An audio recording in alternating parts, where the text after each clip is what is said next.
Goblin Progenitor. Written by Goblin Kun. Chapter 1, Death. Death was another defeat. John stared at the woman's back, as she left him standing there under the street light, as she walked into the night of the city. Leaving him alone, John sighed internally as his thoughts began to rumble around in his head out of control. Once more I failed at trying to connect with a woman in a deep, meaningful way. I seriously want to give up. But I do not want to be alone. Why do women not love high-strung nerves, awkwardness, profuse sweating and gasping for breath after short walks? I only forgot her name once. It was Emma. I really tried this time to not forget, but I still managed to say the wrong name during dinner. I did manage to say my own name correctly, John, this time. Last date I went with a friend's name by accident and kept with it the entire date out of panic.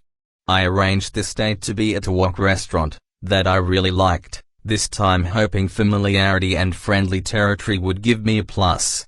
He remembered clearly how they both said almost nothing while they waited for the food. Wait. No, he almost said nothing. He kept silent, thinking it would be best to keep a low profile. Brilliant thinking during a date when you are trying to present yourself. It usually was the best idea though. Once John would begin talking, things would get weird between him and women the moment. It would be an incoherent mess, jumping from one topic to the next, getting a lot of aha and oh in return.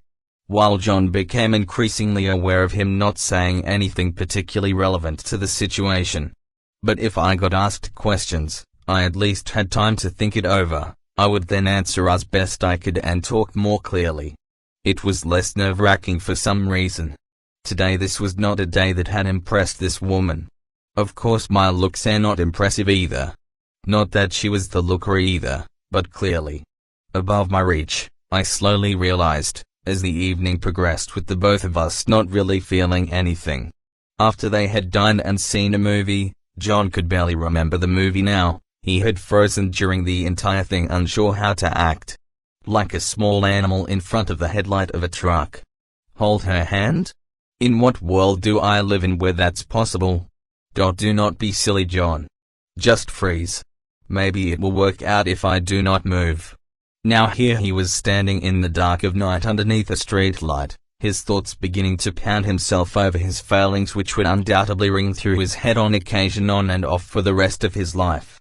He sighed loudly and turned around, trying to remember where he had parked his car when suddenly his vision was blinded by bright lights. He quickly froze like a small animal in front of literal headlights this time. Truck Kun? John managed to say out loud as a truck slammed into him. Pain, spinning vision, that was clouded in red, a sense of flight, and then more pain with the sense of crashing into the ground. I cannot move. My vision is still blurred in red. I can see the woman that left me standing there. She has turned around, looking back at the man she left, clearly shocked at his current situation. John could barely make her out. She was backing away slowly. She screamed something, but he could not make out what. Don't leave me. Why? I do not want to be alone. Will I die alone? My vision fades as my world turns red. Cold. It was cold. It's been so cold for so long now, and it was all John could feel. I feel horrible. I feel weightless but still feel like I'm stuck in place. Like I'm dipped in tar. Blinded. Unable to sense anything but this freezing sticky cold that envelopes me, giving me small jolts of pain every now and again. I try to open my eyes. I do not think I have eyes. How can that be? No arms? No legs? Am I in a hospital?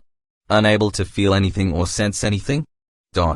John struggled in his mind, nothing but the sense of the dreadful chill around him and his own thoughts. I do not know how long I have been here in this place. Am I dead? Normally you would see your life flash past you when you died, right? Of course, that would just make me depressed. Just remind me more of how alone I am. Even death is lonely. I do not want to be alone. Please. I do not want to be alone. Wait. What is that? Light? It's blinding. Truck Kun? Is it you, you bastard?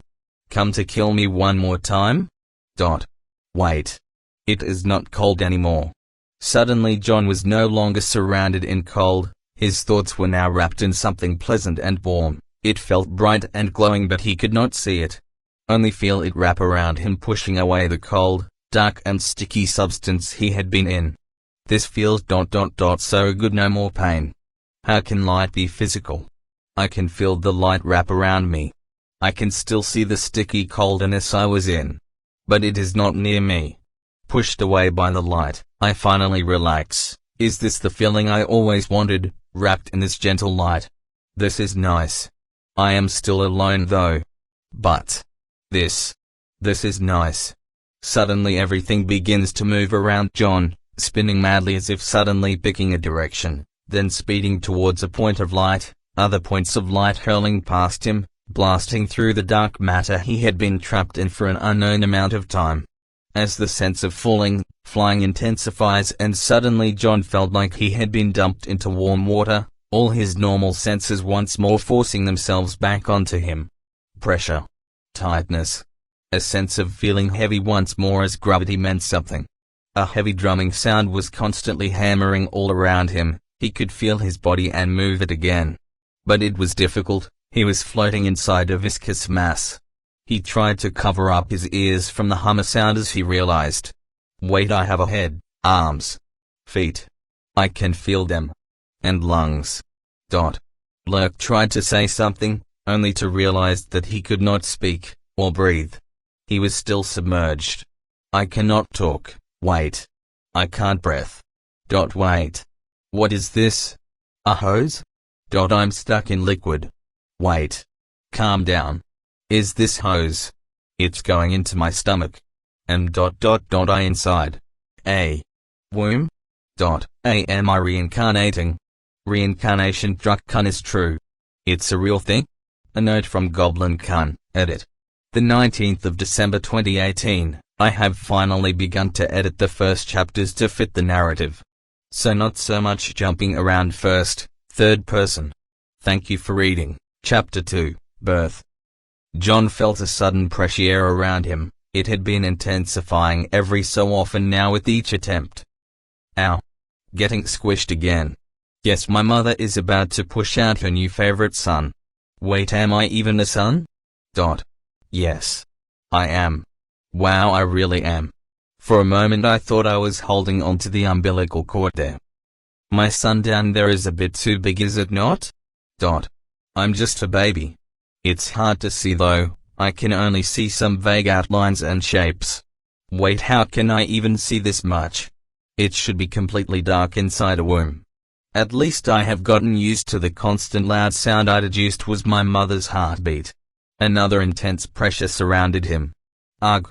There's another squish. How long does a birth normally take? I guess this is gonna take hours. I hope I won't die during birth, or my mother dies. Will someone do a cesarean? Then it would not take that long, I guess. Are there even doctors present? I could be born anywhere in the world. Depending on the technological level. I can see I have hands and feet and a human body, so I know I'm not reincarnating as an animal. Ugh. Again that squishing. A+ for effort, mother. But how? Once more his body was pushed hard from all sides when suddenly he could feel the umbilical cord he had made sure was not around his own neck suddenly was no longer connected to the walls surrounding him. Wait, the umbilical cord just snapped? They are not supposed to snap, are they? It actually more like it suddenly let go of the womb wall. That was weird. Wait. Light? Ugh, it's bright. I am already out? Ow, what was that? He was pushed out, his senses bombarded with new sensations, no longer warm and comfortable. It was chilly and he landed on something hard and cold. When he felt something push him hard. Then came that sensation of brief flight again. John rolled along a rough surface. He was stunned briefly from the sudden impact from whatever it was that pushed him. He shook it off, feeling he was lying on something cold and rough. He curled up into a ball and began to try and cough, each cough sending out a viscous liquid from his mouth. He drew in a gasp of air. After wiping his eyes he could see no lights, But despite that, he could still see clear shapes and sense that there was someone close to him, but he was not between legs as expected, or doctor's hands holding him. I must have been kicked accidentally. That explains the sudden pain I felt when I was pushed out, I guess. He managed to turn his head weakly to look behind from where he had been pushed. He could see the lower half of a woman lying on the ground naked. Evidence of her having given birth was clear. Not a sight John was pleased to see, no sight a son should see. He looked around and no one else was here, no doctors or nurses. No family members. Was she all alone? I hope she is all right. She is not moving? Is my new mum already dead? Please do not be dead. I do not want to be alone. John tried to speak, but he only managed to cough out a bit more liquid mass, helping him take better breaths. He thought it odd how he could do that. Were babies not normally weak at first and required a lot of help? He had managed to clear his throat and even more impressively turn his head to look. He could even move his arms so they had a slight effect on his movement, albeit only a little. One of his mother's legs curls up, reacting from the noise he made, the other leg following up. She slowly curled up in a ball. He could barely hear her make some noises. But now his main worry was elated. Oh. She is alive, good few. Why is no one here to help us during this time? Where is here even? I better look around. John turned his head to look around. He managed to put his hands down and roll, when he noticed his hands for the first time. His nails. They were black. But more importantly, he had only 4 fingers. What? What am I? Everything is grayish-black tones. I cannot make out colors with my sight. He tried to push up off the ground to look down his body when he was shocked even further. Wait. I got 3 legs. Oh, wait, no. 2 legs. Okay, I just needed to bend my legs out. That third leg was something else. That's a tad too large. How will I be able to walk with that between my legs? And my feet. Also much larger than normal. Black nails too. Why is my body already so defined? Are babies not weak little balls of weakness? Noticing more differences with his body, he did not feel as weak as he would expect a baby to feel. He could not get up and walk yet, but he could move by crawling on his arms and elbows. He turned his head after trying to look around. He seemed to be inside a cave. He coughed once more when he noticed his mother make a movement, reacting from the cough. Wait, is my new mother crying? Oh, there are other people here. I can just barely make out other women lying down a bit further away. The room he was in was a small cavernous room. Only one door that was covered by something not made of rock, perhaps wood. It was messy and dirty inside the room. There were small chunks laying everywhere and blood on the floor. His senses said that this place was horribly filthy, but his body did not recoil or gag from it. As he looked around, he could tell there were 5 women lying up near the wall furthest away from the entry point into the room. They were all making small sounds of breathing. The only one making noises was his new mother. I have to make sure she is okay. Also, I am hungry. I have in fact never been this hungry. But I just want to make sure she is okay for now. And also to make sure she knows I am alive. So she hopefully can take care of me. He began to crawl slowly towards his mother. It is amazing how mobile he was, being this young. He was pretty sure babies are normally just rag dolls the first bit of their life. But he could move himself. If only slowly though. He slowly managed to make it past her legs up to her knees. He tried to lean against her knees as he was trying to get a better view of her. To look past her arms she has curled around herself. Instantly he was knocked back and grabbed. He felt himself fly through the air and then slam into something hard. All the wind was knocked out of his lungs and his body was racked with pain. He barely managed to lift his head and look back at his mother's location. She was not sitting up slightly, her hand was stretched out towards his location, her breathing incredibly ragged as she was trying her hardest to stay upright on her elbow. Wait. She threw me away? Why would you do that, mother? She is completely disheveled. Her extremely long hair is a mess around her. Her body would be amazing with fairly large breasts and good curves. But it is much too thin. She looks like she has been starving for a while. And she has several scars around on her body, covered in the filth in the room and dry bloodstains. Her eyes staring at John. It was the only light in the room, those two eyes. They have been crying for a long time. Dark rims around them showing how worn out she is. But wait. Light. Yes. There are literal lights in her eyes? Purple.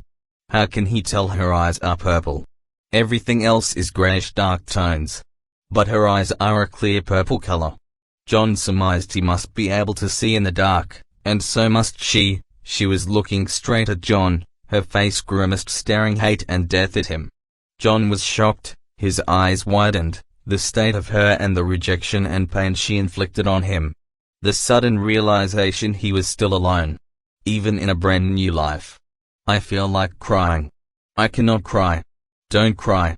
I know I am a baby now. But I do not want to cry.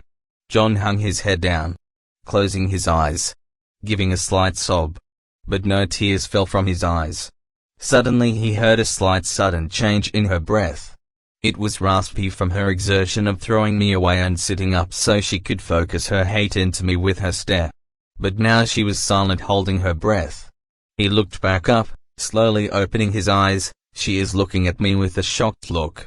"Yui asin hand you a cute naru?" "Mother." John blinked. What did she say? He sat up and gave her an odd look at her as she stares back at him, her mouth opened in stunned silence. John was about to try and speak again, but then Elven language unlocked. Wait, what the hell? Chapter 3, Connecting. Suddenly I can see letters appearing in front of me, causing me to jerk backwards. They follow my movements wherever I look. I read the letters that appear in English. Elven language unlocked. Yep. It's there right in front of me. Well, now I can confirm it for sure. I have reincarnated and gotten a system, but now is not the time. I look past the letters that float in front of my eyes, over to my mother.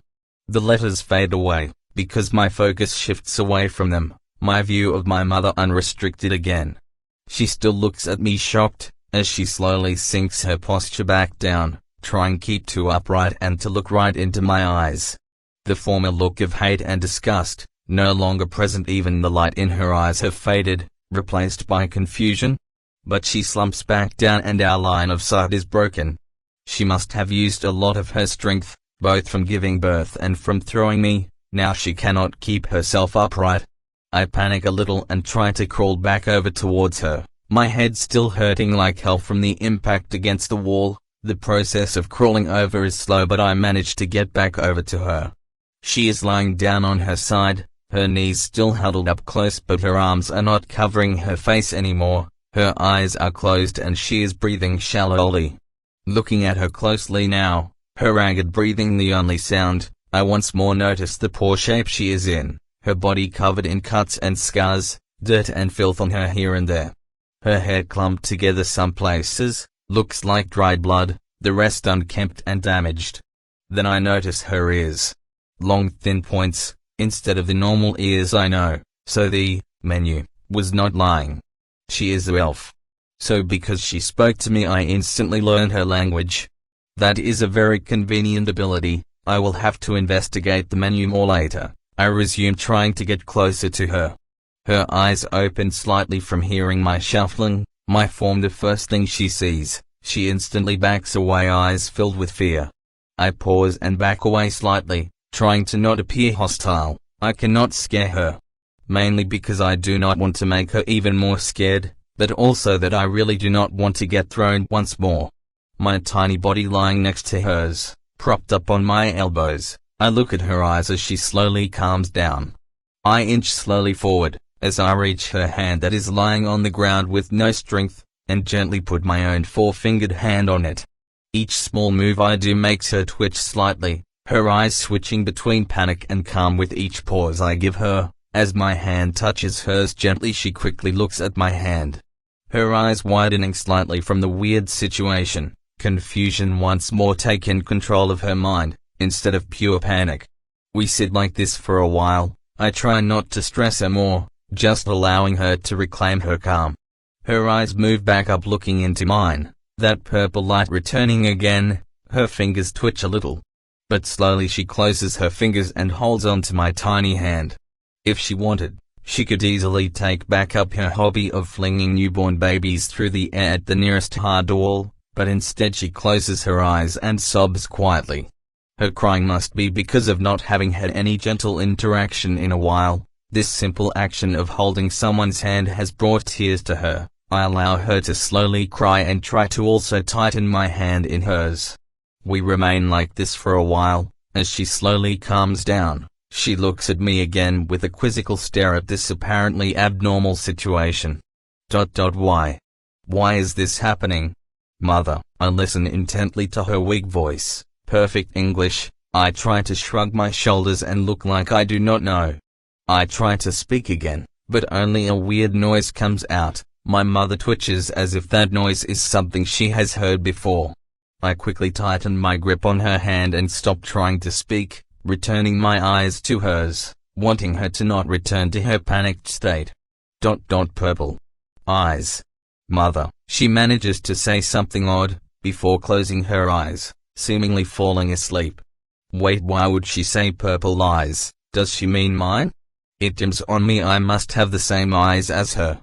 Was that why she was so confused?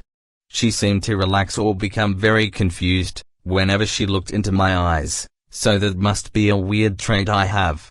I look at her hand tightly closed around mine, 5 elegant fingers, despite the horrible mess they are covered in. I look at my other hand, 4 rough-looking fingers with black nails. Clearly I have not inherited her hands or skin tone, not that I can make out specifically what color it is, only that it's shaded more darkly.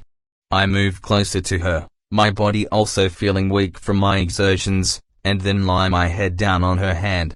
At least we are not alone anymore. Chapter 4, Realization. John woke up feeling warm and safe, his eyes still remaining closed. He felt he was wrapped up in the same feeling of golden light surrounding he had experienced before, not wanting to fully wake up and having to get out of his bed. Wait. What happened last night? The date. Then. Truck. John, as John was thinking this to himself, nuzzled into his safe and comfy place, his eyes opened wide, as the last night's events flashes before his mind. He instantly tried to look around and instantly he realized he was caught. He was locked in a tight grip by 2 arms, all of his body trapped save one arm and his head, which was pressed between something soft and warm, staring around trying to get a grip of his situation. His mind quickly cleared out of the odd stupor he was in. This was the best night's worth of sleep he ever had in fact, but did not still feel sleepy. His mother, the elven woman, was holding him in a tight embrace. She on the other hand was deep in sleep, at least it seemed like it. Her eyes were closed and she breathed steadily and calmly. She clearly seemed to be doing a lot better. Quite odd. John pondered how she must have gotten a major boost to her willpower. Somehow she was able to regain her spirit and strength due to sheer will. He tried to struggle a little against the arms and hands holding him, without trying to wake his mother, but gave up. As he was straining with it, he noticed something strange. His hand was bigger now. Compared to yesterday he was not this big. The delicate elven fingers were still comparatively much bigger, but now there was a stark difference. Did I really grow this much? During one night? John thought to himself as he looked at his one hand that was free. The muscles were a lot more defined, and the nails, no, not nails, claws. Black, sinister, sharp little claws. He had grown at least twice in size overnight? This does not make any sense. You cannot just suddenly grow that much without food and water? And I was starving last night. Wait, I'm not as hungry anymore. Contemplating how this was possible, he looked around trying to see what could have happened when he suddenly bumped his head into 2 big clues to what could have helped with his situation. Don't tell me. In my sleep His eyes opened wide, looking at the magnificently sized pair of bosom on either side of him, seemingly very clean of any dirt, as if someone had made sure to clean the bits around the dips. Yeah, sure, they were a prize example of a good pair of breasts. But there has to be a limit. He grew so much in one night. Something has to be missing from the equation. Breathing in a panicky way, he tried to figure a way out of this death grip he was in. If this woman woke up now, even despite how they had a precious moment last night, where they both sought out comfort and caring from each other, through sheer eye contact and holding hands as they drifted off to sleep. No matter how much that had made her feel okay with him being near her. She will murder me when the first thing she notices is the, now considerably larger clawed baby, who has an obvious milk moustache on his lips, in her arms. There is no way to explain it away. I can't even explain it if I had the chance. John, he squirmed in her arms as he desperately tried to pull his other hand free from hers. When suddenly he heard a weird sound mingled in with sobs from somewhere in the room. He instantly stopped squirming, his ears peeking up and his eyes focusing at the location where the sound was originating from. One of the other occupants in the room was lying, right next to him and his mother, facing away from them. The crying woman was trying to shuffle away from something in front of her, the sobs turning into quiet squeaks of fear as she tried to roll away from whatever was making the odd sound. Glek? Gob. Glek? John, Goblin language unlocked. John gasped loudly as he saw the menu text pop up in front of him, the word goblin right in front of him, as his eyes locked onto that word.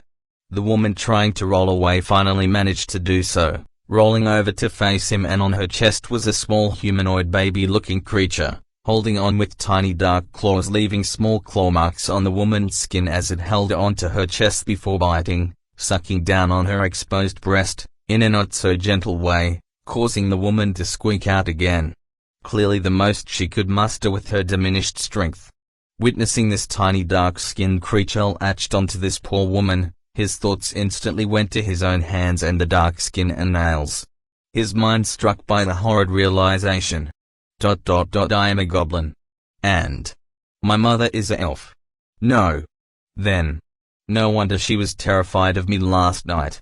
Goblins are the enemies of all good creatures in fantasy? Of course, John. He shook his head as his thoughts despaired, focusing on the tiny creature that was completely still and content with draining what nourishment it could, but still it would scratch with its claws, seemingly just out of spite or a urge to cause harm. The eyes of the goblin were red and its mouth had small jagged teeth. John moved his hand up to his mouth and felt the same sharp fangs, though his teeth also had normal teeth, as opposed to the goblin in front of him that had all jagged teeth in its horrid grin of a mouth. Its ears were large and long, with its earlobes being larger than it should be for its size. Born with fangs and claws. And why is it so violent? It does not need to claw her chest like it is. It's just doing it to cause pain, John. John felt his own ears while thinking, and they were large too, but thinner and no excessive amount of earlobe as this goblin. Realizing he was clearly different than this goblin, he turned his eyes to look at his mother, who was somehow still sleeping. When suddenly, with a dissatisfied sound, the goblin baby released its mother and looked right into John's eyes, then shifting its glare to the much larger pair of bosoms John is nestled in between before sporting a vicious toothy greedy grin and crawling towards him. I do not think so, buddy. These are mine. I mean, this is my mother. John. Chapter 5, Round 1, Fight. The two beasts clashed against each other, tearing at each other. Each move could spell victory or death for them both. As lightning struck across the skies, they slammed into each other, claws tearing flesh and teeth biting. Meanwhile, somewhere entirely different, back inside the cave, John resurrected inside, at the exact same time. John was holding back the goblin baby with his free hand by pushing its face just out of reach of its prize. His food, gob. Goblin baby, no. Gob you. John said tiredly to himself. He had been holding this goblin monstrosity at arm's length now for a short while, pushing his palm into its face, much like a big brother would do against a little brother. After the first few tense seconds of it crawling towards him and then trying to climb up to where he was, he blocked it by putting his hand out. And what happened amazed him. Bloodline detected. Would you like to access progenitor options? What? Yes? How? Stop trying to scratch me, you vomit. John tried to keep the goblin critter busy pushing at it while he examined the menu as it widened out and showed up declaring a bloodline was detected. Did it mean family bloodline? He looked at the hissing flailing goblin baby he was holding at bay and surmised it must be a family member. Progenitor access. Race, goblin, 100% name, Hruk's sex, male age, 0, today is Hruk's birthday. Status, half-brother father, Xan, the terror of the farmsteads, goblin, dark elf 25%, goblin 75% mother, Emily, human, 100%, stats, open traits, abilities, open titles, progenitor access, no abilities, traits available. Wait, I can see this goblin's stats? Hruk, huh? But who named him? He was just born. Did the system name him? Because his mother sure as hell did not, she is barely conscious. John looked over at what he presumed was Emilia, she was out cold. And now her problem of having to deal with Hruk has transferred over to him. He looked further down the list. Half-brother. So we share the same father. Xan. And he has a title too? Whoa. He is part dark elf. Wait, am I part dark elf too? Wait, no. John suddenly remembered as he looked at Hruk's race. Why is Hruk 100% goblin if his father was part dark elf? Is the goblin genome stronger and removes non-goblin traits the further away it gets from its original parentage, always arriving at goblin? But wait, no, that cannot be right. Why is Hruk not part human? Ow. John adjusted his hand as Hruk managed to scratch him on one of his fingers, and almost managed to move close enough to his mother to scratch her. He was still in a precarious situation if she woke up and noticed that her puppies had been salivated on and manhandled, goblin-handled, by John. He expected great amounts of pain. Why had she not already awoken? Hruk was making more than enough noise, and he was sure she had been struck at least once by those tiny claws. He could not tell properly from his vantage point as he was still held in place by her tight grip. Let's try this. John focused on his mother, and the menu opened up showing a new list, which made John slowly open his mouth agape. Progenitor access. Race, high elf, 100% class, wind mage, level 12, new class name, Mercia Suntree, guardian of the world tree, 11th princess of the elven Suntree nobility, savior of Ventral Tree Grove, goblin destroyer, the terror of goblins, killer of folk, the goblin king. Mother to the goblin progenitor, sex, female age, 150, status, mother-father, Rondian Suntree, guardian of the world tree, high king of the elven Suntree nobility list truncated, high elf 100%, mother, Xensalia golden branch, 4th concubine of the elven Suntree nobility, high mage of Suntree, creator of the world tree Oru network list truncated, high elf 100%, stats, open traits, abilities, open, new abilities and traits detected.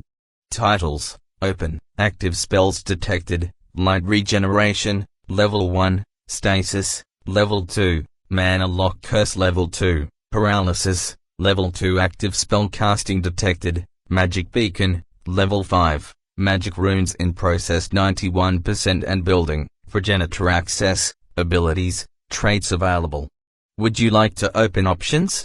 John began to shake, tears would start to form in his eyes, a whimpering sound came from him, as his world slowly came tumbling down around him. Princess? High king? High mage? I am so dead. Goblin destroyer? Oh no. No. Ow. Stop it, Hruk. Can you not understand I am doing this for your sake too? Hruk managed to latch onto John's hand with his claws when he was distracted, causing him to retract his hand slightly and he lost his grip on him. Hruk immediately tried to climb up his mother, his claws making contact with his mother's skin, but instead of drawing blood a slight bluish hue appeared where his claws snagged on. John quickly smacked Hruk in the face, sending him back down on the ground. He looked at the weird blue glow along his mother's skin that faded away. That must be that stasis spell? And regeneration? She does look a lot better. If not for all this grime and filth on her, all the cuts and wounds she had were gone. And she was even looking proper nourished too. That explains how I could gain so much mass. Goblin metabolism must be extremely efficient. Did she put herself into stasis to protect herself from further assault? Magic beacon, level 5, magic rune in process 92% and building. Wait, what? Beacon? She is casting a spell right now? It's a much higher level than the others. She must have been casting all these spells during the night in her sleep? Why did she not do this from the beginning? Oh, she has a mana lock curse? But how is she casting spells? Even I know with my knowledge of fantasy that you need mana. Open stats? Stats menu name, Mercia Century, STR, 90 AG, 160 STA, 80 WIS, 220 INT, 350 Luke, 20, Health, 920, Paralyzes effect mana, 1.0.1.0.1.0, 1850, mana lock curse, Elven Soul Link, She is gaining 1 mana and instantly using it? Elven Soul Link? Add. Open menu, Progenitor menu access. Race, Goblin Progenitor, 100% class, new class is available. Name, Lurk, Goblin Progenitor, sex, male age, 0, status, son father, Xan, the terror of the farmsteads, Goblin, Dark Elf 25%, Goblin 75% mother, Mercia Century, High Elf 100% stats, STR, 1 AG, 3 STA, 2 WIS, 10 INT, 15 Uke, 30, Health, 10 tenths mana, 0.1.0, 315, Elven Soul Link, abilities, new abilities detected. Speech, Goblin Speech, Elf Brawling, new. Dagger, new. Bow, new. Stealth, new. Survival, new. Dodge, new. Wind Magic, new. Earth Magic, new. Holy Magic, new. Traits, new traits detected. Elven Soul Goblin Soul Slightly Evil Night Vision Heightened Senses, new. Mana Sensitive, new. Mana Aura, new. Titles, Goblin Progenitor, Reincarnator, This is a lot to take in. I do not even know where to start. Okay, John. Lurk. Calm down. I will have a talk with you Manu about that name later. But for now, she is connected to me via Elven Soul Link. So, she is using my mana through the Soul Link to cast a spell called Magic Beacon. What is gonna happen once she finishes casting it? Open Magic Beacon? Magic Beacon target, one person whom physical contact has been established with prior. Cost, depends on distance. A holy spell created by the High Mage sailing a golden branch. Once this spell is cast, the person targeted knows with pinpoint accuracy the location of the target, is used mostly for teleportation and communication spells to lock onto. Family is gonna come visit. Chapter 6, Choice. John relaxed back onto his mother, lying in her embrace. Puck had apparently taken the slap to the face and the impossible task to reach the goals against a superior foe, and climb back onto the woman Emily. John breathed a sigh of relief. It was getting annoying to hold back that little bastard. What should I do now? I have to think about myself. But. John sighed because once his mother had finished the Magic Beacon spell, someone would come to get her. The spell even implied it was used to teleportation assistance. That would mean someone, most likely elven warriors or mages, would show up, see their princess having been defiled, with a goblin baby on her. Knowing how royalty and nobility would handle unwanted children, which could range from expulsion or simply covering it up and placing the child somewhere else to be cared for, or if the people involved were particularly cold, murder the woman involved with her baby. John simply could not see how elves appearing would not instantly kill him to protect their princess's reputation. Even just the fact she had been captured, defiled, and forced to birth a horrible creature, the enemy of their people, that would warrant a major cover-up. And getting rid of the evidence. Did she know that when she began her spellcasting? Is that why her grip on me is so tight? She is using me to get mana. She must have noticed that our hands contacting each other allowed her to gain mana through the soul link, circumventing the mana lock curse she had on her. I can feel if I want to. I can block the soul link and cut off her mana. But this would doom her to her continued defilement and eventual death in this hell. One or the other. One of us will die. Magic Beacon, level 5, magic rune in process 93% and building. While lying there in his mother's embrace, trying to think, he heard the other women in the room beginning to weep and shuffle about. The sound of more goblins' babies have entered the room, hissing and making the odd gob noise. They were out of sight of his current position, but he could guess they were all like Ruck, now trying their best to get food and torture their mothers. The timing of these births are weirdly coordinated. This is what would be Mercia's remaining life if she could not escape. Lying in this pit, unable to move, unable to resist. Along with all the other victims in here. Suffering till the end. No matter how much he thought about wanting to save himself, he simply could not force the soul link to be removed. Dooming this woman to this fate at the expense of his continued existence as what? A horrendous goblin that caused fear, misery and death wherever they go. John closed his eyes and tried to relax whilst keeping the ear at the direction of Ruck, in case he decided to take his chances again. Trying to accept this horrible situation of having to sacrifice himself for the self he knew nothing about, that most likely detested him to the core of her being. That to protect herself and her family name she would do. What? He did not know exactly. He only had a guess. Seeing her first fearful reaction and then her slowly accepting his hand on hers. Maybe there was a small chance. But for now he tried to absorb this feeling of being embraced in a warm hug, one he could not remember having had in a very long while in his first life, and focusing the pleasant feeling. Magic Beacon, level 5, magic rune in process 94% and building. Maybe he could ask her? But no, she was in stasis. Most likely to protect herself from any further assaults. John quickly asked for the menu to bring up the spell stasis to confirm that theory. Stasis, target, one person who has to agree, cannot be forced. Cost, 500 mana. The target of this spell becomes incredibly hard to damage, and stop requiring sustenance or taking further damage from either spell effects or wounds. The spell will also draw an ambient mana to fuel other spells cast on the target and keep them going for extended time past their duration. Warning: if the local mana ambience is low, all other spells will cancel out in favor of stasis, at the cost of being completely immobilized. Target awakens once a stated requirement has been fulfilled or ambient mana runs out. This spell has the following effect modified by the high magic Sensalia Golden Branch. Elven trances are not blocked by this effect. Wow. That's quite an effective spell to save someone from the brink of death, or in the case of a hopeless situation to wait for assistance. But what is an elven trance? Maybe that's how she is still able to cast spells, being conscious enough for that.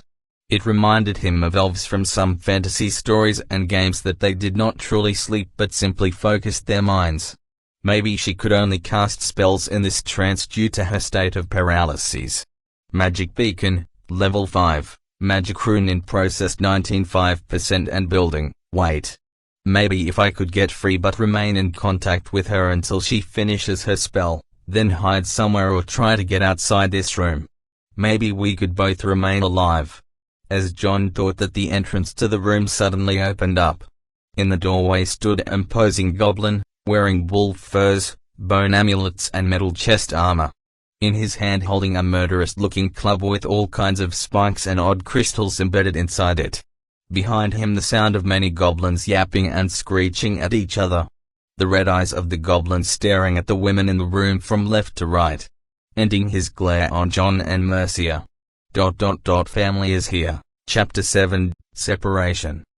The goblin in armor and furs walked in. As he left enough room for the goblins outside to get in, they spilled in around him, leaping inside.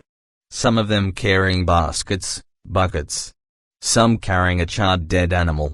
One of them, was slightly taller and a lot more skinny than the regular goblin, walked up to the first big goblin, who stood above them all by one head taller at least. Jedge boss. Can we have fun with them this time, Jedge? Yes? Yes?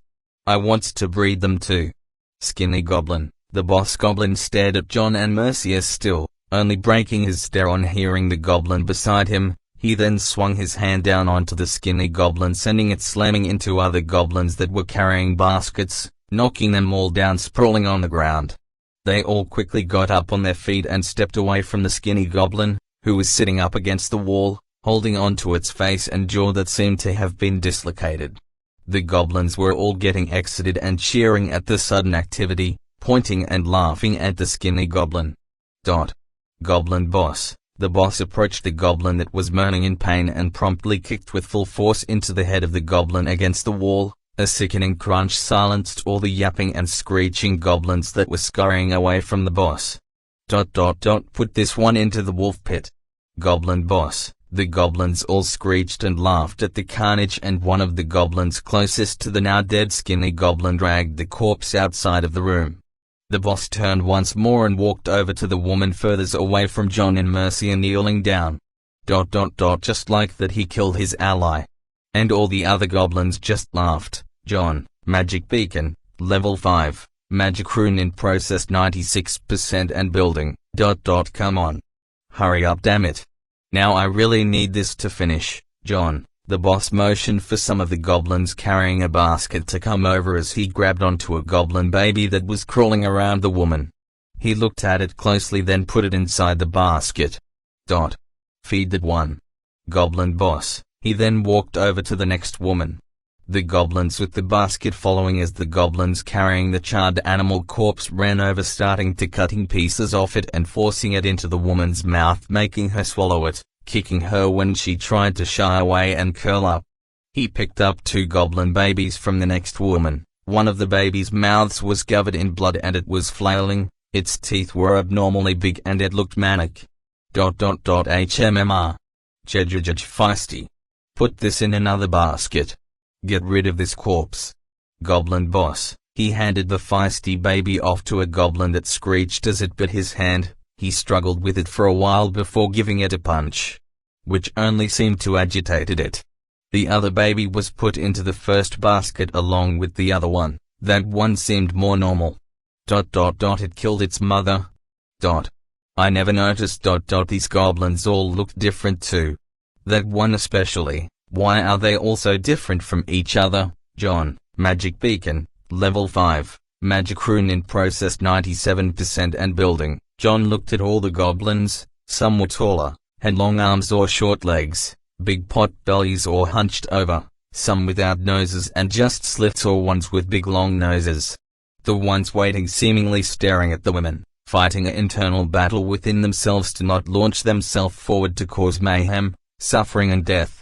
Meanwhile the boss was examining the next woman, lifting her head, turning it. The woman gave no resistance. When he let go she just laid back her head.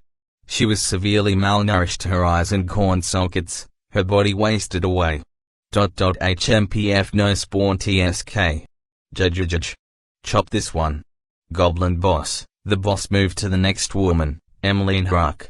As soon as he did, several goblins leapt at the worn-out woman, laughing and screeching as they started stabbing and hacking at her with their knives and small axes. Before 2 goblins took hold of her legs and dragged her corpse outside. The goblins frothing at the mouths and cheering at the murderous atmosphere. Magic beacon, level 5, magic rune in process 98% and building. The boss picked up Huck, which caused Huck to promptly hiss and snarl at the boss. The boss nodded to himself and put Huck into the basket along with the other goblins' babies. He grabbed Emily's head. She cried and tried to get away, but the boss had no trouble as he checked her body out. This bastard. I want to kill him.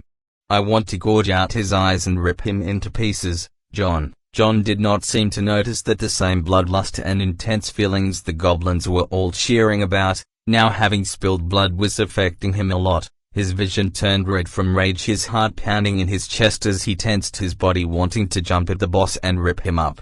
HMRR. Feed this one. Goblin boss. The boss let go of Emily and she curled up and tried to get away. The boss stepping over her and looked at John and Mercia, looming over them. He was much bigger up close, sending a chill through John's raging body, causing him to freeze momentarily, still his heart beat like drums in his chest. The goblins behind started to feed Emily behind them, laughing and stuffing her mouth with the charred meat. Come on, you stupid spell. Gargra, John, magic beacon, level 5, magic rune in process 99% and building. The boss grabbed onto John's neck and Mercia's arm and pulled John free from her embrace. John was lifted up, his tiny form compared to the big goblin as he was turned around. The boss made big eyes as he examined John up close. John grasped onto the boss's arm, tearing at it with his claws as best he could, trying to get air from the tight grip. Pa. Not a dark spawn. Chief will be upset. This one goes to the day cave. HMRRR. Purple eyes. Goblin boss, weak bloodline detected. Would you like to access progenitor options? Damn it! Exclamation mark. He is choking me! Exclamation mark. The spell. It did not finish! Exclamation mark. Yurg. Me. Merc. Mother is gonna die here. HRRNG. Shore menu. Perfect time. Garg. Progenitor access.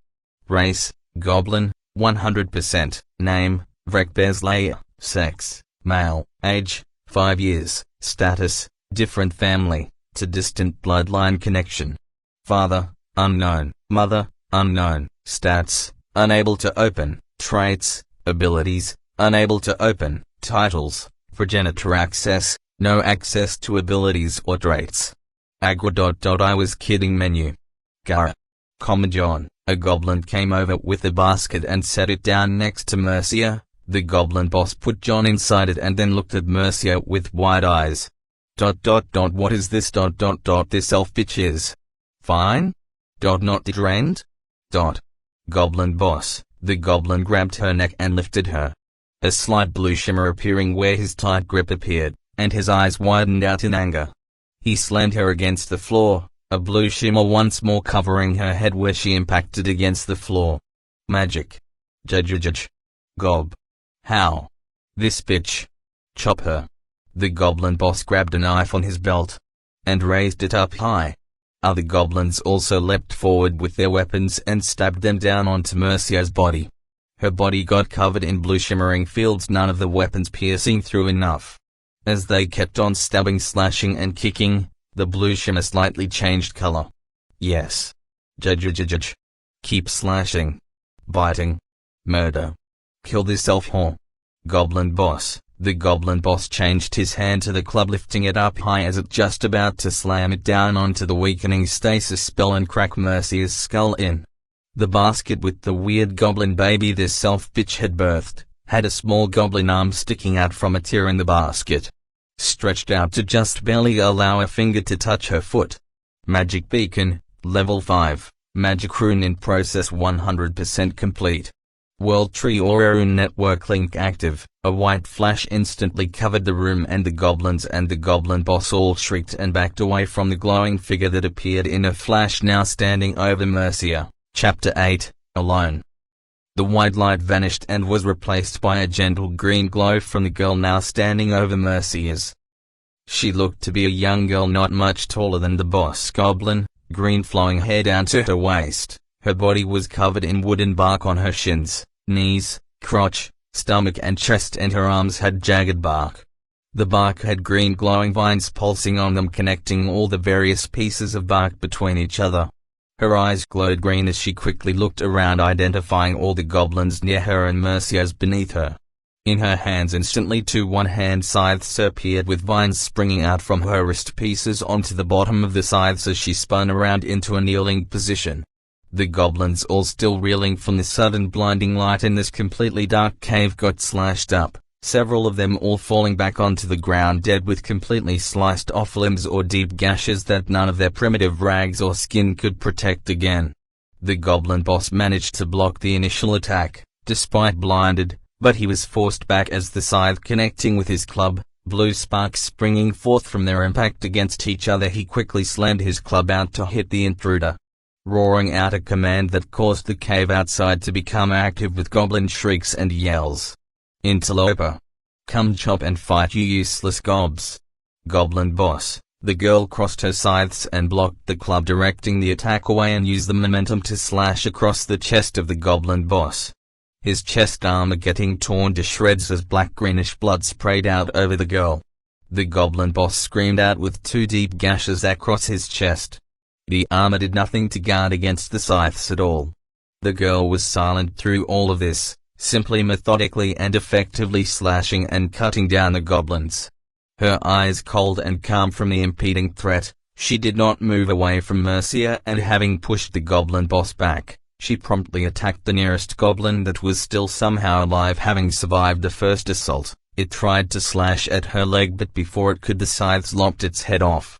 The goblin boss held onto his chest blade, black blood leaking out. He grabbed 2 knives from his belt with one hand and threw them at the monster of a girl that suddenly appeared and effortlessly slaughtered his minions. The daggers sped forward, just about to hit the girl in her head, as her focus was on the goblin she just killed. A wicked grin on the goblin, sparks flew as she moved too fast and blocked the 2 daggers with one scythe. The goblin boss stared in disbelief as the other scythe was thrown by the girl, the vine extending as the scythe flew through the air and sliced the goblin boss's arm off, and then instantly pulled the scythe back to her hand. Vine wall? Girl? The girl pointed a flat hand at the door, and vines suddenly erupted out of the rocks and covered the doorway completely, just as swarms of goblins outside were getting near it. The vines then grew fierce thorns and hardened to become immovable. The room was lit in a gentle green glow from the girl's armor and magic runes that started to appear underneath her and Mercia. She briefly looked around the room at the goblins and the women in the room. Emily next to her raising a hand up towards the girl. The girl looked down at her, her eyes still looking clear and unmoved from the carnage she did, or the desperate hand being lifted towards her. The runes beneath her spinning faster and faster, their glow intensifying. Return? Girl? The runes flashed and enveloped the girl and Mercia, and just as quickly as she appeared, she vanished along with Mercia. Emily's hand slumped down on the ground, releasing a sob as the room once more covered in complete darkness. The vine wall beginning to crumble away. The goblins screeching and yelling became louder and louder from the other side. The goblin boss breathing and gasping. Sitting up, holding his arm where it got cut off, snarling loudly and deeply. The vine wall crumbling completely, and goblins poured in and looking at the dead goblins and then at the boss. The boss suddenly howled out in rage and anger, spittle flying from his mouth. All the goblins followed suit, clamoring and screaming their hate, the screams resonating with the anger of the entire goblin tribe, having been assaulted and robbed of one of their major prizes, through the entire cave system. In the darkness sat a single basket. Through small holes in the basket, 2 purple glowing eyes could be seen burning with a passionate fire. By Mother. Lurk, Chapter 9, Relocation. Lurk observed from the basket the rage of the goblins. The boss's howling seemed to make all the goblins follow suit. Even he could feel the urge to yell out along with all the other goblins.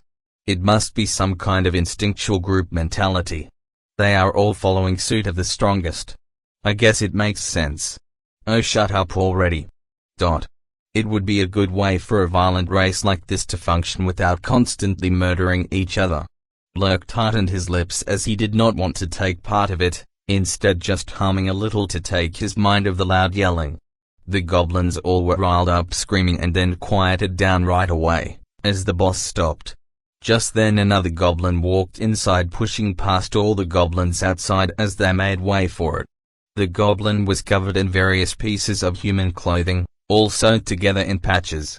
A makeshift bone armor covering his chest and shoulders.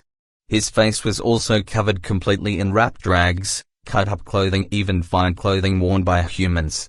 Only his eyes were visible, adorned with bone, stone, even stolen jewelry, charms all tied on a multitude of strings. Jedge. Movie slugs. Out of the way. Get out. Rag Goblin? The Rag Goblin whacked a few slow goblins to make way, since the room inside was packed with all of the goblins surrounding Vrek, as they all scurried to get out of the room, leaving only the Rag Goblin and 2 of his minions with Vrek the boss goblin. There was a quiet pause between the 2 goblins as they faced off. What are you waiting for? Heal me, you gob. Vrek had calmed down and was holding his arm tightly, stopping the blood loss mostly, his body still covered in dark blood, but the arm was the worst of it. Somehow he was still able to stand up, making a point out of it to stand as tall as possibly. The rag goblin looked at him up and down, sneering and making an annoyed sound. Don't heal me now, Boer. Vrek yelled and grabbed the rag goblin, whose name was apparently Boer, with his hand. The bleeding of his severed arm continued. But Vrek lifted up the goblin, causing his two minions behind to back away in a panic. Still wounded and crippled, it seemed Vrek was still able to project killing bloodlust and dominance. Gug. Yes. Boer. Lurk stared from the basket as Vrek let go of the rag goblin. The rag goblin held out his hands and put them onto Vrek. Red glowing runes started to appear at his hands as he called out, "Heal," several times in a row. Vrek's wound sealed up and stopped bleeding. He regained all his strength with only an arm lost. Now. Explain. What happened? Boer said as he looked over the dead goblins strewn across the corner of the room. Grrrr. The elf so escaped. She used magic. Vrek. Magic? Impossible. Jedge. Chief's curse would make it impossible. Boer. She summoned a wooden one. Very strong. But I was strong enough to survive. Jedge. Vrek. Boer's eyes narrowed into slits. If what Vrek said was true, it was indeed a feat to survive the attack of a wooden one. But he had doubts, as he had personally seen these slay countless of goblins, orcs and bigger targets effortlessly. Only the Dark Lord's champions would stand on equal ground to them. PFF. Maybe this wooden one took pity on you. Shut it. We must move now. Take the spawn and relocate our nest. Vrek Chief will be angry, you losing his new favorite so and then losing this cave. I said shut it. Now move, you gobs. Vrek yelled out his orders and the goblins all went into action. Lurk's basket was picked up along with all the others. The remaining women too were dragged out, moved around in a complex rough cave passage, goblins picking up anything and everything. After a short while he was carried into a larger cave. From multiple doorways came goblins hauling goods, weapons, and a few women that were all corralled over to one place where they were immediately assaulted by goblins. These women looked much worse for wear than the ones he saw back in the room. Clearly these were fair game for any goblin.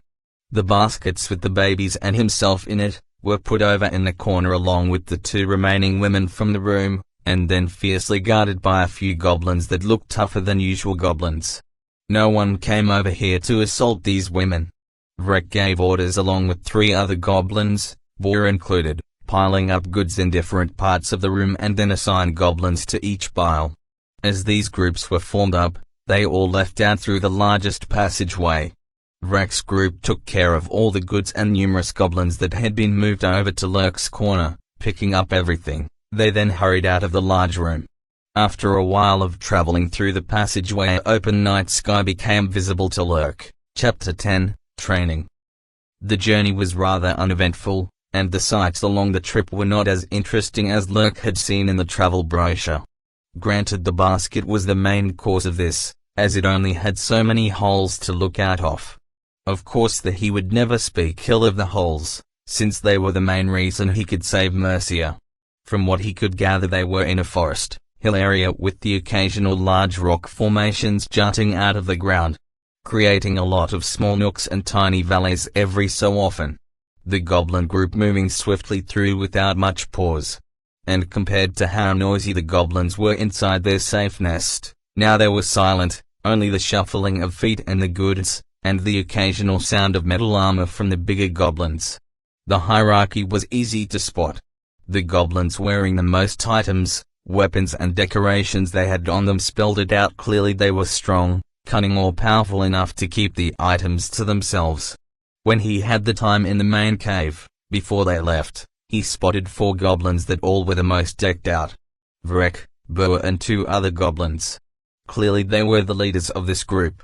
But the group Lurk was with only had Vrek, the others took different paths apparently. The other locations they were moving to might not have enough room for all the goblins Lurk suspected. Lurk tightened his fists, when he sometimes caught a glimpse of Rek through the holes in the basket. Lurk had never hated anyone as much as he did now, not that he ever hated anyone before in his old life. He was a meek person then, but now when thinking back to how Vrek tried his best to murder Mercia, he wanted to leap out of the basket and strangle Vrek. But for now his body was not strong enough for such amazing feats of revenge.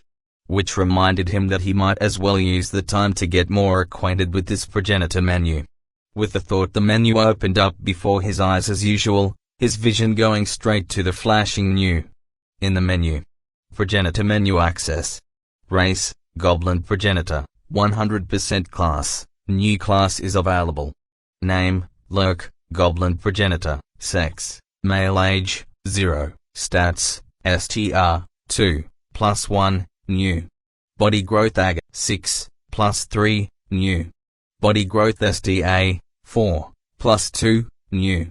Body growth WIS, 10 INT, 15 UK, 30, health, 14 mana, 50, 315, abilities, new abilities detected. Speech, Goblin Speech, Elf Brawling, new. Dagger, new. Bow, new. Stealth, new. Survival, new. Dodge, new. Wind Magic, new. Earth Magic, new. Holy Magic, new. Traits, new traits detected. Elven Soul, Goblin Soul, Slightly Evil, Night Vision, Heightened Senses, new. Mana Sensitive, new. Mana Aura, new. Titles, Goblin Progenitor, Reincarnator, Elven Savior, new. My stats increased due to body growth. That was quite fast. I wonder how long it takes till I am an adult goblin. Peering through the list, as he took notice of the changes in his stats, the new tags vanished. As if the menu acknowledged that he has understood a change had occurred. Neat. So what's next? My health increased by 4 too, must be because of the STA increase. And my mana has been recharging up. Why do I have so much mana though? It seems odd compared to my health. As Lurk thought that, the menu brought his attention to the traits list. The trait, Mana Aura, flashed and a description popped up. Mana Aura, inherited from Mercia Suntry, plus 300 max mana, through hard training and dedicated attention to magic and understanding of how mana flows through one's body. The owner of Mana Aura has gained a significant mana pool boost. Mastery of magic requires a strong will. And lots of mana, Merlin a grand mage, that explains that. But I do not remember dedicating myself to any such thing. How on earth did I get this? Is it some cheat start ability? Wait. I inherited it from Mercia. But this sounds like something you would train, not some genetic trait? Once more as he thought about how he acquired this, the menu once more brought his attention to a line of text all the way at the top of the list. And another description expanded out.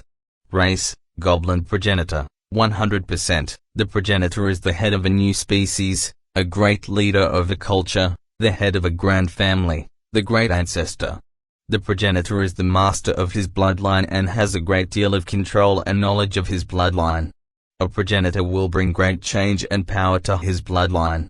Any member of the bloodline that the progenitor has been within range, will impart their traits and abilities onto the progenitor to make sure none of the traits are ever lost to time, and to spread them through his future bloodline. The stronger the connection in the bloodline, the more access is granted. Range, touch rank, 1. Level of progenitor is not high enough to access more information or other users. Some abilities are absorbed differently, languages and others. Wait, this does not make sense. Should traits not flow down a bloodline? Why would they flow back up towards the ancestor of a bloodline? This is such a ludicrous cheat. Lurk looked at his traits and abilities, seeing all the new tags on all the skills and checked each one, and found out they were all inherited from Mercia. But they were all at rank 0. My mother was only rank 0 in these abilities. So I only inherited the foundation of the traits? Wind Magic and Bow had an extra notation under both of them that none of the others had. Wind Magic, inherited from Mercia Suntry, exceptional natural talent. 200% increased, bow, inherited from Mercia Suntree strong natural talent. 150% increased, dot. So mother was a powerful wind mage? Dot, and good at bows. That feels like something all elves have. At least how I have always seen or heard about in fantasy, elves are always good at bows. It's kinda their thing. I guess I am now too? Dot, so all the other skills are basic. Dot, so I can collect natural talents and improve them that way. Since I do not have about to test, can I cast magic maybe? Lurk held out his hand and tried to focus on it, imagining wind to spin into his hand. For a while nothing happened, but then he felt a very weak push of wind in the basket. It was not much, but there was definitely an effect.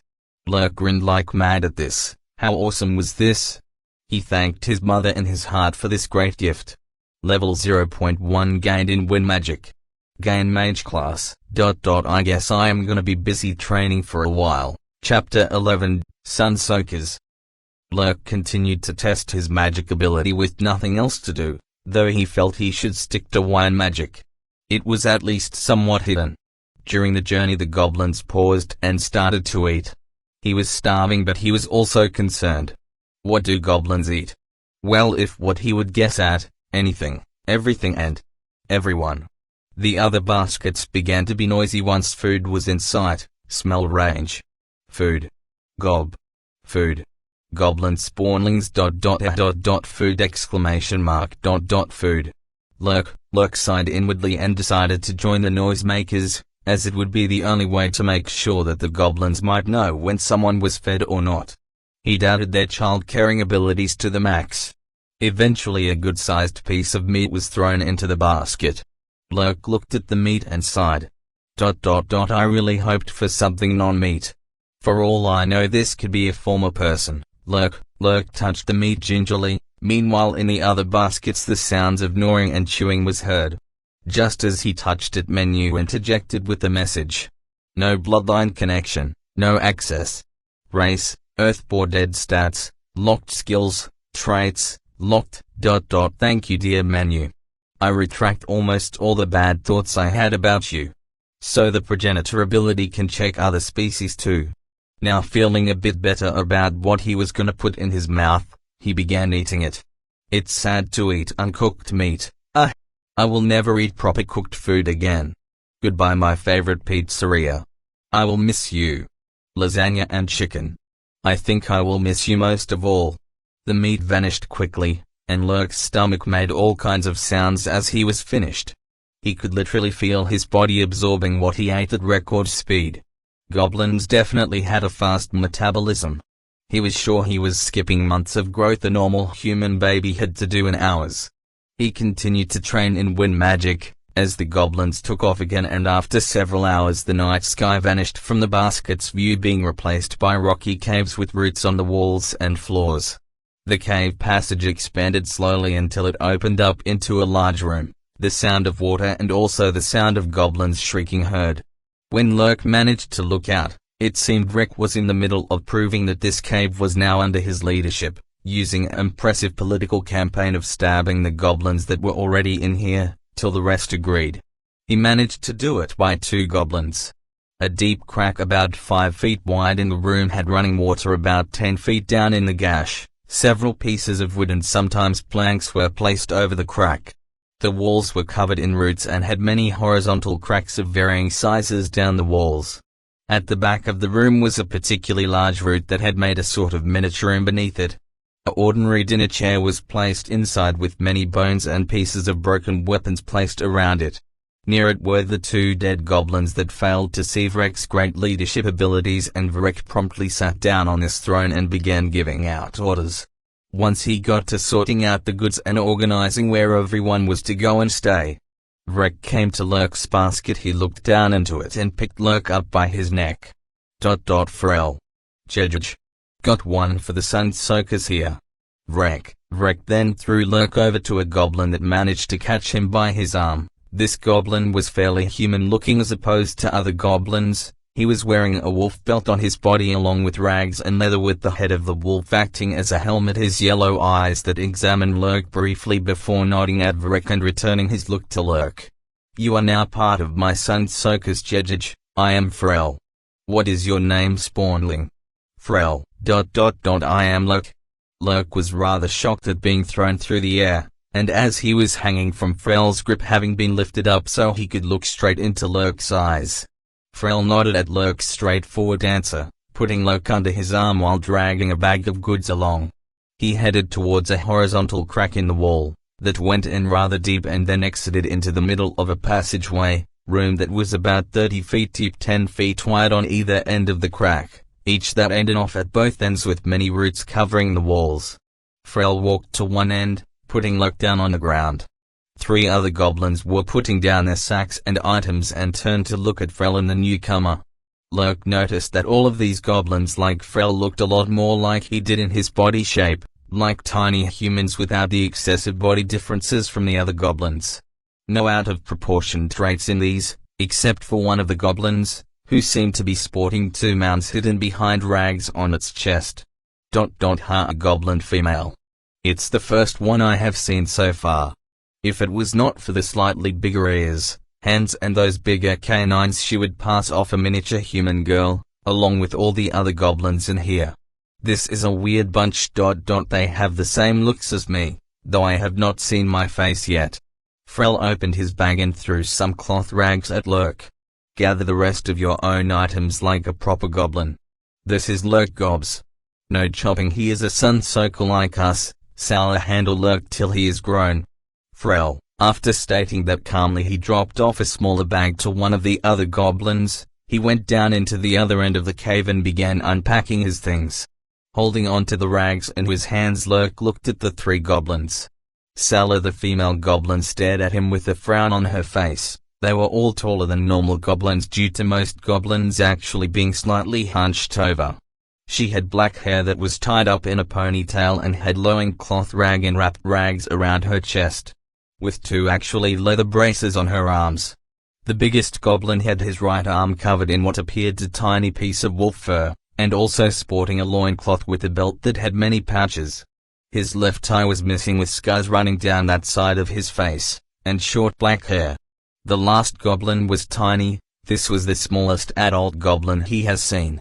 Frau is a word to describe this goblin with, but he had ragged pants as opposed to the loincloth. His body was completely bald, making him look even more pitiful. TSK. Why should Sala take care of you? You look scrawny and tiny. Sala, ... I am a spawnling. I will get bigger. Lurk, bonk. Sala promptly did a not so gentle fist onto Lurk's head, causing him to hold onto his head, rubbing it. PFF. You are scrawny and tiny now, Gob. Sala is strongest one. After Frel, of course. So you will do what I say. Sala, ... Tau. Yes. Just do not go bonking my head like that. Lurk, bonk. Nope. Sala decides when to bonk. That is Vom and that is Orc. We are now your party. Party activated. Sala, Vom, Orc, Lurk. Lurk rubbed his head once more, and the 3 goblins turned around to their items and began to lay them out on the ground. The bag left by Frel was opened and meat was taken out. Orc shared it with everyone, leaving Lurk last. I am Orc. Jedge. Do not act weak. Learn from us. Live longer. Orc. Orc was the one-eyed goblin. Now seeing him up closer as he handled the meat, he could tell that the hand with the wolf belt on it was not moving as well as the other. Clearly it was not just his eye that was maimed, also his arm was crippled. Lurk had to give this goblin credit. Living in this kind of group and being maimed to this degree and remaining alive, he was gonna be sure to listen to what this goblin had to say. He handed Lurk the meat that turned out to be the same boar meat. Looking over at Vom, who just stared at Lurk for a brief moment before sitting down eating his portion of the food. Looking forward to working with you, Lurk thought to himself as he ate his food, looking at the odd trio, before laying down on the rags and closing his eyes. Chapter 12, Waking Up from a Nightmare. Sound of birds singing and chirping slowly stirred the woman on the exquisitely designed bed. Mercia sat up slowly and felt completely at ease. Closing her eyes, she could feel the calming aura of the world tree and the sense of nature everywhere around her. She was home in the elven capital of Sun Saitel, Her room at the palace she had not been back to in at least a decade. Wrapping her arms around her knees and letting her forehead rest on her knees, she thanked the world tree for being free with all her heart. But she had suffered and lost a lot. Her friends and a lot of her teammates were either dead or missing still. She prayed they were not suffering as she had been. A wave of guilt hit her as she thought of how only she could be saved from the dark hell. Emily, Shira and Geraldine. She raised her head and a tear ran down her cheek, thinking back when it all went wrong. They were visiting the kingdom of Carolta, Emily's home, in her attempt to gather more support against the Dark Lord's renewed aggressions against both Carolta and the Elven Forest. As usual, it was a constant fight to get the humans to agree to work together with the elves. Only a few people and groups would provide any help. The kingdom itself was not willing to assist. Things would not be like this. But we brought it on ourselves after all. Ever since the first calamity that brought down the greatest kingdom of the realm, Lugs and Plain. Where calls for help went out, the elves did not respond. They were safe inside their great forest, protected by the endless might of the World Tree. Though most elven historians would argue that even if they had helped, nothing would have made a difference in the end due to time.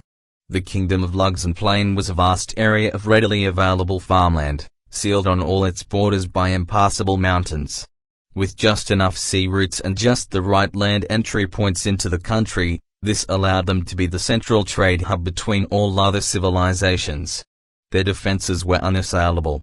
Magnificent castles and a trained strong army at all their entry points, their great wealth and endless food supply the plains gave them, made them the reigning kingdom of man for centuries. But then the rifts started to appear. Monsters and demons of endless types would appear in single small numbers across the realm, causing mayhem where they went, but it was handled by the adventures and kingdoms without much loss. But it would continue to happen despite what the greatest minds of the realm tried to do to stop it. But it was manageable at the time. The biggest threat was if beings of a particular intellect and cunning appeared, that also possessed the magical powers needed to set up strengthening magical constructs around the rifts to allow more monstrosities to keep appearing at a faster rate. All focus was on fighting the rifts that became opened up permanently by these beings. Lugs and Plain had only a few rifts opened, and they were handled fast and with determination. Not a single permanent rift was ever allowed to be formed inside their borders. But then, the Great Kingdom had a hidden pest inside its kingdom that was not detected from their last rift they sealed off. Its multitude of farming villages that filled the plains, with little to no defense and highly populated by happy peasant families. At first it was not noticeable, but villages in a small area in the middle of the kingdom started to have cases of missing people. Distress was sent to the nearest noble family that sent out adventurers to check on the area looking for a rift, but they never found any. What they did find was a village that was completely ransacked. Corpses and empty buildings was all they found. The adventurers kept looking, but all they kept finding were that the villages in the area were all looted with not survivors. They did notice that most of the dead were men. They managed to finally track it down to a cave. From that cave poured out goblins. The adventurers were completely overrun by the sheer number of the goblins. Like a domino effect, each village, filled to the brim with food and healthy population, was destroyed, women were captured, and the goblins' numbers would explode from each village taken. This new monster that appeared through a rift, filled with evil in their soul, cunning, ruthlessness, and her ability to breed faster than anything, despite being small and weak in stature, broke the greatest kingdom the realm had ever seen. Its greatest strength, its numerous people and endless supply of food caused an endless tide of goblins to fill the area and spill out from the kingdom. Eventually this calamity was broken, not by a grand victory or a specific hero that could kill the singular threat.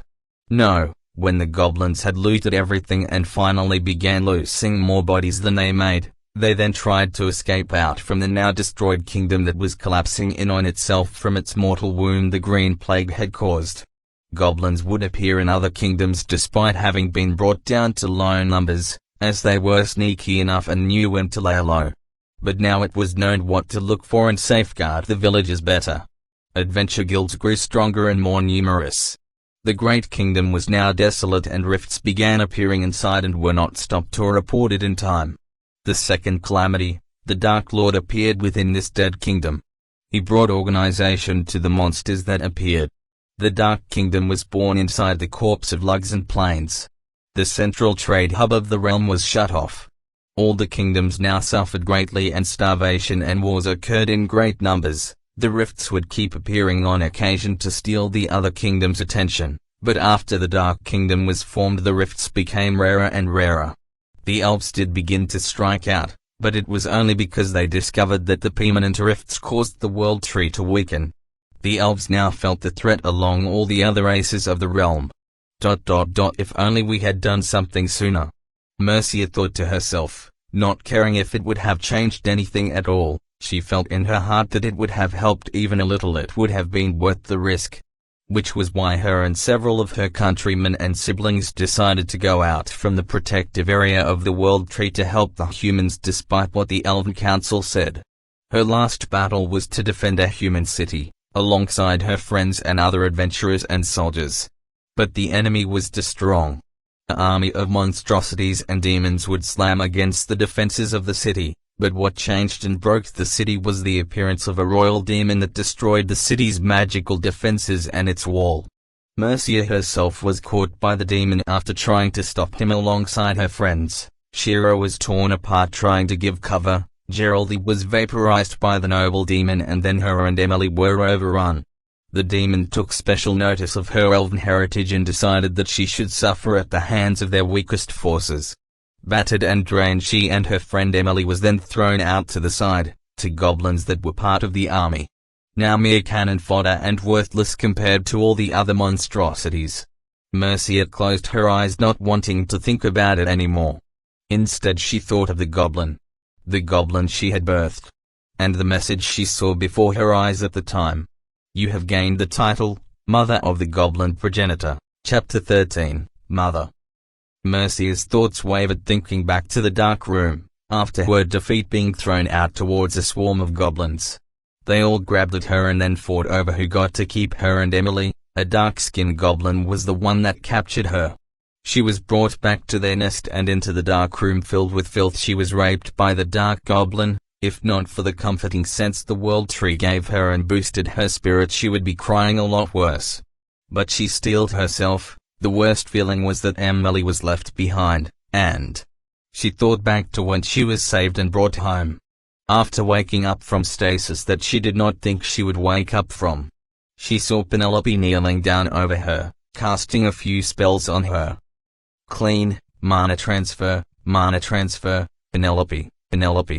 Her younger sister that had died 5 years ago was sitting next to her bed, her body still that of a young girl but now covered in bark-like armor. The bark was slowly fading away along with the vines that were covering her skin, being replaced by gentle-looking leaves and thinner vines.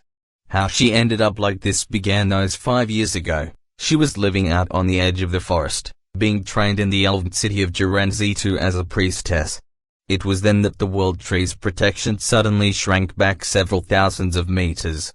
All the outer areas of their domain was suddenly wide open. No longer did the tree protect all the inhabitants within from being detected.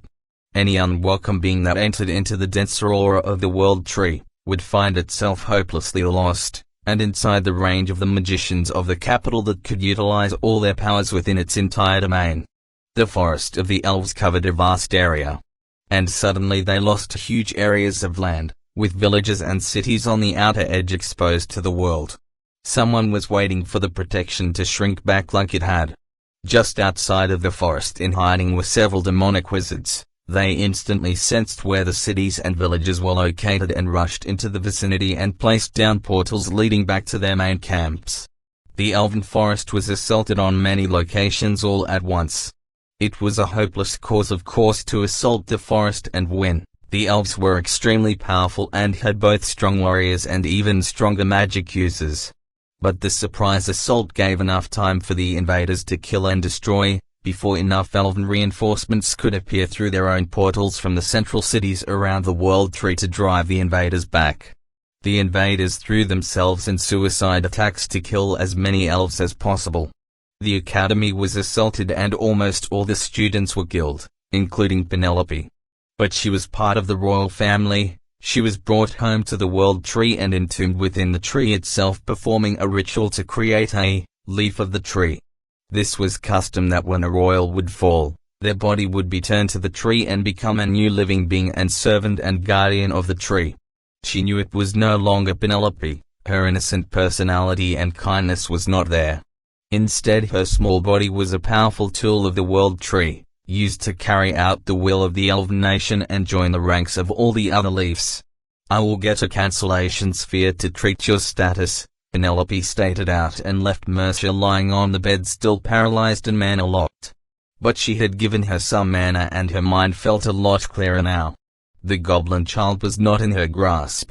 She knew during her stasis that their contact was suddenly broken.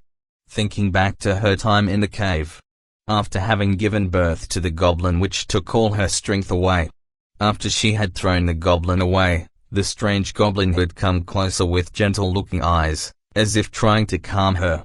She was unable to keep herself proper focused. All she thought, why was this goblin so odd? Progenitor. It was called the Goblin Progenitor. She threw it away as she felt it trying to touch her, hoping it would have been killed. But it survived, and then completely shocking her, it seemed to become sad, and she noticed something about it. Its eyes was purple. The trait of the elven noble line. She had never heard of goblins with any other color than red and yellow eyes. Even the worst of the goblins sometimes had completely black eyes. But this one, a goblin spawned from her, had her family's trademark eyes. She was unable to keep up by then, but the goblin came over and carefully tried to comfort her. Why would it do that after she tried to kill it? She could not understand, but someone wanted to give her comfort and she accepted it gladly, finally having proper release from all the horrors she had experienced in this cave and not a single kindness shown. But suddenly this tiny creature with her family's eyes was trying to comfort her. It put her hands on hers and she closed her hand on it. The goblin would then lie down on her hand and she would cry for a while from the sudden kindness shown when she noticed something. She could feel the elven soul within this goblin. Once more she could feel her soul having a connection to the mana of the world. Taking that away from her was just another horror she had to endure. Elves were intensely magical creatures, and without mana they would become listless and lose vigor fast. But now she could feel mana trickle back into her soul. Something all elven magic users had learned was to tap into other elves' mana and share it. It was not the same as a spell that was specifically designed to transfer mana in effectiveness, but now she saw hope for herself and Emily. She slowly managed to scoop the goblin child up in her arms and hold it on her chest. It had fallen asleep, completely feeling safe with her. She needed to make sure that their connection would not break, and also make sure Goblin would be taken with her back home. At first she wanted to do it because of the potential danger a special goblin would represent. But then she recalled how the goblin reacted to her. Her logical thinking wavered from this, and instead of calling her own mother for assistance to come get her, she decided on something else, to call on Penelope. Penelope would follow her commands cleanly and not react in an unknown way. She also felt ashamed from her situation, and she could not bring it on herself to doom this goblin that had treated her kindly. While she was taking in mana from the child, amazed by how much mana it had access to, as she needed a specific amount to make sure she could kickstart the spells and draw out the casting over several hours. Something suddenly stood on her chest, and she was suddenly having to deal with the goblin breastfeeding of her. This caused her face to redden up intensely, yelping out in the shock. Looking down at the face of the goblin that in his sleep was calmly suckling, he looked content and calm, a normal-looking face instead of a hideous goblin monster. She resigned herself to it, feeling an odd warm sensation within her knowing she was feeding her child. Another tear ran down her cheek as she smiled weakly at the situation. She prepared herself to go into trance. The first spell she began casting was Stasis, followed by Regeneration. Since her body was in a bad state, Stasis would fuel regeneration and keep her stamina up for the long period of constant concentration she needed to maintain the spell casting. But during the very last moments of the spell to call Penelope, contact was broken. She did not have a physical sense while in stasis. All she knew was suddenly the mana stopped coming and the link she had with the goblin in her arms was gone. She dreaded what could have happened. She was unable to do anything. She needed almost no mana, and she was unable to do anything but keep the spell from deteriorating. Then she began to feel the stasis spell being assaulted, its power draining fast. She sighed in her trance. She was doomed. The goblins must have returned, and now they were gonna kill her. Had taken the child. Her kind child that worried about her. That needed her. Just as she felt the stasis was gonna break. Suddenly she felt it. The connection was back. The goblin had somehow managed to touch her. It was saving her. She could feel the intent from the goblin as mana rushed in actively from the other side, giving her more than enough to finish the spell. She cast the spell, and then waited, hoping that Penelope would take the goblin along with her and the other women. But she woke up to a sad reality. Only she was saved, and now she was lying in her bed. Tears ran down her face as tried to come to terms with failing at saving Emily and the other poor women, but also mostly that the child goblin that had helped her once more was hopelessly lost far away. Penelope came back and held a small red orb over her that glowed briefly before turning into mist. Mercia could once more move, and mana was coming back to her on its own. What happened, Penelope? Mercia asked, wiping her face and regaining her calm. On teleportation to your location, 14 goblins were in close proximity to my entry point. Before I could destroy all of them, they managed to cry out for reinforcements. Attempts to block them from breaching in and from being able to teleport all of your requested targets out. They would have overrun my location and been able to kill Her Royal Highness despite my attempts to protect her. Saving the royal princess was of higher priority, and all other orders given were ignored. Penelope stated out her actions coldly and without a change of her neutral face whilst sitting next to Mercia's bed looking at her. Did you see the goblin I mentioned in my spell to you? Mercia, no goblin spawn was detected on your person. 5 goblin spawns were detected in closed baskets in the nearby area, but the time needed to search them would endanger the princess. Penelope. The High Mage has requested a report on my location and activity due to my leaving my post. I will. Penelope stated as if suddenly she had received a message. She began to rise from the seat next to the bed. Mercia quickly grabbed Penelope's hand and looked at her with a desperate look. Please, Penelope. Do not mention the goblin child. I asked you to secure my mother or anyone else. Mercia begged out quickly, a tear running down her face. Penelope paused, looking at Mercia, tilting her head a little, staring at her for a while quizzically. She lifted up her hand to Mercia's face and removed the tears gently. As you say, Your Highness. Penelope. Chapter 14, Let me see your war face. Bonk. Our exclamation mark. Good morning, Salah. Lurk rubbed his head as he was sitting up. Salah had been taking care of him the last few days, helping him with some basic things.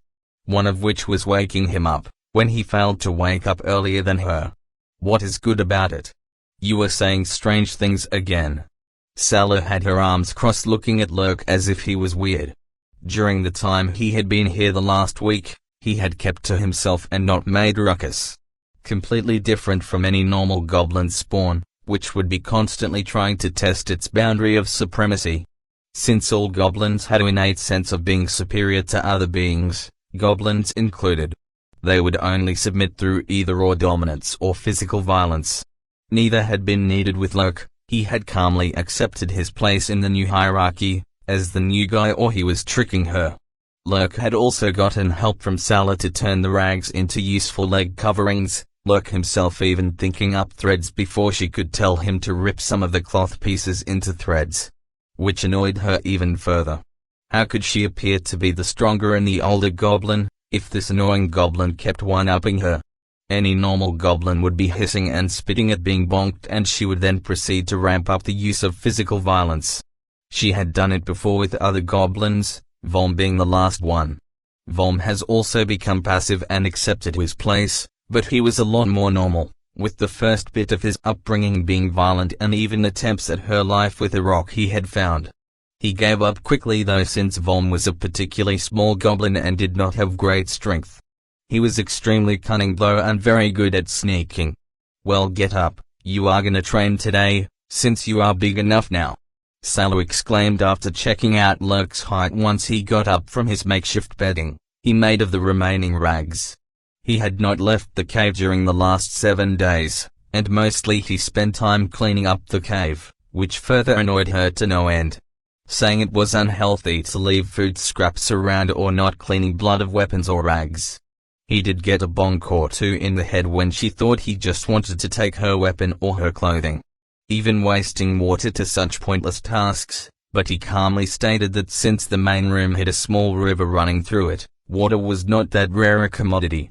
They had left him inside alone every day and left the cave to scout. The Sunsoaker's tasks was to go outside during the daytime, to make sure that nothing was encroaching on their cave, and they also did some light hunting to bring back food for themselves, since most goblins were extremely uncomfortable out in daylight. Even sudden bright lights would cause disorientation in them, which Lurk had already witnessed when the Saitu girl rescued his mother. They also explore around further at times, to confirm targets of opportunity for the rest of the goblins to go assault during the night, whenever that was relevant. Their breed of goblin was not annoyed by sunlight in the slightest, which Lurk attributed to their more standard humanoid-looking form, and their eyes all had different colors, instead of the common red. During these 7 days Lurk had grown extremely fast, causing him to ache a lot as his body went from baby to teen in those few days. Goblin's metabolism was really something, he thought to himself. From what he understood after asking Salah about how long it took for a goblin to being born from the time of conception, it would take around 7-12 days, which caused quite a situation when he asked about it.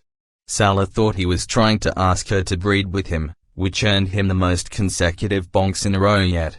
She explained that their group was forbidden to breed with their females, since they could not waste to lose manpower on it. Since the carrying of a goblin child was so fast, it also drained the female, intensely racking their body and required a lot of food. Something the chief, which he had not yet seen, had ordered for special goblin females to not undertake.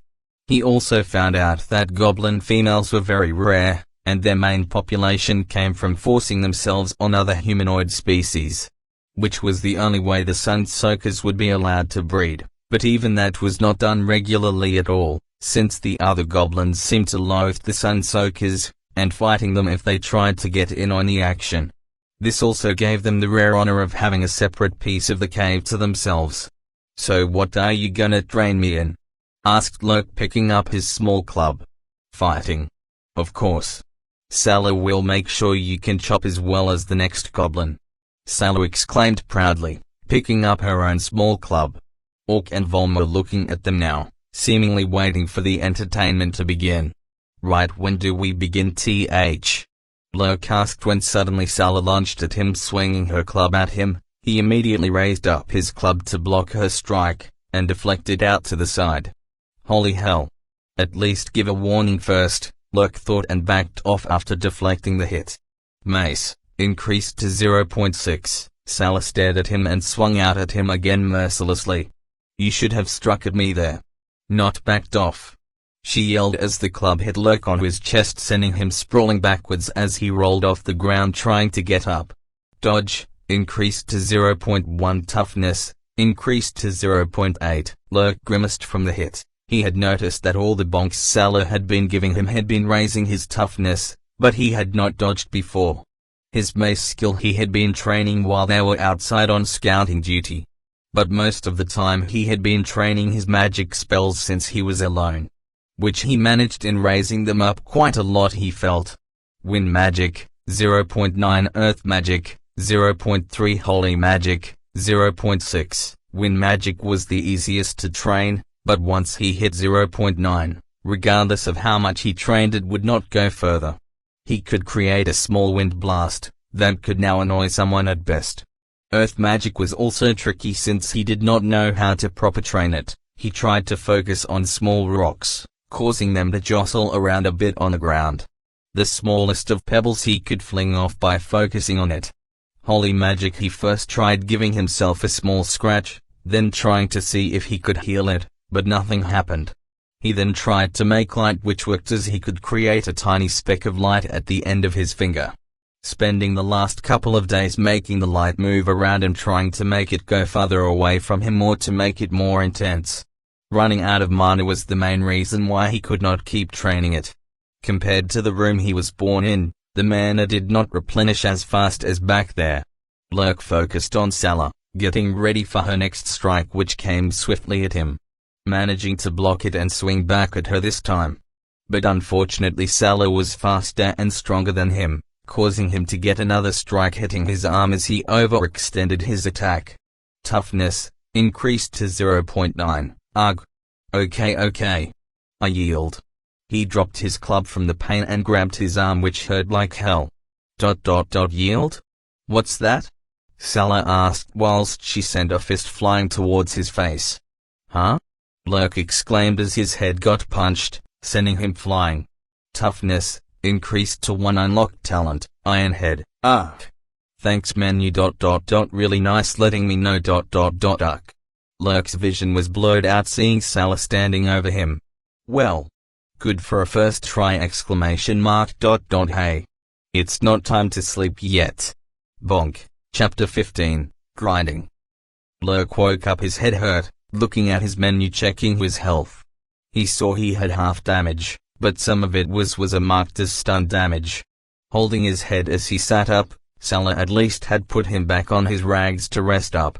The group must have gone out on their mission, leaving him here to lick his wounds. Stun damage must have been from that punch. Wait. What was that I saw? Lurk quickly looked back at his menu, limiting it only to his new additions. Progenitor menu access. Race, Goblin Progenitor, 100% class, mage level 0 name, Lurk, Goblin Progenitor sex, male age, 7 days, stats, STR, 10, 5+5 new. AG, 15 STA, 10 WIS, 10 INT, 15 UC, 30, health, 10-20. 5 stun damage mana, 315, abilities, new abilities detected. Mace, 0.3 new. Block, 0.2 new. Toughness, 1 new. Traits, new traits detected. Iron Head, natural talents, new natural talent detected. Bow, strong STR, medium new. Wind magic, exceptional. Lurk looked at his stats, noticing that he had a +5. His strength had doubled suddenly. Looking for the solution, he saw under natural talents he had a new one, STR, medium. Where did that come from, he wondered. STR, medium, inherited from Salah, plus 100% strength. Pump those muscles. Muscles are more dense but look the same. How? Must have had a giant in the family. Well, that explains that. Wait, I got that strength boost from Salah? Huh? Yeah, I have not really checked her out, since I did not touch her long enough for the skill to detect her. Guess that the bonks she has been giving me were not enough for that. Must have activated when I was unconscious and she moved me to my sleeping spot. This explains how she is that strong. Lurk stretched a little and pain flared up from his chest, and his arm was also very sore. He decided to try again with his holy spells. Holding his hand to his chest, he focused and thought about a soothing healing. Holy magic, raised to 0.7 weak heal cantrip learned, stun damage healed, 1.2.3.4.5. He tried to keep healing, but the same issue happened with no effect. Perhaps his skill was not strong enough to heal anything but stun damage. Contemplating it, his wound still hurt, but he could sense a difference. Thinking along those lines, he tried something different and focused on just soothing the pain. Holy magic, raised to 0.8 weaken pain cantrip, learned. The pain slowly faded away, the longer he kept focusing on it until nothing was felt anymore. This is very useful. I wonder what would happen if the others knew I could do this. I have decided not to show anyone. Worried I might be taken away to another group. For now at least this lot of goblins are more pleasant than what the other goblins seemed like. But why could I suddenly heal? Maybe it was because this was a more intense situation, so I guess I cannot just hurt myself over and over and heal it. Maybe I could, but it would require me to really commit to it. He'll have to think a bit about that. Checking his mana, The spells he used to heal the stun damage and calm the pain down completely cost him 30 mana. Luckily he had a big mana pool to work with. And during his rest and the last night's sleep, his mana pool had gone back up to full. Making a bit of wind appear in his hand, he thought about why his skill would not rise up to 1. Maybe it was along the same sort of as the healing. You can only train so much. Sometimes real-life experiences needs to give the extra kick. Maybe he needed some revelation, or just someone to teach him the trick, or feeling needed maybe just some more imagination. Right, what would make a proper wind spell? Thinking about all the stories and movies and comics he have seen, Lurk focused on a point in front of his finger. Trying to suck in air into a single point, condensing it together harder and harder. His mana started draining as he experimented with several ideas of how to do it. Eventually he thought of a flat spinning disc that only allowed things to flow inward. His head started to feel a pressure building in his head. Focusing on the current shape he was working with, he gave it one last push and then allowed the focused spot to be released in a forward direction. Like a flash, the condensed little pellet of air burst forward and slammed into the wall. Though it did not damage the stone wall, Lurk was sure that softer things would definitely feel that. Wind magic, raised to 1. Wind bullet cantrip, learned. Deflect cantrip, learned. He tried the bullet cantrip to check its mana cost. A much better and much faster forming bullet appeared and slammed into the loose rock he was aiming for on the ground, sending it flying through the room. 10 mana. So I can shoot 31 of them at full mana. I wonder how much damage they would do to something living? Lurk was thinking to himself when he heard someone coming down the crack in the wall from the main chamber. Unsure how long it had been since the others left, he moved back over to where Vom slept. His place had a big root coming down, giving a spot to hide behind. Staring at the crack, he saw a goblin he did not know peek out.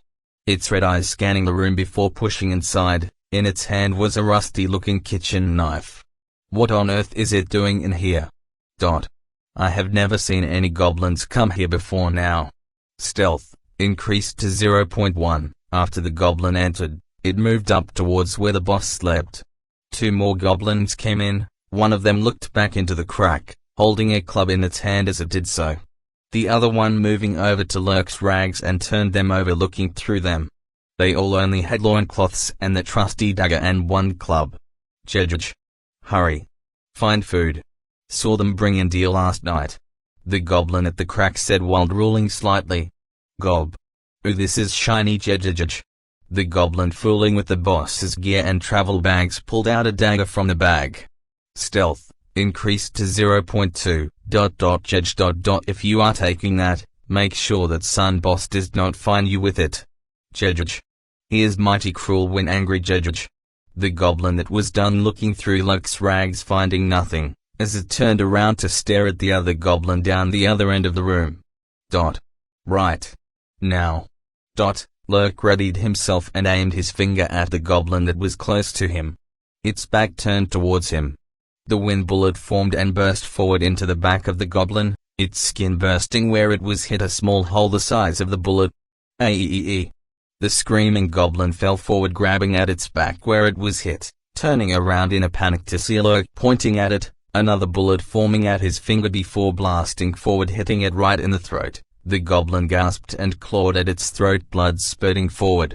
Stealth increased to 0.3. Wind magic increased to 1.110 XP gained. Goblin killed. Jedge.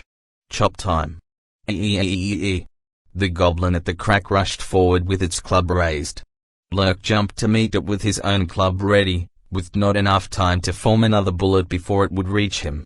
He swung his club, the goblin just slightly slower than him, as the club hit it right in the head, sending it sprawling back onto the ground. Just as Lurk was gonna form a new bullet, when he saw the last goblin throwing its rusty knife at him and charging forward. Lurk's eyes widened and raised up his hand he was forming the bullet in, quickly changing it to deflect instead.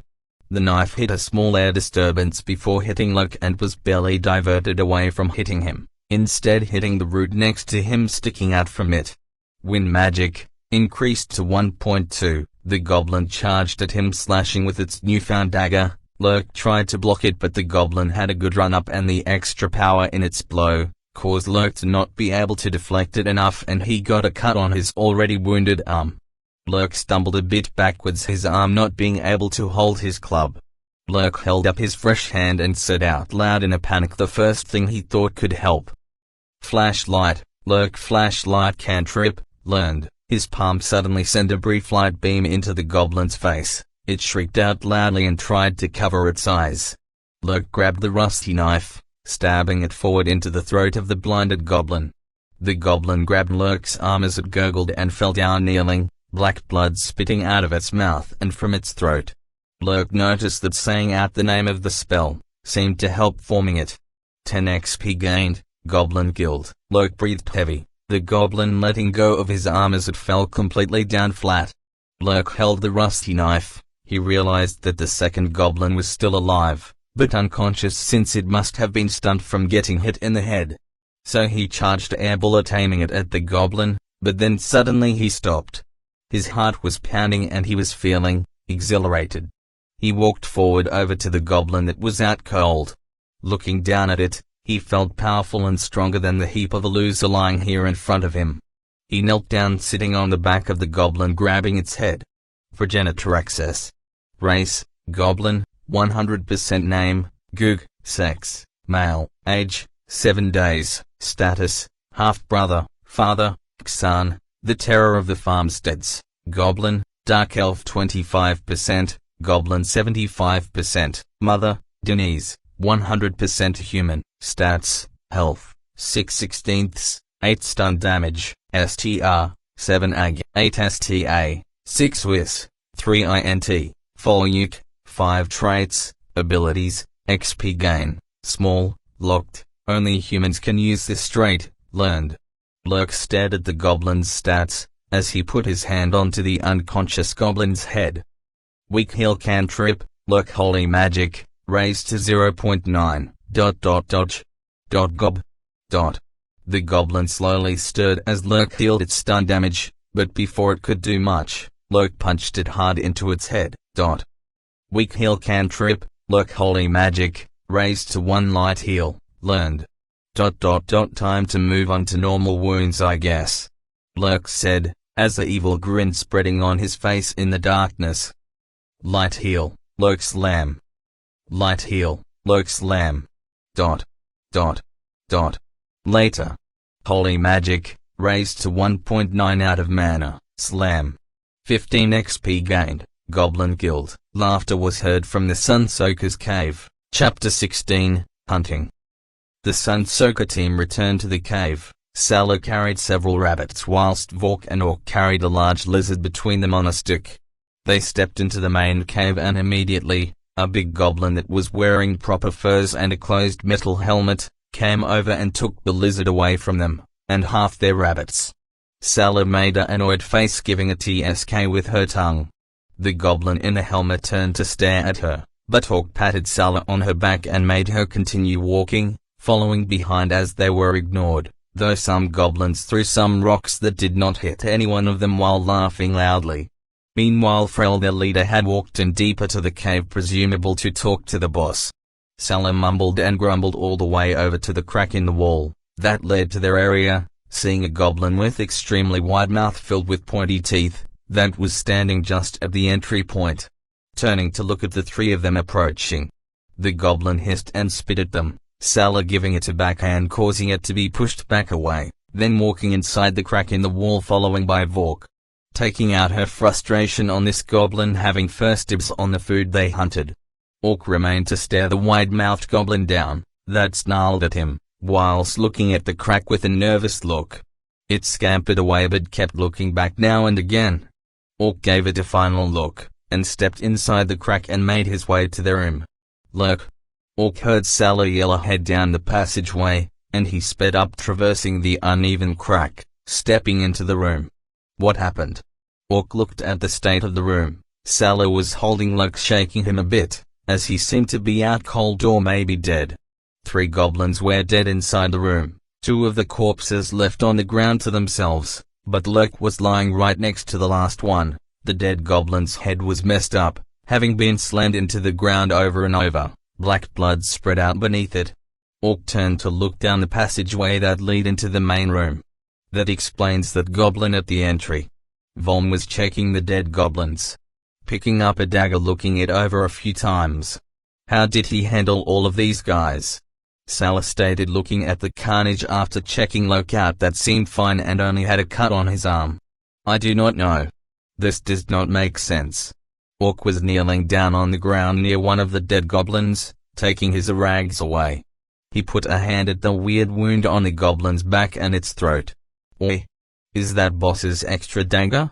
Salah was checking Lurk's wound and saw it was not serious at all, barely any bleeding. She noticed Vom holding the dagger, quickly questioning Vom about it. Vom turned to look at Salah, then he looked at the dagger, and as he realized it, he let go of the dagger in shock, letting it fall onto the ground. Ah! Everyone turned to look at Lurk, that groaned out, blinking and looking around groggily. Bonk. What happened here, Lurk? Did you beat all these goblins yourself? Salah looked more annoyed than relieved, giving him one of her bonks on his head. He barely noticed it this time. Lurk's head was pounding through. He looked at his menu and he made a guess that he must have used just too much mana in the end, causing him to going unconscious. Yeah.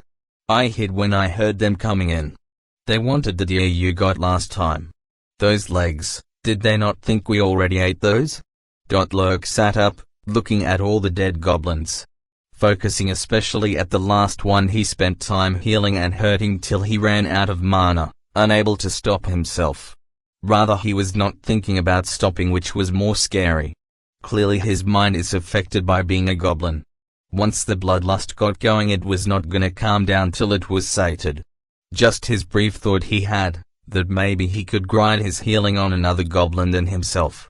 One of those stray thoughts all people get, that are terribly evil and potentially stupid. That no one really does, since their logic then comes in and says, nah, that's dumb and evil, before going on with your day. But this time that logic voice was not saying anything. He just went with it and enjoyed it too. He could remember laughing as he blacked out. He took a look at his menu and brought up the trait he thought would be the main culprit. Slightly evil, gained through birth. The darkness has a slight grip on your mind and soul. Born evil. This seems unfair. It's like some religions smacking you with being born with sin despite not having done anything. Except this time it was literal. Lurk was still touching the goblin he used his healing skill on, with his foot, so he decided to check it straight too. Beyond evil, gained through birth, the darkness resides in your soul, following its beck and call. So something is affecting all goblins through this trait. Lurk extended his hand up to Salah, then grabbed it and helped him up. Lurk checked her menu now that he was awake to do so. Progenitor menu access. Race, Goblin, 65%, 25% Human, 10% Ogre class, Pugilist level 2 name, Salah, sex, female age, 3 months, status, second cousin, twice removed father, blood, Skull Crusher, Goblin 75%, Ogre 25% mother, Lisa Sofnwim, 100% human stats, STR, 14, 7 plus 7 AG, 10 STA, 12 WIS, 6 INT, 5 Luke, 20, health, 34 mana, 12 abilities, speech, Goblin Brawling Mace Stealth Dodge, traits, Goblin Soul Slightly Evil Night Vision STR Boost Medium, titles, Head Bonker, ... I guess I got lucky. Lurk rubbed the back of his head, not able to really come up with a good excuses for how he managed to take these guys out, without revealing he was able to use magic. ... Did you not go all out against Salah earlier? Salah got angry and stepped up close and stared into Lurk's eyes. Oh, the training? No. I went all out. Though I expected you to go a little easy on me. Lurk backed away up against a wall. Salah followed, staring at him angrily still. Why is she so angry, he thought. Bonk. Salah did go easy on you. It is not like Salah wanted to kill you. Salah fumed and turned around, huffing annoyed, seemingly not caring about the goblins that came in to steal from them. You. What about the corpses here? Won't they get angry and come kill me, the ones outside? Lurk asked Orc as Salah had stomped away over to her corner, ripping the skin of a rabbit whilst staring at Lurk. Please do not stare at me while you are ripping a rabbit apart, Salah. Also, have I not heard that said before somewhere? No? Maybe, but they will not do it head on. These goblins are all very young. There was one outside that was standing guard, but it was pausing since it must have taken too long, and it was afraid to go in and check. Orc grabbed one of the goblins and started to drag it out after taking all its rags off. Throwing all the rags he collected over to Lurk's corner along with the rusty dagger and club. Grab one and help. You too, Volm, Orc said as he began dragging the corpses out into the main room. Lurk and Volm helped out. As they entered the main room, most goblins noticed and were quiet, staring at them. Lurk stepped out with the corpse, followed by Volm that quickly went into the crack again. Orc stood still looking out over the room. Lurk remained by his side. More goblins began noticing the pair standing with the dead goblins. Becoming silent. A goblin Lurk had not seen before, wearing furs and a full metal helmet, came over. Staring at Orc and Lurk.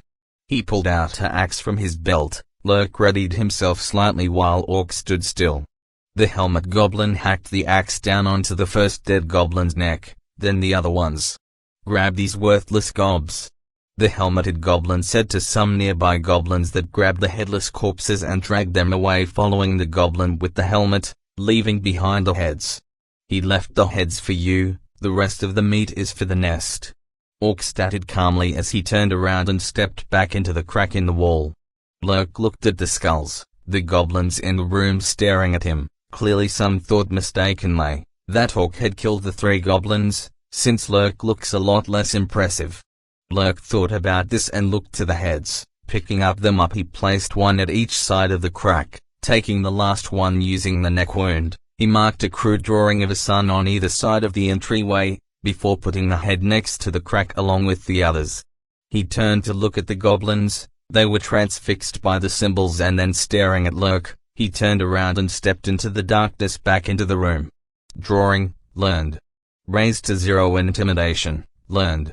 Raised to 0.4, title gained, Sun Soaker. Chapter 17, Reward. Going back inside the Sun Soaker's room, Lurk put a hand on Orc's shoulder briefly before Orc had the time to go back to his items and begin unpacking his gear. Progenitor menu access. Race, Goblin, 75%, Scalman 25% class, Hunter, level 5 name, Orc sex, male age, 8 months, status, half-brother father, Xan, the terror of the farmsteads, Goblin, Dark Elf 25%, Goblin 75% mother, Histancy, Scalman 100%, stats, STR, 10, -5 crippled dagger, 15, -5 crippled STA, 20, 15 plus 5 WIS, 5 INT, 3 Oyuk, 20, health, 40 mana, 15 abilities, new abilities detected. Speech, Goblin Axe, new. Bow throwing, new. Stealth survival dodge tracking, new. Crafting primitive, new. Intimidation, traits, new traits detected. Goblin soul evil night vision viper spit / bite, weak new, locked, requires plus 75% Scalman STA boost, small new. Natural talent crafting, small new. Status, permanent wound eye, permanent wound left arm. Titles, Ice Wolf Killer, Wounded Warrior, Soul Survivor. Orc turned his head slightly to acknowledge his attention was on Lurk. You. Thank you. Is it normal with that sharing we just did? Lurk quickly thought up something to say, whilst also trying not to be too shocked. Another half-brother, he sure is a grizzled goblin this one. Soul Survivor. Lurk wondered what that was about, must have something to do with that Ice Wolf Killer trait. Orc nodded briefly before going over, sitting down unpacking his bags. Normally if you kill something it is yours, if you can keep it. But we Sun Soakers are not accepted and must share our kills. Yes, we could have kept those 3 for ourselves, but it is better to hand them over. You did not take their heads with you? Orc was taking out his axe which he began to check, before remaking some arrows that had broken during their hunt. as he talked to Lurk. Noticing Lurk was empty-handed. "Ah. No, I decided to leave them outside as a warning. Also I marked the doorway with their blood." Lurk scratched the back of his head. He really did not want to keep the heads. He still would not accept eating thinking beings, though he would worry if the slightly evil trade would have something to say about that if the chance happened. He decided to not take the chance. Really? Clever. You will do well. Orc paused in his tasks, looking slightly surprised. Though some goblins might take the heads, because there is flesh on them. But it's a good way to mark territory, I thought, Lurk stated as he sat down, looking at his prize for defeating the 3 goblins. A rusty dagger and another club, and 3 questionable rags that he would need to dedicate a lot of cleaning time to. He felt a weird sizzling sensation on the side of his head. Knowing it was Sala that was staring at him constantly, he sighed, not looking forward to the training she intended to go through with him later. Lurk turned to look at the entryway as he could hear someone coming down it. Frel, the leader of Sunsoaker, stepped in, looking around at everyone before looking at Lurk. "Explain," Frel said, staring at Lurk, feeling like he was being picked apart by that stare. Lurk quickly got up. "You?" "Yes, sir. Well, 3 gobs tried to come in and look for food, and they also tried to take this." Lurk went over to where the dagger Volm had dropped on the ground. No one had touched it yet. Lurk thought it was a bit weird. He picked up the dagger. It was in good condition, one of the better-looking weapons in this group. Suddenly a fist slammed into Lurk's stomach and he was completely stunned, collapsing onto the ground, dropping the dagger. Toughness, raised to 1.2. Do not touch what is mine, Frel said, putting a boot on Lurk's head. Stepping down hard briefly, Lurk coughed, grabbing onto the boot, trying to resist the force being exerted on his head. Ugh. Yes, I will not. I was handing it. Ugh, cough, Lurk stammered out, earning a brief extra pressure of force from the boot on his head. Frel moved his foot, letting him go, picking up his dagger. "Do not let it happen again." Frel went down to his side of the room. Lurk coughed and managed to sit up. That punch knocked all the air out of him, and even caused normal damage. Normally, punching had only caused stun damage. Lurk made a mental note of not pissing Frel off. After collecting himself, he went back to his spot. He noticed that Sala was once more looking at him, but not in the same intense way. He gave a brief look, causing her to look back down to her rabbit skinning, her mumbling continuing. The others in the room seemed to be focused on their own situations. Lurk had forgot that Frel was their leader. He would have to show his dominance over Lurk at some time. This was the first time and also the perfect time, Lurk thought. Since Lurk had just done something rather noteworthy. Frel managed to remind everyone that he was still in charge and the top goblin in this group. Plus, to enforce the rule that Lurk did not know about, to never touch Frel's stuff. Lurk spent some time cleaning the rags, and decided to use them and the other rags he had to make some arm coverings. The longer he worked on them, he noticed menu giving messages of his crafting improving slowly. Crafting primitive, raised to 0.3. You have created rag braces, normal. He thought about it when the messages came up, but why did he not already have crafting? Sala had shown him how to make his small leg coverings. Maybe because he did not do it himself, only giving some brief advice. But how did that explain the drawing skill and the intimidation he learned just now? Was it once more just the situation? He was not overly involved with making the pants, but when he was standing there beside Orc, that was standing there calmly projecting his own presence. The focus of goblins on him as he did the drawings, was the statement of placing down heads as a warning worth more to the menu. That single thing raised his intimidate from nothing to 0.4, but the drawing only appeared as 0. Getting skills on one's own was weird. It must require a lot more training from someone, or they have to stumble onto their own natural talents maybe. Compared to my skill list, everyone else so far seemed very focused on a small assortment of skills. Well, they were basically on the tribal level. It would be weird to expect more. Orc was looking at Lurk as he was working on the braces. The new gob was gifted. Sala could do a little, but it was never anything worth mentioning. But Lurk just made proper arm coverings that would not just fall apart from nothing. Sala went over to Frel with the rabbit meat and furs she had cleaned, then went back to her spot. Lurk was getting used to this, that all their gains were handed to Frel. Once they had done their work with it, he would then hand out the food. Once more showing his dominance over the group. He handed out meat to everyone and then some of the furs to Orc, before turning around looking at Lurk.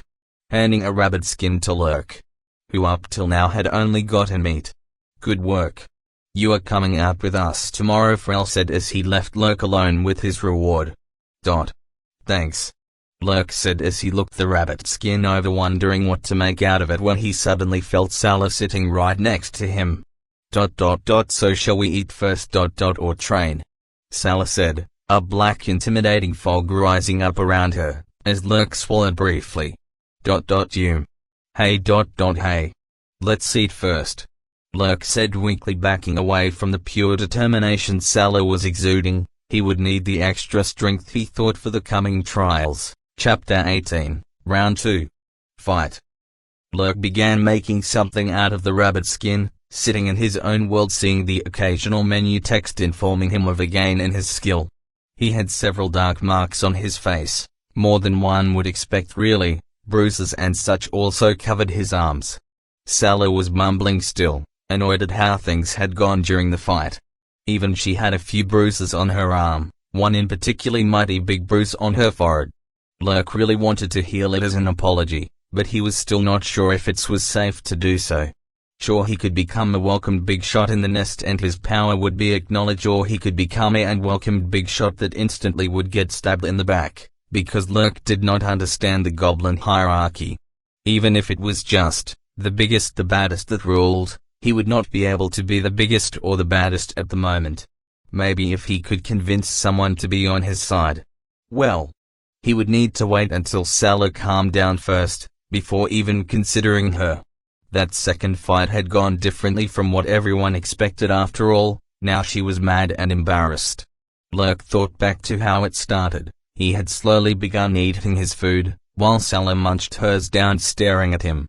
How can you eat in peace, when a punch maniac is waiting to cave in your skull in a training exercise? You are not trying to stall, are you? Sala grumbled. Vorm and Orc both looked at her. Gulp. No. It's just such a delicious rabbit. Lurk smiled as he bit down another piece of raw rabbit meat. Vorm and Orc turned to look at him as he responded. They both had been doing this back and forth. They also wanted to see the fight again, though the warm-up to it was rather entertaining too. Having run out of meat, Lurk sighed and got up slowly after taking one of his clubs. Sala jumped up. Lurk instantly stepped back. Whoa. Wait. Let's make some ground rules, okay? Lurk said, holding the club out to create distance. Rules? What? There are no rules except do not kill, and even that is a stretch. Vorm and Orc nodded at Sala as she said this. It's not good training if people go unconscious or die. You need to teach me, right? Lurk blocked a hit with the club as Sala whipped forward. Block, raised 0.3 dogged, raised 0.2, grrrrrr. Just fight as well as you can. Sala seemed really upset still, that Lurk had been holding back, or she at least thought he had. How can he fail so miserably against her, but against 3 goblins kill them all, with little damage to himself? It infuriated her. Lurk kept trying to keep her at distance. He was actually trying his best now, but only to block and dodge. Block, raised 0.4 dogged, raised 0.3, which did not always work out as well as he had hoped. Toughness, raised 1.3, off. Lurk stumbled back as she managed to strike him, making him stumble a bit, but he managed to recover himself before falling. It was becoming easier to remain agile and on his feet. Dodge, raised 0.4. Sala was getting annoyed that Lurk seemed to be not wanting to hit her. He seemed to be weak of spirit. She had a problem wanting right now to cave in his skull if he kept this up. The anger like usual flaring up and demanding blood spilled soon. Lurk noticed that her behavior was changing. Her normal anger and annoyed self was being replaced slowly by something else. He could somehow feel it. Just like back when in the room he was born, when all the goblins yelled and screamed, something was affecting them all. When he saw the unconscious goblin, he then proceeded to heal to death. That same feeling welled up inside him. Now he could see it in her eyes, slowly but surely building up. She was definitely annoyed because he was not hitting back. But it felt wrong to try and hit her. Too much of his old personality said you cannot just smack girls in the face with a club. But he had to do something, or the inner rage, hate goblins seemed to have inside them ready to boil at a moment's notice, would erupt, and maybe she would forget about the not killing part. So Lurk suddenly switched from defending and he lunged forward, dodging underneath her swing and slamming his club into her stomach, sending her down past him as he turned around to face her again. But she had dropped the club, and was not coming at him with her fists. Her combat style changed completely and she managed to slip past his club and punch him square into the face. Mace, raised 0.4 toughness, raised 1.4. Ow?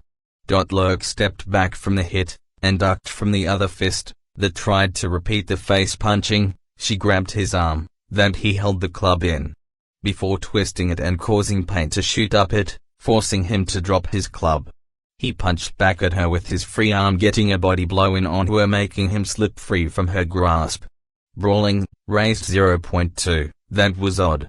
That punch barely hurt his face. Lurk rubbed his cheek as they both managed to build some space between each other. She seemed to have calmed down somewhat, that hate and anger feeling seemed to have gone down a lot. She just wanted him to fight her properly. Now she was back to her usual self.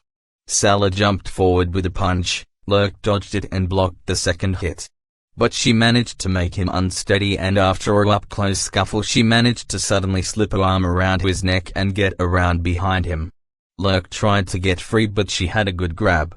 Brawling, raised 0.3 block, raised 0.5. What followed was a lot of punches straight to his head. Lurk felt like Salah was not putting in her best strength into those punches. It felt like something a big sibling would do, holding down the younger sibling and start toying by knocking on the head. Now Lurk felt upset. Was this not supposed to be serious? Toughness, raised 1.5. Toughness, raised 1.6. Salah on the other hand was putting more and more strength into her punches. Her fists even started to hurt now. How was Lurk still standing, as she landed one last punch into the side of his head? Lurk managed to grab onto her arm and separate himself from her. Brawling, raised 0.4. He flipped around, grabbing first one arm then the other one. Both were locked up against each other, body to body, trying to wrestle each other down. It was a struggle to keep up, both of them having now locked their arms up, chests pushed into each other. Lurk got distracted from earlier feeling her chest against his back, and now against his chest while they struggled back and forth. This is a fight, damn it. Stop distracting me with your bits, Salah. Lurk. Salah was perplexed. How could he suddenly match her strength? She had to end this now. With all her might she moved her head back to give him a proper strong headbutt, slamming her head into his. Lurk had the same idea, as he had finally begun to figure out what was going on. Ironhead, you were hit in the head when you were born. Subsequently you received way too many hits in the head for a baby to receive, in the following short amount of time growing up. Stun damage, only, to the head is reduced down to 1/10. Effectiveness toughness is doubled considering any damage to the head. You knucklehead. Seriously, what kind of weird trait is this? Sure, his mother threw him into a wall. He got bonked constantly by Salah and even received a proper knockout punch from her in his face that knocked him out cold. How can that justify this trait? Lurk met Salah's headbutt with one of his own. Vom and Orc watched as they both slammed their heads into each other, the oddest, most hollow clonk sound was heard, and Lurk stumbled back, whilst Salah was wobbling backwards before falling onto the ground, seeing small goblins dancing over her face. Brawling, raised 0.6. Toughness, raised 1.8. Okay. That one I could feel. Hug. I hate to think how much that hurt her. Lurk rubbed his head whilst looking at Salah splayed on the ground. You. Salah? Lurk asked out briefly as he walked over closer, sitting down. You are. What happened to Salah? Salah blinked a couple of times. Well, I think Lurk managed to beat you, Orc stated calmly. causing Salah to sit up fast, which she regretted quickly. What? Impossible. Ow. Urged Salah's head. Salah rubbed the big bruise on her forehead. Well, you wanted me to go all out. Ow. I would be willing to call it a tie, since we are technically still up. Lurk tried to comfort her a little. Instantly he remembered she did not want a fake fight or to be pampered to with words. You exclamation mark. You idiot. Bonk. Our Salah's hand. Chapter 19, Daylight. Lurk had finished his work on pouch he made from the rabbit skin, making sure he had a place to hang his knife on around his waist along with it. Afterwards he asked Orc if he could help with any of the tasks he was doing. Orc gave him some of the arrow materials he had, showing him what to do with them. Crafting primitive, raised to 0.5. You have created, rabbit pouch small, normal. Orc was reclaiming arrowheads from broken arrows of various types. Salah calmed down also and went out to get water from the main room. Vom did his usual and just sat hidden in his area. He had picked that large root to sleep behind out of sight. Frel was in the other part of their room. It was actually a twisting corridor cave that tilted to the side over at Frel's side, so he remained out of sight. His part of the cave was more than 50%, another sign of his dominance. Lurk had felt angry and humiliated when he was being forced down under his foot. He knew that if he was gonna survive he had to be either standing behind someone, or push someone down to take the front. Submitting to Frel was the only choice for now, as he could feel both the regular fear of being bullied but also he felt that odd goblin instinct behind his thoughts pushing him to submit. Right now though he was not strong enough. He felt, he might know magic but he had seen another goblin also know magic.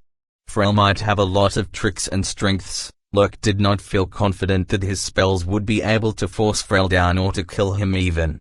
So for now, live and learn and try to get along with Frel and avoid angering him. Sadly he did not manage to touch Frel's skin, whilst being held down to see his menu. That would have been a good way to see his skills and of course steal them for himself. He would have to try harder next time the chance showed itself. Lurk seemed to get along well with Orc. Salah was well. Salah with all her quirks and Vom. Vom was tricky, he would not say anything. He also did not look comfortable if Lurk looked or moved close. So Lurk had to wait to try and get his menu info of him. Salah came back in with some water from the bucket, looking slightly perplexed. HMPF. Salah expected a lot more from the drawings you told about. What is it anyway? Lurk tilted an eyebrow as Salah asked him. It was after all just a circle with lines waving out of it. When Lurk told her it was suns he drew on either side, Salah tzked. She had hoped it was something more impressive like a dragon or a giant goblin stomping smaller goblins. I was not gone that long, Salah. Lurk sighed, though he did not spend a lot of time on the drawing. It did not even raise in skill, it was still at a comfortable 0 in the menu. Well, I think dragons would be scarier. Salah huffed, putting the bucket with water down. Well, it works for now. It might give some goblins a urge to come challenge you, Lurk, but it was a good idea to show strength, Orc said as he managed to finish 2 arrow and after looking it over, putting it back into his quiver. Oh? Why would they challenge me? I just made clear this is our cave, Lurk stated, trying to think of what Orc could mean, as he tried to put himself into a goblin outside's position. Lurk, a new goblin, would show up, kill 3 goblins and then lay claim to a part of the cave in a show of power and defiance. Someone will feel like they need to show they are the bigger goblin towards the young upstart. Lurk nodded.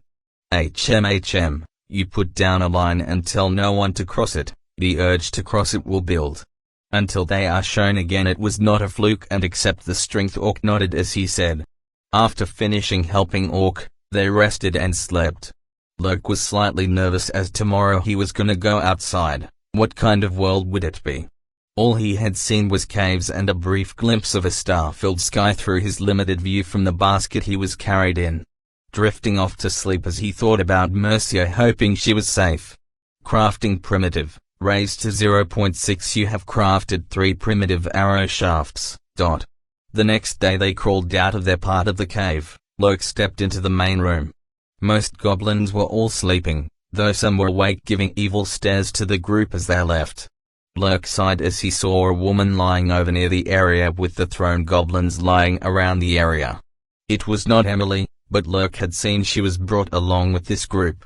He wondered if she was still secluded and off limits, since he recalled that once a goblin tried to go for her it was instantly killed. Lurk felt bad for her as he could see her despair when Mercia was saved and she was left behind. The group ventured out of the main room. Orc walked with Lurk, showing him where the traps were the goblins had placed in this main cave corridor. Right at the entry point into the main room was a slab of rock. Orc informed Lurk that the shaman of their group had placed a magical rune underneath it that would incapacitate anyone stepping on it. Further down the cave corridor, sinister little sharp spikes with poison on them hidden in loose dirt, more than enough to pierce soft leather footwear. When they made it outside, 2 goblins were hiding near the entrance in cracks that seemed to have been dug, mined out by the goblins. If he not for his enhanced senses he would not have noticed them. Stepping outside, sunlight hit Lurk and he saw a rocky pathway leading up in a curve, large trees hanging over the deep hole this cave was situated in, the sun piercing through enough to illuminate the entire opening in the ground. Following behind the others they left the deep hole up the path and began trekking into the forest. He now knew he was green as expected. Orc was a deep green with traces of various dark lines crisscrossing his body. Vom was pale green and looked even more feeble in the light than he could imagine. Frel was a very dark green. The contrast between Frel and the others were apparent. Frel had gear, boots, furs and daggers and bow. Only Orc had a bow too. Sala was the same shade of green as Lurk and she too seemed more pleased outside in the sun. She closed her eyes and smiled happily, making Lurk stare at her briefly until she noticed and Lurk quickly looked away. She had a spear now and a club, and 2 hefty leather gloves that were slightly too big for her, with metal studs on it. Lurk had never seen those before. If she had worn those while fighting him, he was sure he would have been dead. Today we are scouting for any trace of enemies, also finding food as we see fit. So a regular patrol, Orc said to Lurk. What kind of enemies are we talking about?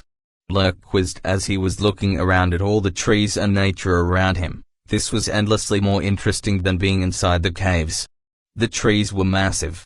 Many different birds were chirping and making noise. The group stepping inside the canopy of the forest. Dangerous beasts we cannot handle ourselves. Humans, elves or kobolds are the ones we most expect. Normally elves would not be a thing to look for, but since we fled from our last cave, we have been told to keep an eye out for signs of elves. Orc, elves, huh? Yep, I could see why they would come here, Lurk thought to himself. But there are also places we need to check for activity. There are roads nearby and a destroyed human nest nearby we also check up on for any changes. Orc, destroyed? How long ago? Would humans be looking for the ones that did it? Was it us? Lurk asked quickly. Oh, it was not us specifically, but goblins of old did it. No one is coming to check on that nest, they are all long dead. This place is the human wastelands. We are right on the edge of it near a large passageway in the mountains where the humans pass through to venture into our lands and beyond. Humans and others come here trying to destroy us and hunt for the monsters that roam in this land. We destroyed them all long ago. But now they are beginning to push back inside here in smaller groups. Orc, oh. Adventures searching for fame and glory or revenge. Or captured friends. Lurk thought. The group separated as Frel went on his own. Sala and Vom went one route and Orc took Lurk with him to check out the destroyed human nest for activity. It was one eventful trip for a good while, Orc and Lurk sneaking and listening intently as they traversed the forest. Finally they reached a slightly rising hill that they climbed up. Once at the top Lurk could look out over the forest, and out in front of them was the human nest. That looks like a ruin of a city. Lurk looked at what he thought was a city, a broken stone wall around it, covered in nature as it had begun reclaiming it all back. Inside only stone structures were visible and they were collapsed. Unsure how people would live, but it looked to be more than just a peasant village. Orc nodded as he looked at Lurk. Yes, they do call it cities. Orc looked out over the city along with Lurk, when he suddenly pulled him gently down by his shoulder to lie on the ground. Look. Orc pointed at something down in the city. Lurk managed to see something small like a child suddenly skip past between two crumbled stone buildings. What was that? It looked. Lurk had never seen that before. Kobolds. Orc said calmly. Chapter 20, Scouting. Lurk stared intently at the part of the city where the movement occurred, as he asked Orc for more information. So what do we do with kobolds when we see them? Lurk had an inkling of what goblin responses towards kobolds, or for that matter anything or anyone would be. But he wanted to know more. He was worrying about the future. Could he really exist within a goblin group safely, or even ethically? They were capturing women and raping them to extend their numbers. Murdering and hurting for the sheer joy of it, influenced by the trait, evil. Everything Lurk felt was he wanted to stop this, but he was only one goblin. He did not want to submit to this way of living. When he felt sure of his skills and knowledge of the world he would leave. For now he would help the Sunsoakers, helping to defend them, and the nest would also be defending himself. They are tasty, Orc stated, but then again, he could just leave right away, he thought on hearing that from Orc as he hung his head down sighing. It is odd though that they are here at this fallen human nest. Orc said staring intently down at the city. How come? I would think there would be a lot of hiding spots down in a city? Lurk said as he regained his calm.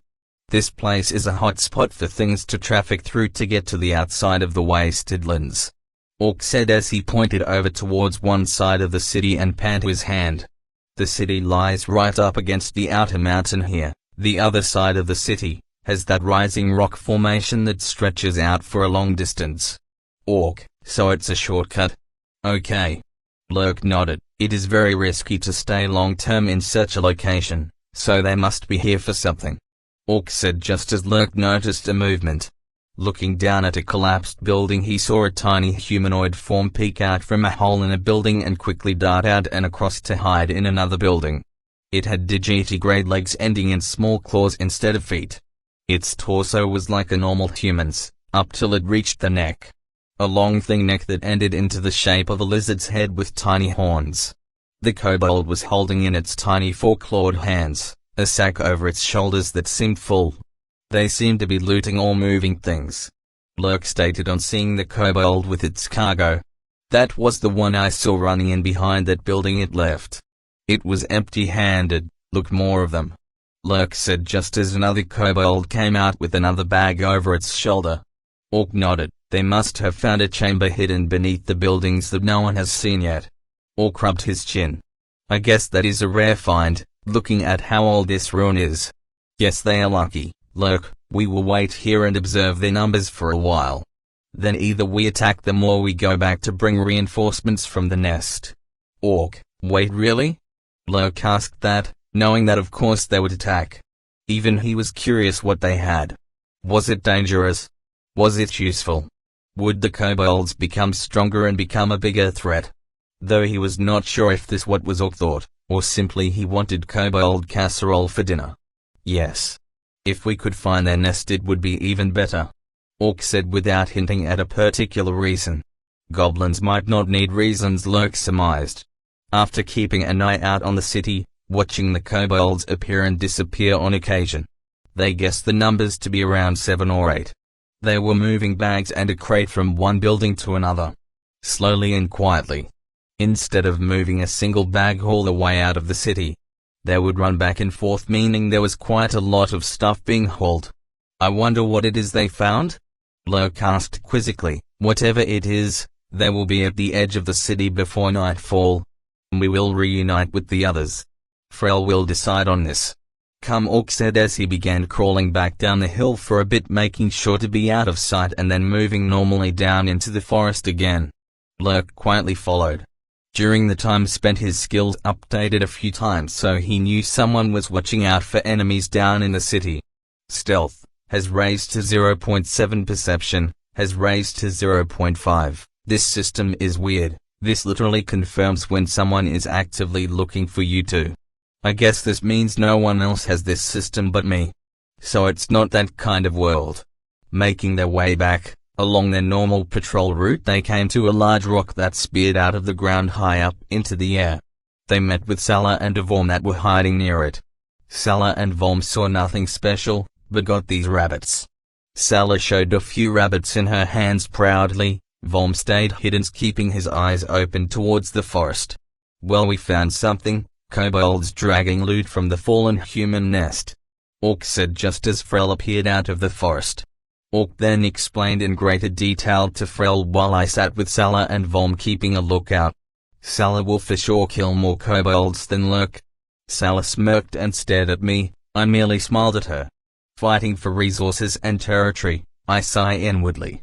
Maybe I can raise my value in the group. At the very least I want to make sure nothing happens to Salah and Orc, maybe even Vorm. I will go back to gather a group to come to the human nest. You take the others and assault them before they escape with the loot, scare them off or kill them. Frel said to Orc, before he began heading back towards the cave. Huh. Well, I guess he would be the only one that could make the other goblins come out. Out of all the Sunsoakers he seems to be the only one the goblins would acknowledge, Lurk pondered as he followed behind Orc back towards the ruined city. Let's go kill some kobolds. Orc said, and an odd sensation ran down Lurk's neck as everyone grinned. Even he felt a smirk and a urge building. Damn it, evil trait. Chapter 21, Assault. Everyone ran at a brisk pace towards the city. Lurk felt the anxiousness of the upcoming fight, trying to ignore the instinct in him from completely taking over, unlike the others that were excited and filled with bloodlust. They reached the hill and spotted the kobolds leaving a two-story building that was missing half of it and its roof was gone. The Sunsoakers ran along the edge of the city until they reached the place closest to the building. Vom, you go in from the left, wait for the chaos to begin and strike the ones in the bark. Orc sent Vom off to hide behind a crumbled wall near the crossing point the kobolds were using. Salah and Lurk, take the right, you will strike out when they move to attack my location. Orc pointed towards a toppled-over giant statue that was right at roadway between buildings. If they could do this properly, they would hit them from two sides and give Orc a chance to keep firing his bow. Lurk followed Salah in a wide circle, moving from hiding spot to hiding spot until they reached an alley between the remains of two buildings. The collapse's statue was just ahead. Salah was grinning and breathing hard. Lurk had somewhat collected himself, but it was getting harder to not give in to the urge and wish to maim and cause suffering. He felt he needed to keep his head, or he would not be able to control how he would attack. He was still on the fence on using spells yet in front of the others. The instincts were yelling for him to use his spells, to cause more destruction than the others and show them his power, so they would fear him and submit. A kobold was moving out from the building it had left a bag in. As it ran back, Lurk and Salah moved behind the statue. Now they waited for Orc. They did not have to wait long as they heard a ruckus from the delivery building and saw Orc slice a kobold down and then readying his bow towards the crossway. A kobold came out running with a bag, followed by another one holding a small box. Just as they reached the midway point, an arrow flew out and sank into the chest of the box-carrying kobold, that yipped out loudly and fell back onto the ground. This caused the bag-carrying kobold to screech out and begin to make loud consecutive yipping noises, before leaping into cover behind the statue, not noticing Salah and Lurk on the other side. Stealth, raised 0.8. 9 kobolds appeared out from the other side of the crossway and came running out, the front ones having small shields and spears, and 2 of them having bows that either began charging towards Orc's location or firing their bows. The rest having daggers. Orc managed to fire off 1 arrow hitting a shield, before he took cover from arrows being fired at him. Just as the shield-carrying kobolds ran past the statue, Salah and Lurk leapt out. Salah punched the kobold hiding just on the other side of the statue, sending him slamming into the ground, as she kept her speed up into the back of a kobold with a shield. I have to focus, kill them. Be aware of what's going on. HNNG shut up, evil trait. Lurk moved out and grabbed one of the shield kobolds, cutting its throat with the rusty knife. He was slightly bigger than the kobold. Its throat was not covered by scales like the sides of its neck was. He held onto the kobold until the last shield kobold turned to face him, where he then kicked the dying kobold into the kobold, making it lose valuable time to react. You kill, kobold warrior. 30 XP gained. Dagger, raised 0.2 backstab, learned. 0.2 stealth, raised to 0.9. 3 of the other kobolds that were wielding proper daggers but no shields leaped at Salah and Lurk. Salah managed to block one of the kobolds but was sliced by one of the daggers. The last dagger kobold stabbed out towards Lurk, but he stepped to the side just as the dagger was about to hit. Lurk quickly stabbed into the side of the kobold that overextended, causing it to yip out in pain and stumble back away from him. The shield kobold then stabbed its spear at Lurk and he was unable to dodge it fully. A small flesh wound to his hip was slashed. But then an arrow struck into the back of the shield kobold, causing it to collapse. Lurk quickly grabbed the shield it dropped, just in time to block a strike from the dagger kobold he managed to stab. He was pushed backwards back behind the statue, now fighting out of sight of Orc and his bow. Salah too was forced backwards by the 2 dagger kobolds fighting her. She could just barely keep them occupied without receiving any big deep wounds. Shield, learn 0.2. Lurk managed to just see the bow kobolds suddenly having to deal with Vom that killed one of them, having sneaked up behind them. Lurk was almost worried that Vom had not attacked at all, but he had disrupted the bow kobolds completely. Lurk was suddenly rushed by the dagger kobold. It managed to cut at him and then slam into him, sending him sprawling onto the ground, his own knife flying away from the sudden slam. The kobold quickly jumped onto him with its dagger striking down, but he blocked it with the shield. Shield, raised to 0.4. Salah got cut again, but managed to counter and knock a fist up under the jaw of the kobold, sending it flying back flat on the ground. The other kobold against her also took the chance to wrestle her in a grab, giving her a slight cut. Lurk slammed his shield up to meet the dagger coming back to hit him, disarming the kobold that then began clawing at him and suddenly bit down onto his shoulder. Salah was held and struggling with the kobold. Despite her being stronger, it had managed to get a good hold on her. All her focus was on it, and she did not see the kobold that she punched into the jaw, rising up quickly and leap up at her with its dagger ready to sink into her back.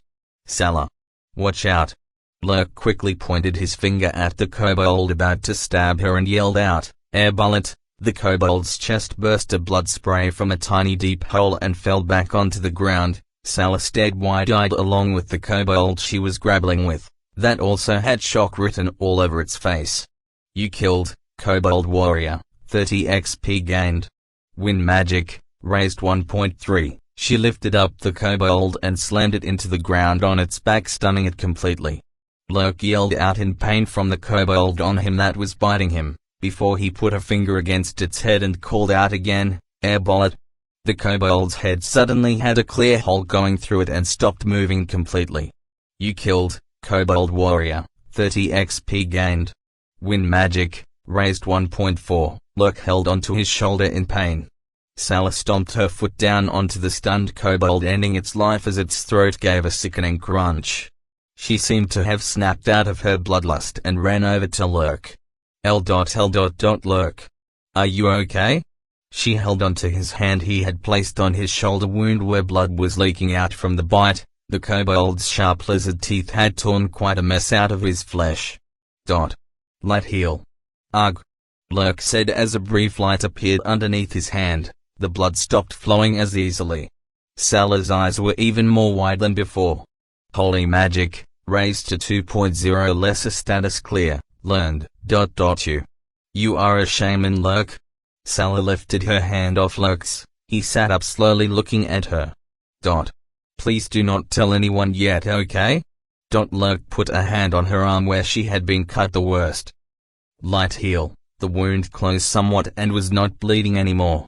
Salah looked at Lurk's hand healing her, then turned to look at Lurk still flabbergasted, but she quickly nodded.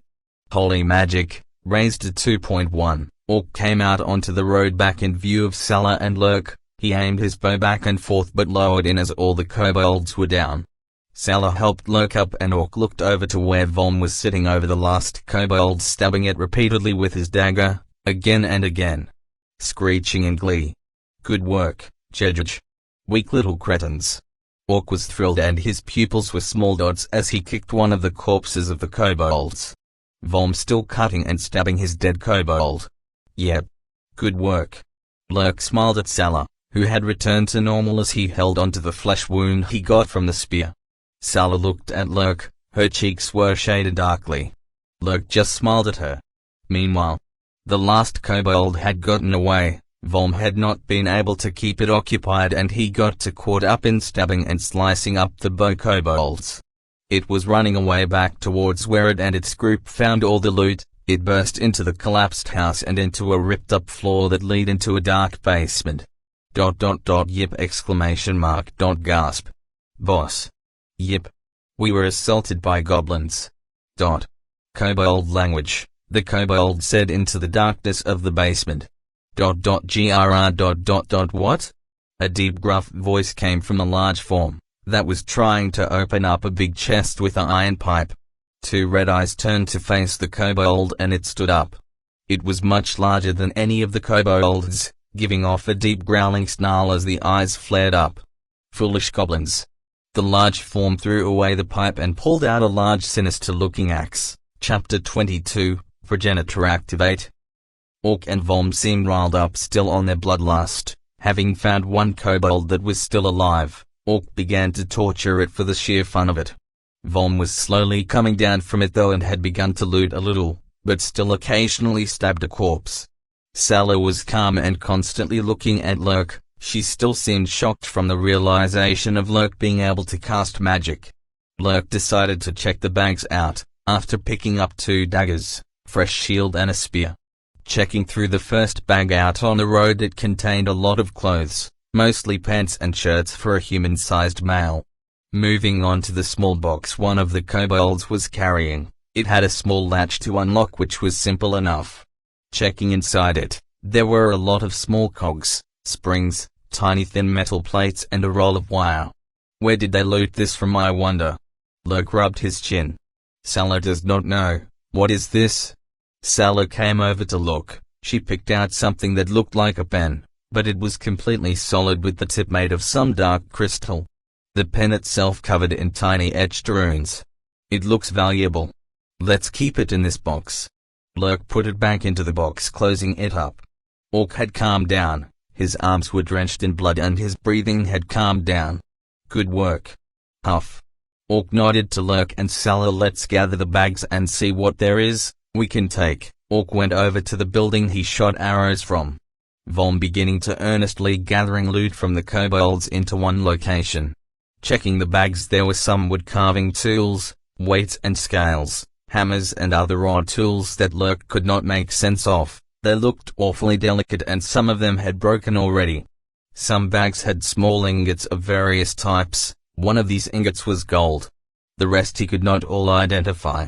He was not even sure it was gold. For all he knew, it was some weird magic substance. A bulky-looking bag had a lot of books. Lurk thought it was peculiar the kobolds were picking all these items. Did they know they were useful? Or did they just loot everything not nailed down? Opening one of the books, Lurk confirmed he could not read it at all. Progenitor menu. Detected unknown written language. No current active bloodline targets have access to language. Unable to integrate. So none of the touched goblins or people could read this? Not even Mother? Lurk pondered on the books, but he did not have enough time to look through more books till he suddenly heard a roar and the sound of Orc yelling. No. Lurk hurried outside along with Sala, seeing Orc firing his bow at a 2-meter-tall wolf man. Its legs were digitigrated like the kobolds. Its arms were long and had big claws. Its head was that of a thin long wolf head, with glowing red eyes. In its hand was a huge axe made of a black metal. The arrow Orc shot landed on its chest armor that was made of leather and pierced in, but it was not very deep. The rest of its body was covered in fur pieces. You will die, goblin trash. The gnoll charged at Orc. Volm had vanished and was nowhere in sight. The gnoll swung down the axe on Orc. Air bullet. Lurk aimed at the gnoll and launched a wind shot at the gnoll, causing a hole to burst on its arm, as they were not covered in extra fur or leather armor. Lurk did not think he had a chance at piercing the armor. Wind magic, raised to 1.6, the shot to its arm caused the axe to slam into the ground, giving Orc just enough time to dart to the side. Orc threw the bow away and pulled out a short sword and sliced it at the gnol's legs. causing a small wound to appear, making the gnoll growl in anger, lifting the axe back out of the ground. Pathetic goblins. The gnoll followed Orc as he darted back, standing near the toppled-over statue that was resting at the breaking point down to the ground. Before the gnoll could swing another strike, Salah came running up the statue to just above the height of the gnoll. As she jumped at the gnoll's back, grabbing onto its neck, she began punching it in the side of its face with her studded leather gauntlets. Garg. Arg. The gnoll began thrashing about, letting one hand go of the axe, trying to grab at Salah. Lurk aimed at the arm that was still holding onto the axe as he began spamming his air bullets as fast as he could. Air bullet. Air bullet. Wind magic, raised to 1.9. The arm burst 2 holes that spurted out dark blood, its grip not as tight as before on the axe. Orc jumped forward and saw that Lurk was trying to do and stabbed at the gnoll's arm. The short sword stabbed into its arm, causing its axe to fall out of its grip. Roar. The gnoll suddenly released a loud roar that shook into the very core of the goblins. Fear effect detected. Lurk paused and began shaking, his air bullet missing the next shot, as he began to realize he was fighting a giant werewolf beast that could rip them all to shreds. Air bullet. What am I doing? I have to get out of here. Fear resistance, raised to 0.2. Fear resistance? Wait. No. It's a spell? Or a skill? Lurk was just about to bolt, when the menu appearing with the message of him gaining resistance, he quickly cast his new spell. Lesser status clear. Holy raised to 2.2, as Lurk cast the spell his fear vanished instantly. It was a magical effect. But before Lurk could get anything more done, the gnoll grabbed onto Salah, who had also been shaken visibly by the roar and was not holding on as well anymore. The gnoll slammed her into the ground in front of it. Salah coughed out blood from the impact and was stunned. The gnoll then kicked out at Orc, that was stunned from the roar, unable to protect himself. Orc was sent flying along the ground. He tried to get up in a panic, but was moving slowly from the sudden kick he could not guard against. Lurk needed to do something. His air bullets were not strong enough. Why had the menu not given him some new wind spells like the holy spells did? This was a bad time to try new things, but he had to try. But first. Lesser status clear. Lurk cast it at Orc, who blinked and got up quickly, grabbing his dropped short sword. Distract him. Lurk yelled as he began to focus in his hands, grabbing as if he was holding onto a sphere. Air began rushing towards his hands, causing small gusts to appear as he was trying to form a new spell. Grrr, a shaman. I will enjoy ripping your heart out and eating it. The gnoll stomped forward, picking up its axe, but Orc leapt at it, causing it to have to block his first strike. HMGGG. Why is this so difficult? I need to picture it better. A sphere this big will not work. It will just cause a burst. It needs to be like the bullet. Wait. Lurk changed his approach and changed how he was holding his hands, like grabbing a sphere, instead pushing his hands flat together, but not quite touching. The compressed air sphere turning into a spinning flat disc. Orc, get clear. I got eye. Lurk was about to release the spell when suddenly an arrow struck out from a building behind the gnoll into his shoulder. The last kobold that had managed to escape, yipped in triumph and readied another arrow. Lurk stumbled back, the spell losing a lot of power that he quickly began to reform, but the kobold was readying to shoot him again. Orc barely dodged the giant axe swinging past him. If Lurk did not shoot the gnoll, it would overpower Orc and come at him, but the raw forming of this spell like this was costing ludicrous amounts of mana. He could not shoot it off to stop the kobold, and he doubted if he could take another arrow and maintain the mana forming again. Lurk gritted his teeth and poured the mana into the spinning air disc, the kobold yipping loudly as it knocked another arrow and pulling on the bow, when suddenly a dagger punched through its torso and Vom leapt up from behind the kobold from his hiding spot. A little late, Vom, but thank you. Orc had stumbled from the dodge he did, and the gnoll had swung the axe up and was bringing it down with full force towards him. Orc's eyes widened out. Tempest Disc. Tempest Disc. Spell created wind magic, raised to 2.4, Wind Spear. Spell learned Wind Shield. Spell learned. The axe sank into the ground next to Orc, two gnoll arms holding onto the axe, but with no knoll attached to the other end. The knoll yelled out in pain in a high-pitched howl. Its arms had been severed completely, black blood spurting out from its stumps just below its elbows. Lurk ran forward with a dagger in each hand, and sliced just at the knoll's leg, where he suspected its Achilles tendon was, the knoll collapsing onto one knee. His second strike with the dagger aimed at its abdomen that was now in reach. Aga. The knoll collapsed onto the ground, still sprawling madly. Orc jumped up with his sword and stabbed it down onto the knoll, putting all his weight into it, the sword stabbing into it deeply, but still it was flailing around. Lurk and Orc kept stabbing and slicing at the knoll until it, with a raspy breath and a last flailing, collapsed. Dagger, raised to 0.5. Backstab, raised to 0.4. You killed an old warrior, 200 XP gained. Progenitor level 2 reached.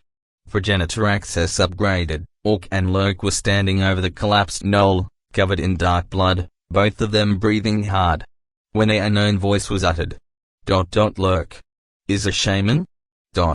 The voice belonging to Vom, a high-pitched squeaky voice. He was looking at Lurk carefully. Orc also turned to look at Lurk. Huh. It's a long story. Huff. Lurk said as he hurried over to Salah and pressed a hand against her torso. Light heal. Salah blinked, waking up, getting helped up slowly by Lurk holding her arm around his shoulder, holding her standing. I was hoping you would not let anyone else know. Lurk did a weak smirk at Vom and Orc. They both stared at Lurk, then at each other. But before they could say anything, goblins appeared around the corner, being led by Frel, their leader.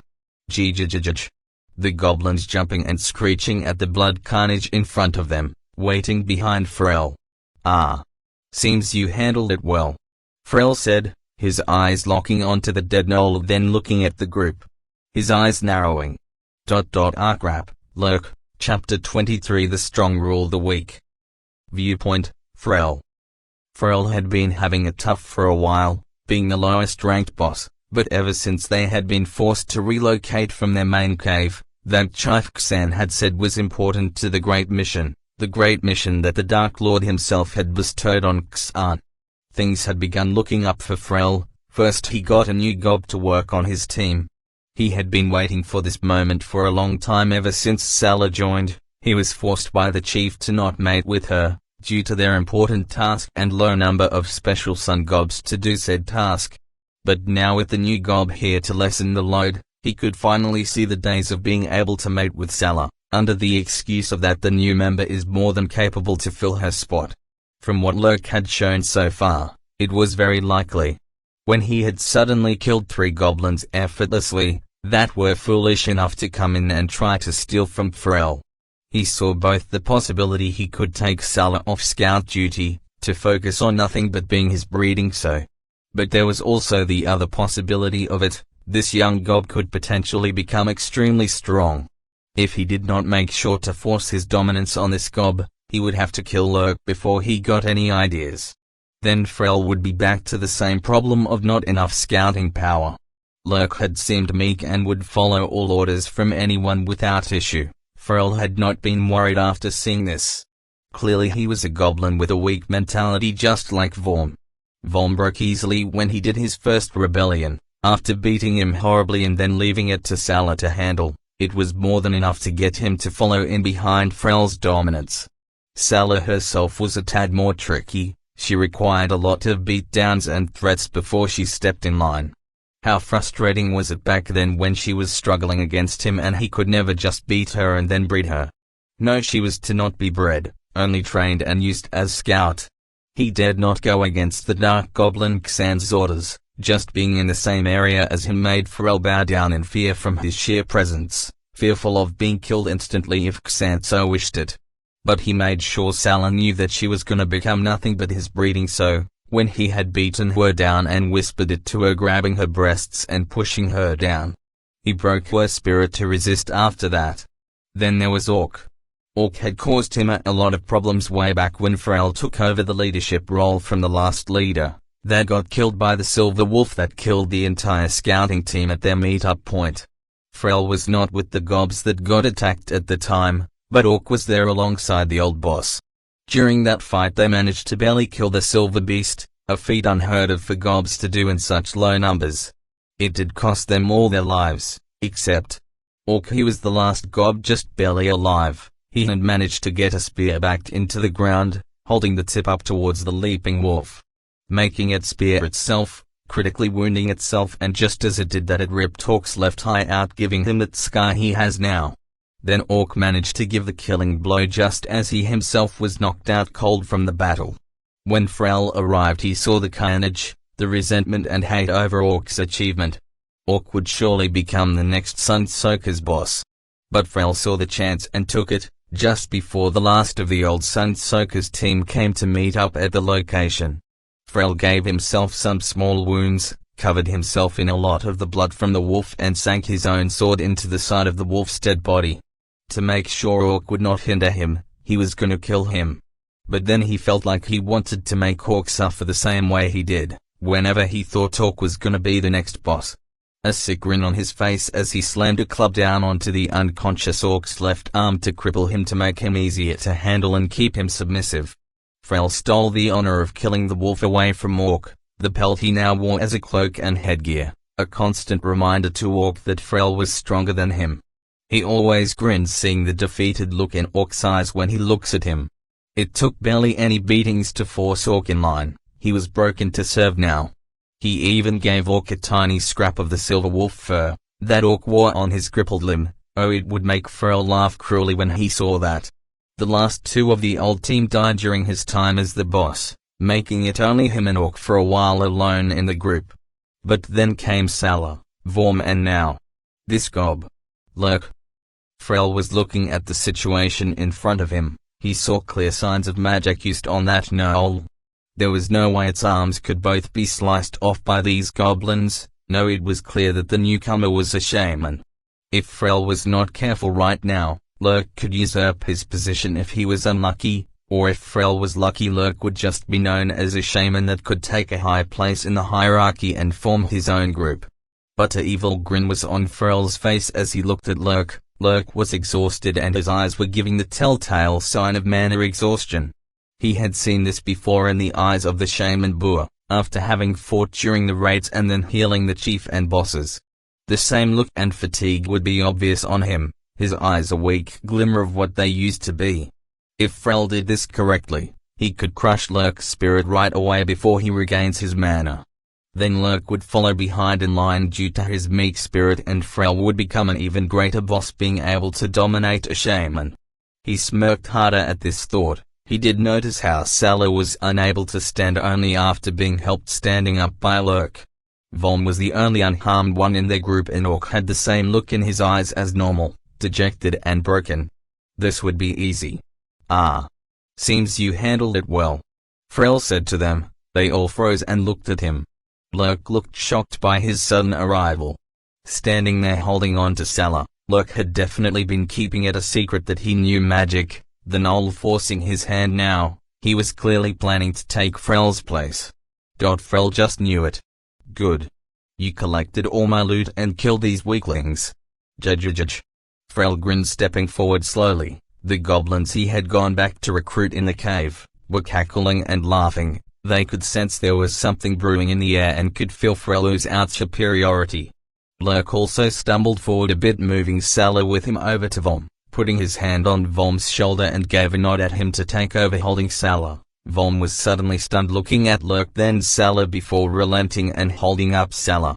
That weakling gob always avoided everyone, and even touching him was enough to cause such fear. Pathetic. Frel thought to himself. We did do all of the fighting here on our own. I believe we should get a big cut from this loot, if not all of it.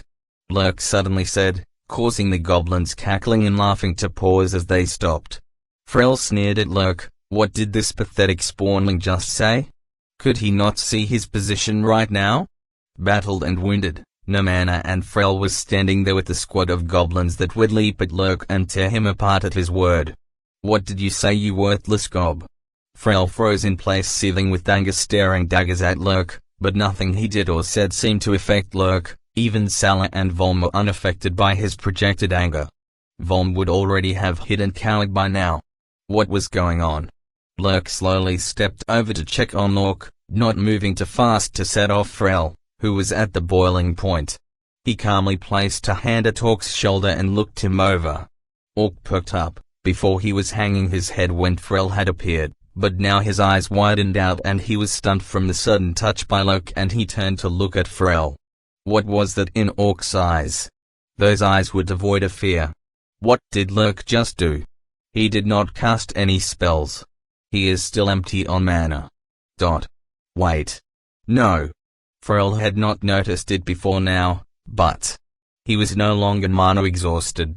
Taking those few steps over to Volman, Orc had rebuilt mana. Frel stepped back a single step. The goblins behind him looked at him backing off. They were all confused and looked back and forth between him and Lurk.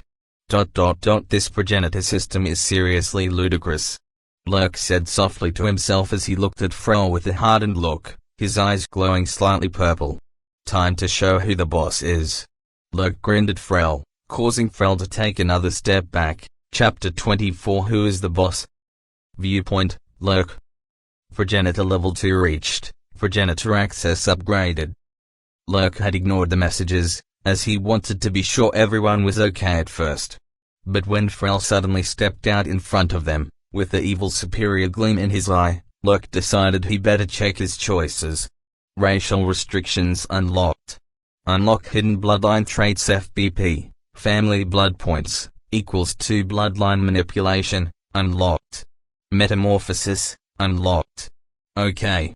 What does racial restrictions unlocked do? Racial restrictions unlocked. The progenitor is able to utilize any skills or traits that normally requires a higher percentage of racial blood.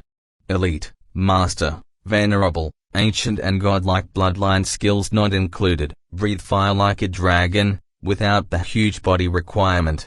Upgrade a bloodline member with this trait costs 1 FBP. Family blood point. Lurk checked down his list and saw that the former ability he had collected of Orc.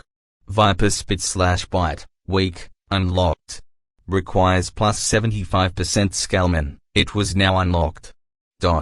So my bite and spit is poisonous? Well, there goes kissing unless, I hope it's something I need to activate. Okay, what is the next one? Unlock elite bloodline traits. Some traits and natural talents are too deeply rooted to access for the progenitor. Unlock these elite bloodline skills with FBP, family blood point. Cost may vary from target to target. New elite unlockable abilities detected. Wow. Okay, what new abilities are there for me to unlock? Lurk thought to himself as the menu quickly brought up the flashing texts. Magical resistance, Dark Elf, cost 3 FBP Magic Soul, High Elf, 3 FBP Light Step, High Elf, Dark Elf, cost 1 FBP Darkness Servant, Dark Elf, cost 5 FBP Nature's Servant, High Elf, cost 5 FBP Soul Link Ability, High Elf, Dark Elf, 0 FBP, automatically unlocked. Ogre Pure Power, Ogre, cost 1 FBP Ogre Magi Curse Unlock, Ogre, cost 10 FBP Raw, Ogre, cost 0 FBP, automatically unlocked. Ravenous, Goblin, 0 FBP, automatically unlocked. Beyond Fertile, Goblin, 0 FBP, automatically unlocked. Eyes of the Progenitor, cost 2 FBP, wow, this looks amazing. Wait, Ravenous? Beyond Fertile? What does that do? Lurk suddenly became really focused on the fact he was holding Sala up with her arm around him. He could feel her breast against him, only separated by the tiny rag piece. Feeling her body against his caused a stream of urges to boil in his mind, but he managed to shake it out of his head with a little focus and the current situation he was in. Though he did stumble a bit as he walked forward with Sala. Great. Wait, why do I not see any other elite skills? Oh, it only updated Sala's Ogre link. I must need to touch everyone again to see if they got any elite skills. Lurk noticed that only the Ogre trait was listed in the elite list. And his own default racial abilities of Goblin/Elf/Dark Elf. Right, I need to focus on the tips at hand. I mean it's Breastify. It's best if I get Salah out of my hands so I can focus on Frel here. I am dangerously low on mana and the others seem to be scared of Frel. Lurk began to move over towards Vom to hand over Salah when he suddenly had a thought. I learned Soul Link. Can I do this then? Lurk focused on Salah and the sensation he had back in the cave with his mother when she had tapped into his soul to absorb his mana. Goblin Soul Link activated. It worked. Salah, I will be borrowing this mana for a moment. Lurk could feel Salah's mana like it was a physical thing. He gently tugged at it. Salah looked up at him and did not seem to resist as the mana from her flowed over into him. He could feel she was terrified about the fact Frel showed up, so he also decided to give her a little something back for helping him with the mana. Lesser status clear, Holy Magic, raised to 2.3. Target's fear has been dispelled. Acquire dominance over target after current dominance. Frel was dispelled through evil trait. Wait, what? Did Salah just change from being Frel's minion to me? But I did not do anything to her. Oh. She was stunned. I was a shaman. I hope it's not fear but admiration that caused it. Salah had indeed stopped looking at Frel in fear. Her eyes turned to look at Lurk instead, a slight glimmer over them as Lurk careful brought her over to Vom. He gently touched Vom on the shoulder and hinted at him to hold Salah. Salah's heart was pounding as Lurk did this gentle act of protection, her cheeks darkening once more. Goblin Soul Link activated. Lesser status clear, Holy Magic, raised to 2.5. Touching Vom's shoulder, Lurk immediately cast the status clear on him. After activating the Goblin Soul Link, it was lucky that he was able to silently cast spells through the Soul Link, or Frel might have reacted instead of standing there gloating and feeling boss. Target's fear has been dispelled. Acquire dominance over target after current dominance. Frel was dispelled through evil trait. Vom did jump a little from the touch, but suddenly the nerve-wracking soul-crushing fear he had been feeling constantly was suddenly abated. He turned to look at Lurk in shock and awe. This goblin made Vom feel differently. Not scared. But safe? Lurk briefly glanced over the new abilities and updates about Vom, while he gently tugged at Vom's mana, absorbing it, when he was shocked by what he saw. Dark Magic, unlocked. Mana Pot, unlocked. Stealth Boost, Strong Talent unlocked. Elite Skills detected. Darkness becomes you, Vampire, cost 1 FBP Blood Feast. Vampire, cost 3 FBP Dazzling Gaze. Vampire, cost 0 FBP unlocked automatically. Lurk's mana sudden refreshed a great deal, but he realized it was actually just the new trait, Mana Pot, that gave him an extra 50% mana. The mana appeared instantly, and along with the mana he borrowed from Salah and Vom, he was once more looking good on mana. Wow. A goblin banged a vampire. This explains why Vom is so stealthy. It's a shame he never realized he had a magic trait, or he would not be such a scared goblin. Of course, then he would maybe be an evil goblin mage instead. So lucky me. Good. You collected all my loot and killed these weaklings. Judge. Frel stated, staring at Lurk as he let go of Salah and slowly moved forward closer towards him and Orc. Lurk thought that Frel was a tad too ambitious there. But when he thought about it and looked closely at Frel, he could see the sense of superiority he felt and projected out. He was clearly staring at Lurk so intently because he had not cemented his dominance over Lurk yet. We did do all of the fighting here on our own. I believe we should get a big cut from this loot, if not all of it. Lurk calmly said as he continued to move over to Orc. Orc was acting weirdly as he was looking down into the ground, clearly affected by the mood of Frel. Lurk put his hand on his shoulder and made an effort to look into Orc's eyes as he cast the status clear on him, and seeing Orc was wounded still, he healed him a little too. Goblin Soul Link activated. Lesser status clear, Holy Magic, raised to 2.7, Light Heal, Holy Magic, raised to 2.9, Light Heal. Holy Magic, raised to 3, Holy Aura, Spell Learn. Light Regeneration, Spell learned. Orc suddenly snapped out of his stunned submission to Frel. Looking into Lurk's eyes, he felt Lurk worry about him. He was unsure how to feel about this, when he suddenly realized that the fear was gone. Frel was no longer the dread in Orc's soul. Lurk was here to support and make sure that fear would never return. Lurk instantly felt the hate from Frel as his superior gloating turned to focused anger directed straight at Lurk. The goblins behind Frel stopped hooting and cackling, like they had been doing ever since Frel had been stating his dominance, hoping for a one-sided beating to occur. "What did you say, you worthless gob?" Frel was standing completely still, stunned that Lurk would even dare to utter defiance in his face. Lurk looked over the new additions from Orc in the menu. Iron Scales, cost 3 FBP. Breathe Underwater, cost 1 FBP. Heat Sense, cost 0 FBP. Lurk absorbed Orc's mana and tensed his fist, turning to look at Frel intently now, the menu fading away. Lurk felt mana coursing through his body once more. Frel backed a step away, a slight hint of worry as if he has realized that maybe it was a bit much of a task to just beat Lurk into submission.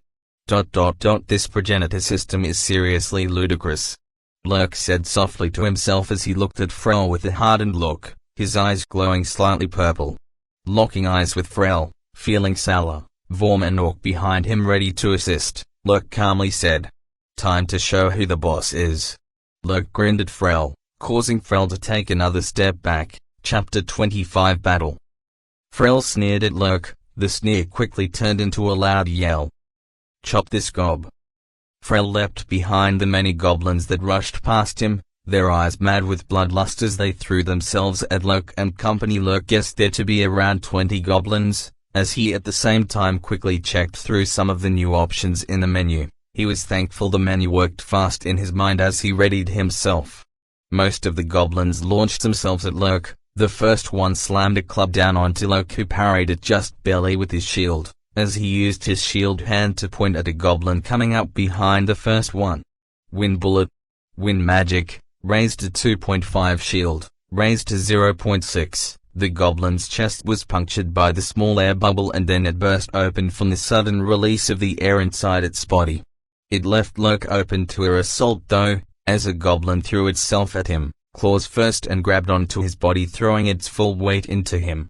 Access to new traits. But the force was not enough. Lurk still stood firmly on the ground as the goblin tried, with no success, to get Lurk onto the ground. Lurk had managed just before the goblins attacked, to buy one of the new elite skills he thought would help the most in this situation. Ogre Pure Power Activate, cost mana while in use. Plus 50 STR, release the physical restrictions on the body and unleash the ogre's power. Another goblin tacked into Lurk's legs, but it was like hitting a wall. It did not move with the amount of force the goblin used on it.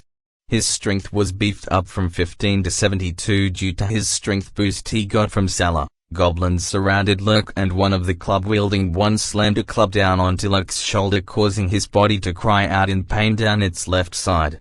Toughness, raised to 1.9. Access to new traits. Vorm received a goblin that tackled him. It seemed like he was out of action instantly and the goblins ignored him, as if that one goblin was enough to restrain Vorm, their greedy eyes on Salah instead. But in fact Vorm had managed to hide a fact, that the goblin that tackled him had received a dagger up its throat into its skull. He rolled quickly out of the goblin's corpse and sliced the leg of one of the rearguard goblins. It sprawled down onto the ground with him. Salah had recovered from the stunning slam into the ground from the knoll and slammed a fist into the head of an oncoming goblin, sending its sharp teeth flying into the air. Ducking under another goblin's club, she sent her fist straight up into its jaw that made a sickening crunch. But the goblin grappled onto her leg and sent her down onto the ground, the goblins cheering and yelling as she got clawed and punched by two others.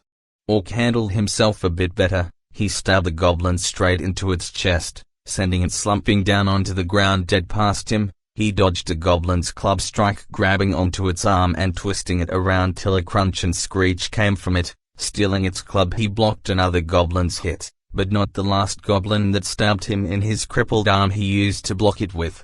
Frel, having leapt behind all the goblins, pulled out a small vial he held in his glove, crushing it onto his sword. The sword got a sickening green tint to it as he began to move towards Lurk, keeping a goblin between him and Lurk at all times. It was looking dire early on into the fight. Despite suffering casualties in gruesome manner, the goblins were all riled up in their bloodlust. Nothing would stop them now till their enemy was dead or caught suffering and being tortured to shreds. Lurk stomped his foot down onto the goblin that was trying and failing to hold onto him, its neck giving a satisfying crunch and was left at an odd angle. Lurk then held up a hand, tightening it into a fist, and yelled out loudly, "Holy Aura! Holy Magic, raised to 3.2 Brawling, raised to 0.8, Holy Aura activate, cost mana while in use. Allies receive 20% stats, enemies receive a -20% stats slot heal spell, cast 1 all friends once, only usable 1 time per aura per battle." The goblin's bloodlust was suddenly shaken, as Lurk suddenly had a spiked halo rune glowing behind his head. Bathing friend and foe in its holy glow, the goblins still rushed at Lurk, but they had lost a lot of mirth and were beginning to doubt their strength. Lurk received a slice from a knife he tried to block with the goblin holding on to him still, but failed.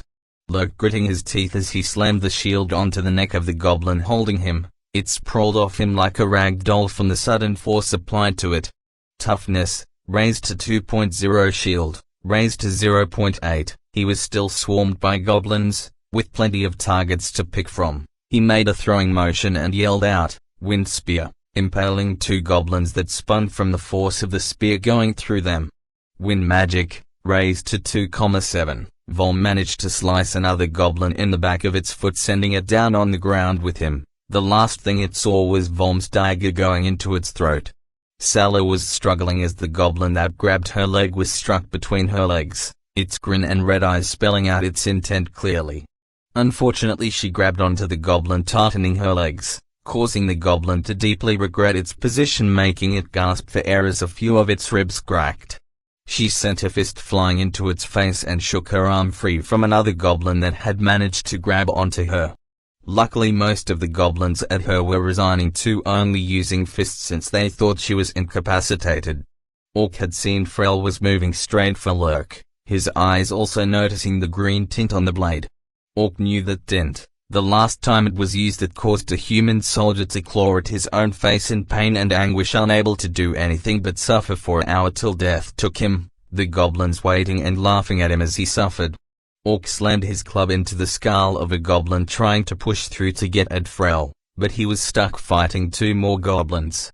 Lurk pulled out one of his daggers, stabbing one of the goblins in the chest. Letting go of the dagger as it was stuck, he spun around, slamming his shield into the face of a goblin, seeing Frel right behind it. As Frel leapt forward with his short sword and dagger, Lurk blocked the 2 strikes with the shield, but was then utterly shocked by what happened next.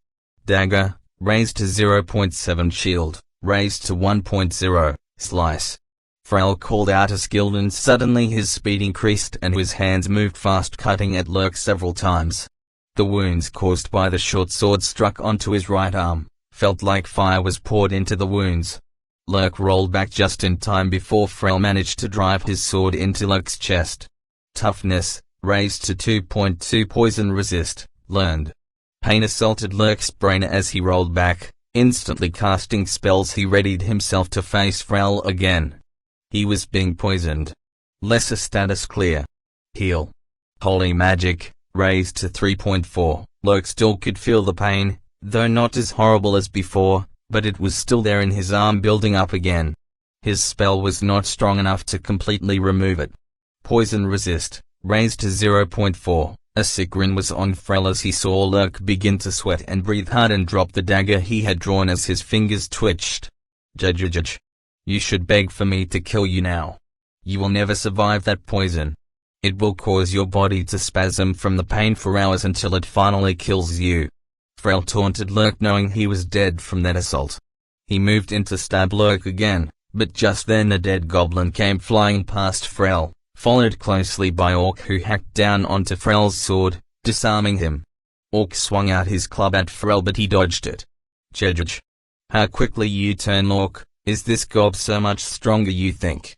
Look at him now, he is doomed. Lesser status clear. Holy Magic, raised to 3.5. Lurk gritted his teeth, managing to cast another spell, but it was still not removing the poison completely. His body began trembling from the pain his arm was in. Orc looked to Lurk and then stared daggers at Frel. Poison resist, raised to 0.6. Waha. Still got some grit in you. I thought I broke you after I took your wolf belt and snapped your arm. Judge. Frel grinned sadistically. A few goblins that were focused on Lurk had joined beside Frel against Torque. Now seeing Lurk was suffering from poison, unable to act, Vorm and Sala struggling to get the last couple of goblins down, Vorm once more now properly restrained, Sala being clawed fiercely by the goblins around her. Bow now and I will promise not to cripple of your other arm, Judge. Frel taunted Orc gritting his teeth tightly. He was still no match for Frel. If he'd launched an attack, Frel would utilize the other goblins to get in a fast strike, just like he did against Lurk. But he did not bow. I was fearful of you for so long, but Lurk freed me. Orc launched his way forward, aiming straight for one of the goblins he knew would become a shield, stabbing it in the neck, getting ready to block Frel's assault. But he did not have to block any assault, as suddenly out of nowhere Lurk managed to cast a spell, quickly followed by another. Lesson Pain. Tempest Disc. Holy Magic, raised to 3,7 Wind Magic, raised to 2,9 Poison Resist, raised to 0.8. Lurk's shaking stopped just as he cast his spell Lesson Pain. Combined with the lesser status clear, it made him stable and able to properly aim again. He could not focus before on any of his range spells due to it, and it took monstrous effort to cast the other spells. He threw out a disc that spun past the dead goblin that Torque had just cut down, right at Frel, who panicked seeing the spinning disc slide underneath his vision beneath him. He fell onto the ground trying to figure out what just happened. The answer lay before his eyes as his legs flopped down onto the ground near him. Frel made an inhuman goblin shriek that turned into gurgles as his mouth flooded with black blood. Instantly the goblin's bloodlust faded. The remaining goblins panicked and fled screaming away from the battlefield that was covered in dark blood and goblin corpses. Sala and Vorm got up after they had managed to just barely hang on. They stumbled over to Lurk and Orc that was standing over Frel's pitiful body that had been severed just at the belt by the Tempest Disc. Lurk bent over, grabbing onto Frel's neck, lifting him up and ripping his wolf belt off him. He grabbed hard onto Frel's neck with one hand, while he handed the wolf belt to Orc, tightening the grip as Frel choked and died as Lurk held him. Access to new traits. Poison Resist, raised to 1. I believe that wolf belt is yours, Orc, Lurk said through gritted teeth to Orc as he steadied himself, his golden halo fading out from behind him. Orc looked to Lurk shocked. He did not understand. Lurk had killed Frel. His power was without question stronger than himself. The pelt was not his to claim. Lurk noticed Orc's shock but simply grinned after casting a few last spells. Lesson Pain, lesser status clear, light regeneration. Hey. Cough, he stole it from you to begin with. Plus it would look better on you, Jejejek. Holy Magic, raised to 3,9. Lurk then grabbed Orc's sword and sliced his own arm off above where Frel had hit him with his poisonous blade. Lurk then slumped down onto the ground unconscious. Lurk, Orc, Sala, Vorm. Chapter 26 Fate.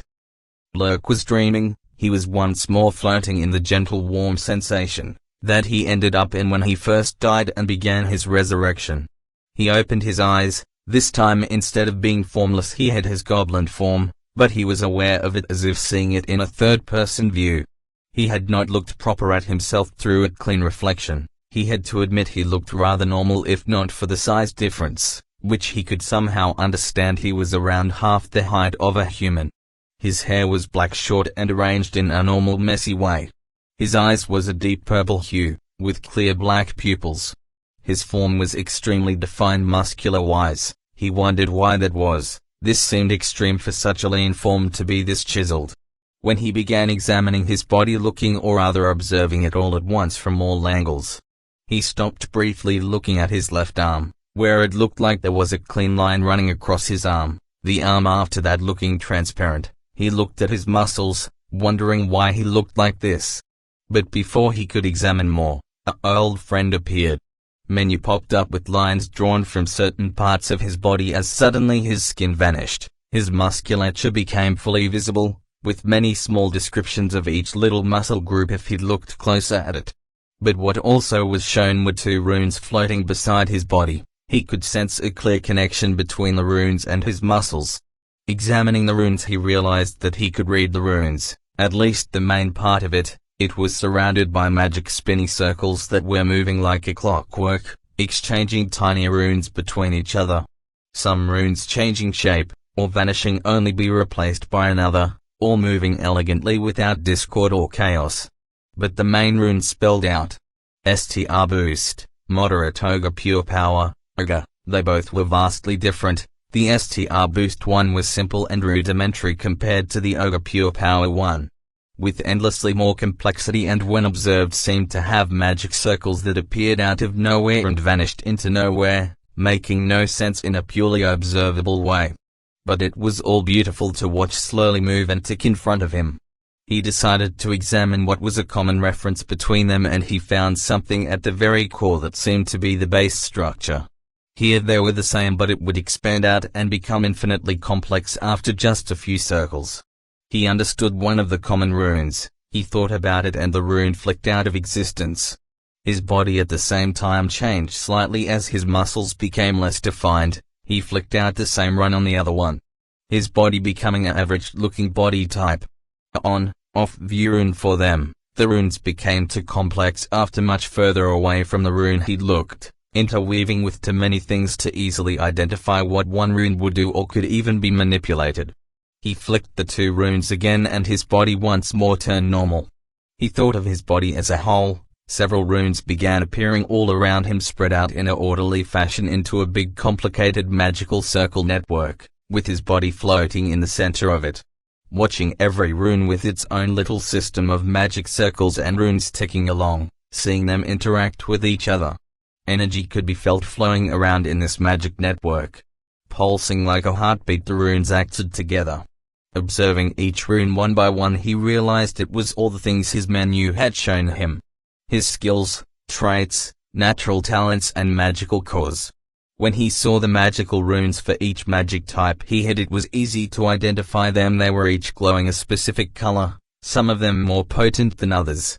He easily identified his wind magic. It was pulsing faster and was considerably more complex and larger than the others.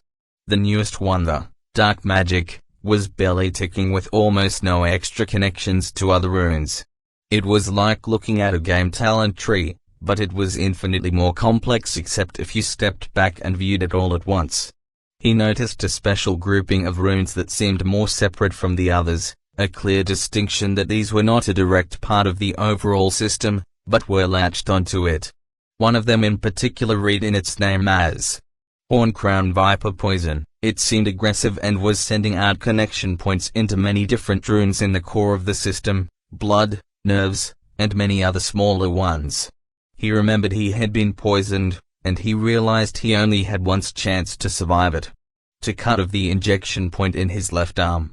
Now that he was watching the rune in detail, he saw that it was connected to parts inside his arm that was still connected to his body, but in very, very small areas of the blood vessels. Knowing that poison required almost no amount to be deadly. Like the most deadly poison known to man was botulinum toxin, which only required 1 nanogram per kilogram of the victim's mass to be deadly. As little as an intravenous dose of just 10 to 7 grams would be fatal to a 70 kilograms person. Lurk was a goblin and much smaller.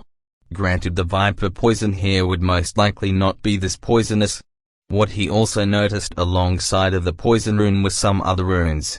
Lessen pain, lesser status, clear light, regeneration. The last spells he cast on himself before he blacked out from the pain. He could see them pulse and then their effect on his body. Lesser status clear had surrounded the poison and was removing it slowly, but it was fading right away, with more poison still to go. The lessen pain was affecting his nerve system, fighting against a torrent of pulses that were connected to a pain description. It was far from enough to hold it back. His arm was connected to the light regeneration. He could see his arm knit itself together very slowly. First it was closing off the wound, but then it was beginning to build below the stump, adding to bone and flesh. All 3 of the runes were being fueled by their own little system of runes, that was slowly vanishing with each little pulse they worked. The lesser status clear had no fuel rune connected to it and was slowly vanishing again. It was after all just a single target spell with instant effect and no upkeep to it.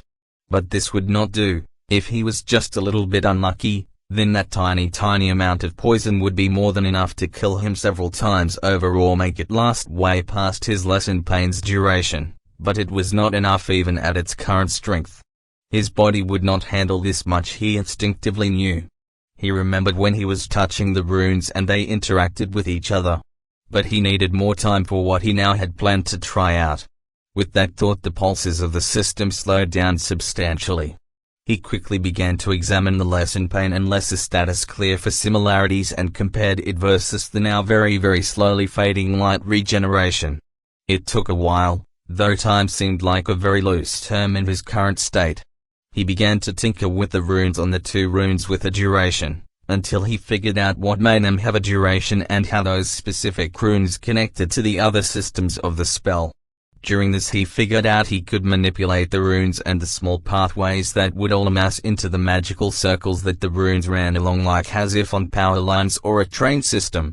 He focused on what was the connecting point on the lesson pane of its duration system, and he decided to get ready for something very unpleasant. Just as the spell had done Pulse, he severed the connecting point of the duration part, moving it quickly over to the almost faded out lesser status clear rune. It snapped on but not in an elegant way, and there were conflicts. It was like a hamster in a wheel compared to an elegant complex race car engine.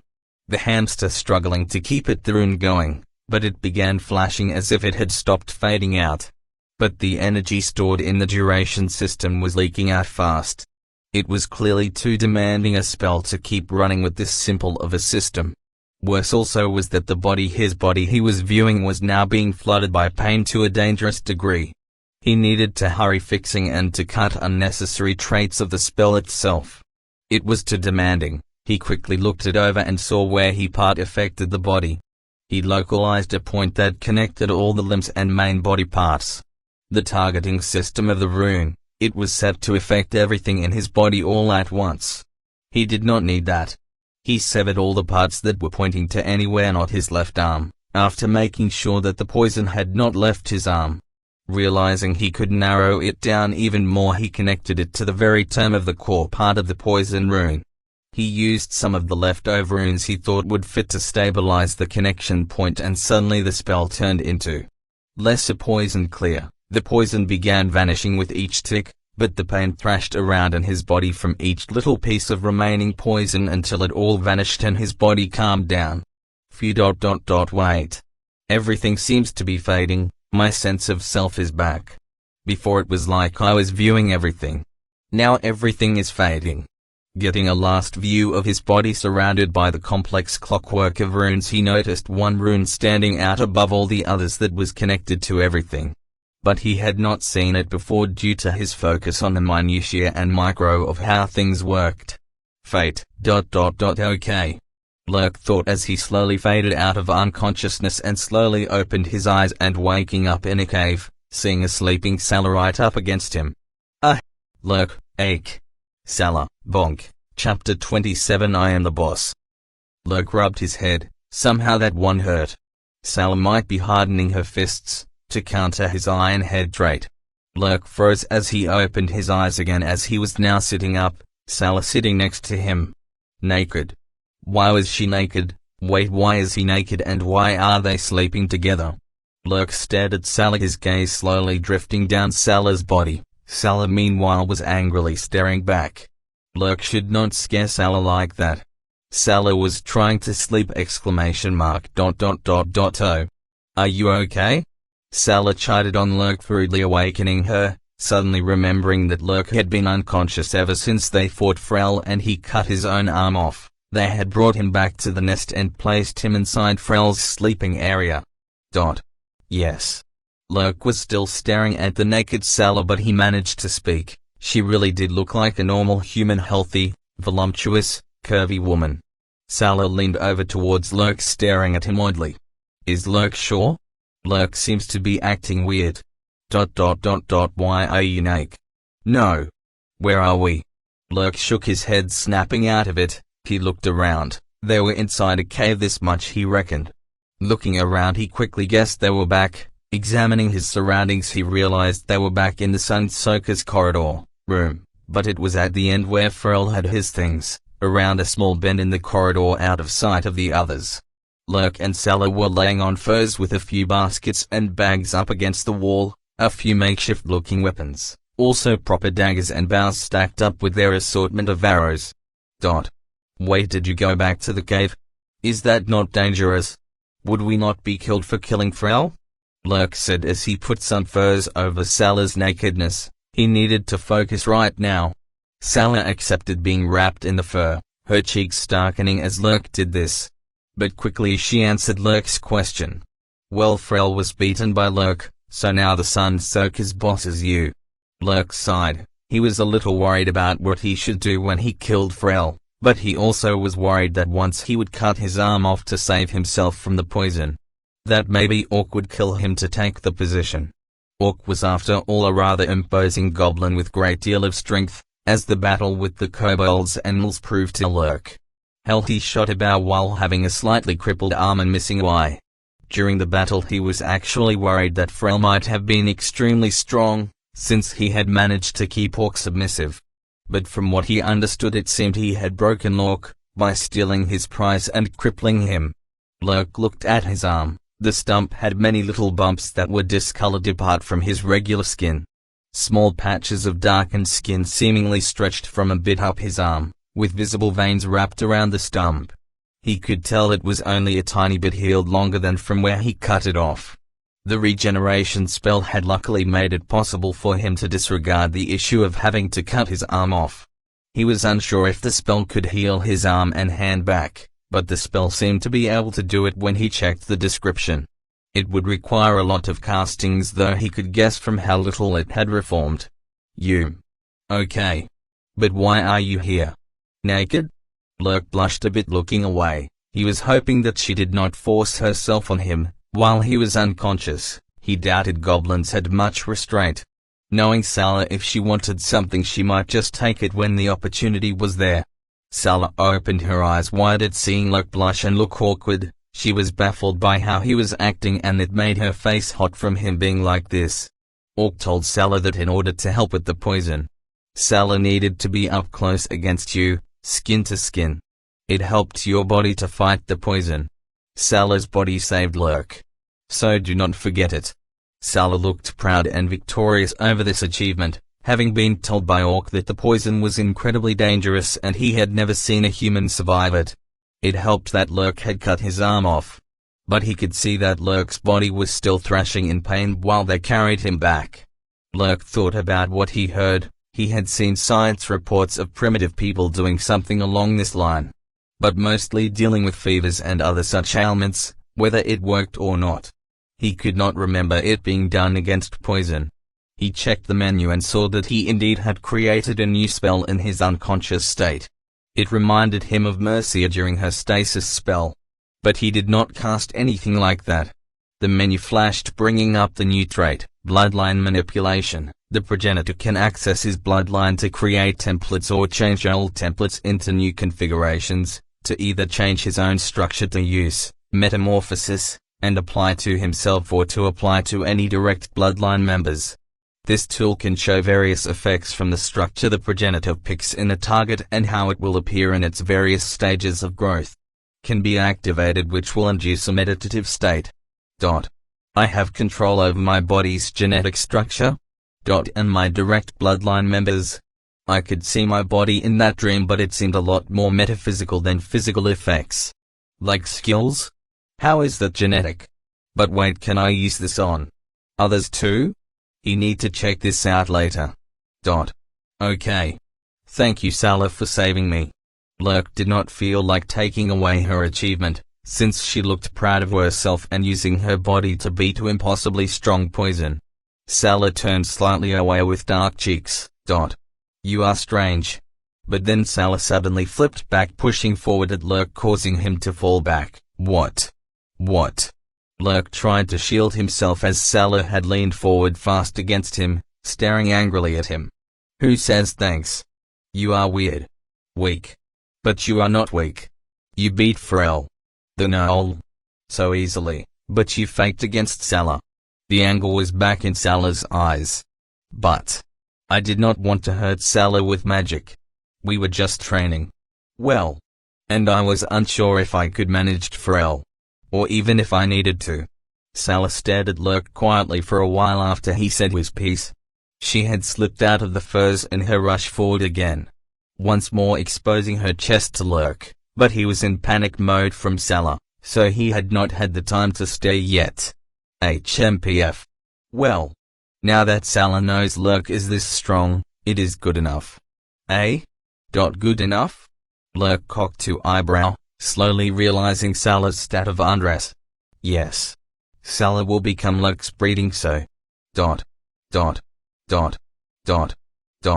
What? Lurk had dropped his jaw and was staring flabbergasted at Salah, whose eyes were more determined than he had ever seen them be before. Also from hearing the word breeding so it sounded horribly demeaning, but Salah was grinning with dark cheeks like she had just claimed a prize. Of course.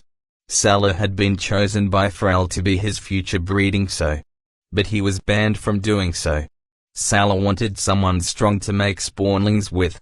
But Salah did not like Pharrell. But now that you are a shaman, you can claim any breeding so. Wait, so you like me? Lurk asked with an odd face. Salah's cheeks flared up and she began shaking slightly, her eyes glowing, her fist tightening up making an audible sound of knuckles cracking and veins bulging on her arm and hand. Bonk. Tunis, raised plus 0.4, I never said I liked you. Salah hit Lurk hard on his head, and turned away in a huff. The furs falling down off her body away completely. Lurk rubbed his head again gritting his teeth. Opening his eyes seeing Salah's back and body sitting there looking all annoyed, she had a good firm body as she was incredibly strong. Lurk could not deny she was pretty and right now he felt she was super cute acting all bashful about something simple like that, but being able to boldly demand being his breeding so the term did not sound good. Salah mumbled annoyed, as she suddenly felt an arm wrap around her and Lurk's body resting up against hers. Pulling her closer against him, she could suddenly feel her heart pounding away and body turning hot, as Lurk held her against his body. Well. I do like you. Lurk said leaning his head closer to her ear. She slowly turned around and looked at his purple glowing eyes. Before slowly laying down on the furs with him. Lurk woke up, instantly feeling sweaty and sticky. Salah was laying beside him looking extremely worn out and disheveled but with a wide silly grin on her face. Lurk thought it would be an ordeal for her considering that goblins had one part of the anatomy still retain normal human size. But it was no problem at all. Lurk could also not have done anything about it if he wanted to have stopped. Once they were entangled on the furs his ravenous straight kicked in and they kept at it for an hour at least over multiple sittings. But Salah seemed to be able to take it. Lurk smiled feeling rather good and pleased about his accomplishment, when Manu suddenly butted in flooring him completely. Please pick a name for your first spawn plus 2 family bloodline points. What? Chapter 28, Parental 101. Lurk sat still for a while looking at the menu. A fly could have flown into his opened mouth, made a home, had children, gone away and then come back as a grandparent. Fly, this was where we started our family kids. This was how time seemed to flow for Lurk who was stunned. So I forgot something important, beyond fertile I knew I should have listened in school during sex ed. When two goblins like each other really well, they will bump uglies and end up with a horrendous evil monster you have to take care of till it goes to college. I cannot even send it off to college. How can I handle this? I know nothing about being a good parent. Will the kid try to eat my face when it's born? Lurk shook his head, and slapped his cheeks hard. Right. Snap back to reality. Name her. So I can personally name my kids, instead of the menu giving it a 4-letter name. It's weird how all goblins have 4-letter names, at least so far all I have seen. Maybe I should ask Salah? Lurk looked at Salah still sleeping, when he remembered something. Family bloodline points. I got 2 points? Will I get 2 points for every child? Wait, no. It says bloodline. Will I get 2 bloodline points per descendant? Lurk opened up the family bloodline points and confirmed it was indeed the descendant. But it was 1 point per individual born directly of the line. If a new parent from outside was entered in, that also gave 1 point. The speed goblins can reproduce. Yes, points could be rolling in, but this is gonna be a problem. Lurk could feel if he did not control this properly. But how can you control goblins in this way? Lurk worried that this would be a dangerous part of having to beat the living crap out of everyone and tell them to practice safe sex, whilst also picking willing partners. Right. Let's take it one step at a time. Lurk wanted to know first what gender the kid was. For some reason it started with the name. Then as he thought this, the menu fizzled, a new option appearing. Pick a gender and name for each gender. 99%, male 1.0, female. 1 in 100 is a female for goblins. No wonder they go assaulting other species for their reproduction. How can I change this? Thinking this, the menu slowly changed the numbers. Pick a gender. 50%, male 50%, female. Warning: this change will carry down this bloodline, and will have to be changed manually later. Right. Wait, I can change it later? Oh yeah, the bloodline manipulation trait said something along those lines. Wait, I can alter those in my bloodline? Like I can change Salah? Moving the current menu out to the side, he touched Salah gently on the cheek, bringing up her information. Progenitor menu access.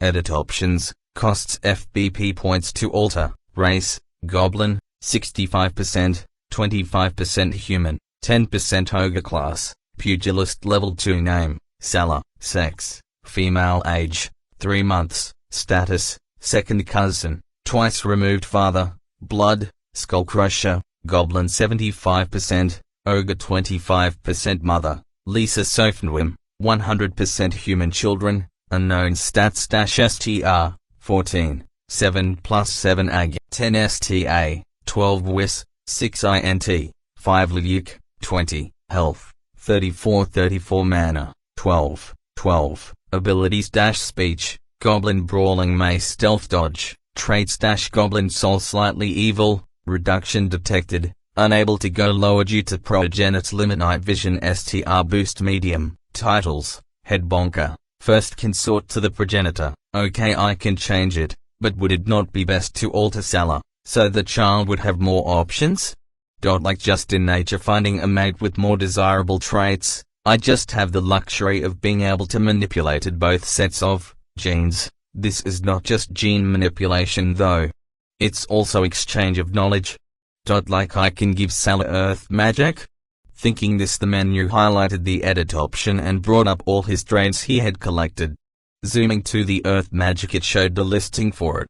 Earth magic weak, 1 FBP normal, 2 FBP small, not possible, collect a stronger affinity medium, not possible, collect a stronger affinity strong, not possible, collect a stronger affinity exceptional, not possible, collect a stronger affinity powerful, not possible, collect a stronger affinity god tier, not possible, collect a stronger affinity.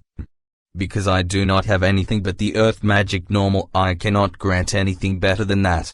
How much would it cost to give her the same exceptional wind tier? What the? Wind magic, weak, very high chance of descendants learning this, unless other bloodlines thins it normal, high chance of descendants learning this, unless other bloodlines thins it small, good chance of descendants learning this, unless other bloodlines thins it medium, 1 FBP strong, 2 FBP exceptional, 4 FBP powerful, not possible, collect a stronger affinity god tier, not possible, collect a stronger affinity. So the stronger the affinity I have, the better it will be if I decide to buy it. But if I do not buy it, there is a random chance they have a lower version anyways? Okay, Lurk concentrated on showing all the traits this kid would potentially learn without him buying anything. Inherited potential traits stealth boost, chance to learn, weak, normal bow, chance to learn, weak, normal wind magic, chance to learn, weak, normal, small, 100% speech, goblin night vision, goblin soul, goblin body str boost medium, slightly evil, tiny random chance of increased potency due to outside interference, Elite Ogre Pure Power, Ogre 25% chance, female parent has potential but is not unlocked. Ravenous, Goblin 75% chance, female parent has potential but is not unlocked. Beyond Fertile, Goblin 75% chance, female parent has potential but is not unlocked. Chance for random number of traits to appear, 0 to 2. My elite traits have a chance of being carried on, but only because there is a shared connection. The vampire trait is not in there, for instance. So stealth, bow and wind magic have a chance to carry on. Then all the basics of being a goblin are included. O and STR boost, since we both have, is also there. And Lurk looked at the trait, slightly evil. Becoming evil from birth is still not fair. Outside interference? Someone or something is affecting the trait? Someone pulling the strings from behind the stage. Sure would be nice to block that. The menu flashed and brought up an option. Slightly evil, block outside interference. Cost 1 FBP, lower potency. Cost 10 FBP. I do not like that someone else is changing me, Salah or my kid. Purchase accepted. Slightly evil, block outside interference on target. Lurk, -1 FBP. Purchase accepted. Slightly evil, block outside interference on target. Salah, -1 FBP. Purchase accepted. Pure Ogre Power on target. Salah. After confirming that if both he and Salah had these traits, then it would be a 100% chance of their kid to also get it. Even during this phase where the kid should technically already had been given traits, as long as it was still in the womb when Lurk bought the traits, and if he had not confirmed a name, gender yet, it would carry over from his side too. Lurk bought it without looking back. He had never liked the notion of greater, grander powers, holding sway over people in such a way, giving them some kind of forced debt that they cannot escape. So this is what designer babies would be like. I can mold my future offspring and their offspring on a whim. This is a lot to take in. Am I not myself becoming one of those grander powers that manipulate others according to my own whim? Lurk thought about it for a while, looking at Salah and her stomach. Nuts to that. I just want me and mine to be safe, strong and able to cope with what is thrown at us, so we will not be alone. Progenitor menu, race, Goblin, special, class, name, Lula, sex, female, age, 0, status, firstborn daughter, Goblin, special father, Lurk the Goblin Progenitor, 100% mother, Salah the head bonker Goblin, 65%, 25% human, 10% ogre, STR, 2, 1 + 1 nag, 0.5 SDA, 2 wis, 0 INT, 0 Luke, 20, health, 4/4 mana, 0/0, abilities - speech, Goblin crafting blacksmith, strong, new ability learned. Brawling, medium, new ability learned. Stealth, weak wind magic, normal, traits - Goblin soul slightly evil, block night vision STR boost medium, elite traits - pure ogre power, titles, firstborn of the progenitor, Hylula. Lurk said as he gently caressed Salah's stomach. A note from Goblin Khan. Hi. Thanks for reading so far. Hope you enjoy it. I began writing this story over at webnovel.com when someone there suggested I could also post it here. So, here it is. I have been updating this novel every day-ish for each chapter. Except today, due to being ill, I did not have much steam in me to handle the next chapter properly, but took the time to put my story over here. I hope you enjoy. Chapter 29, Back to Work. Lurk wondered why he had not got an FBP from his mother, guessing that the menu only took things into account from his own actions. But if his daughter would go out and have children of her own, he would still collect FBP, then their children would also give points and so on. Lurk also worried about something else he saw in her menu. Goblin body. She was a goblin after all. But he had seen the various types of goblins. They all looked extremely varied, like they all had different mutations and were not uniformed except for a few details, like they all shared a short stature, but their various traits would vary wildly. Thinking on the new trait he had only seen during her neonatal state, the menu opened up its description. Goblin body. Goblins are a base template that all humanoid monsters originate from. Goblins will over time eventually evolve after having been subjected to sufficient stress over time. This evolution would cause them to adopt new traits and become a new species with entirely new abilities and potential. This evolution will continue in the new species until a stable form has been achieved. Stats: average base adult without any class, stress additions STR, 5 IG, 10 STA, 7 WIS, 3 INT, 4 UK, dash, health, 10, abilities dash chance for random 0-2 random natural skills, low traits dash chance for random 0-1 random natural talent trait, low night vision goblin soul. A basic template. So all goblins can suddenly change depending on how they are stressed? I do remember that Vrek was slightly larger than the other goblins. He was clearly stronger than them by far.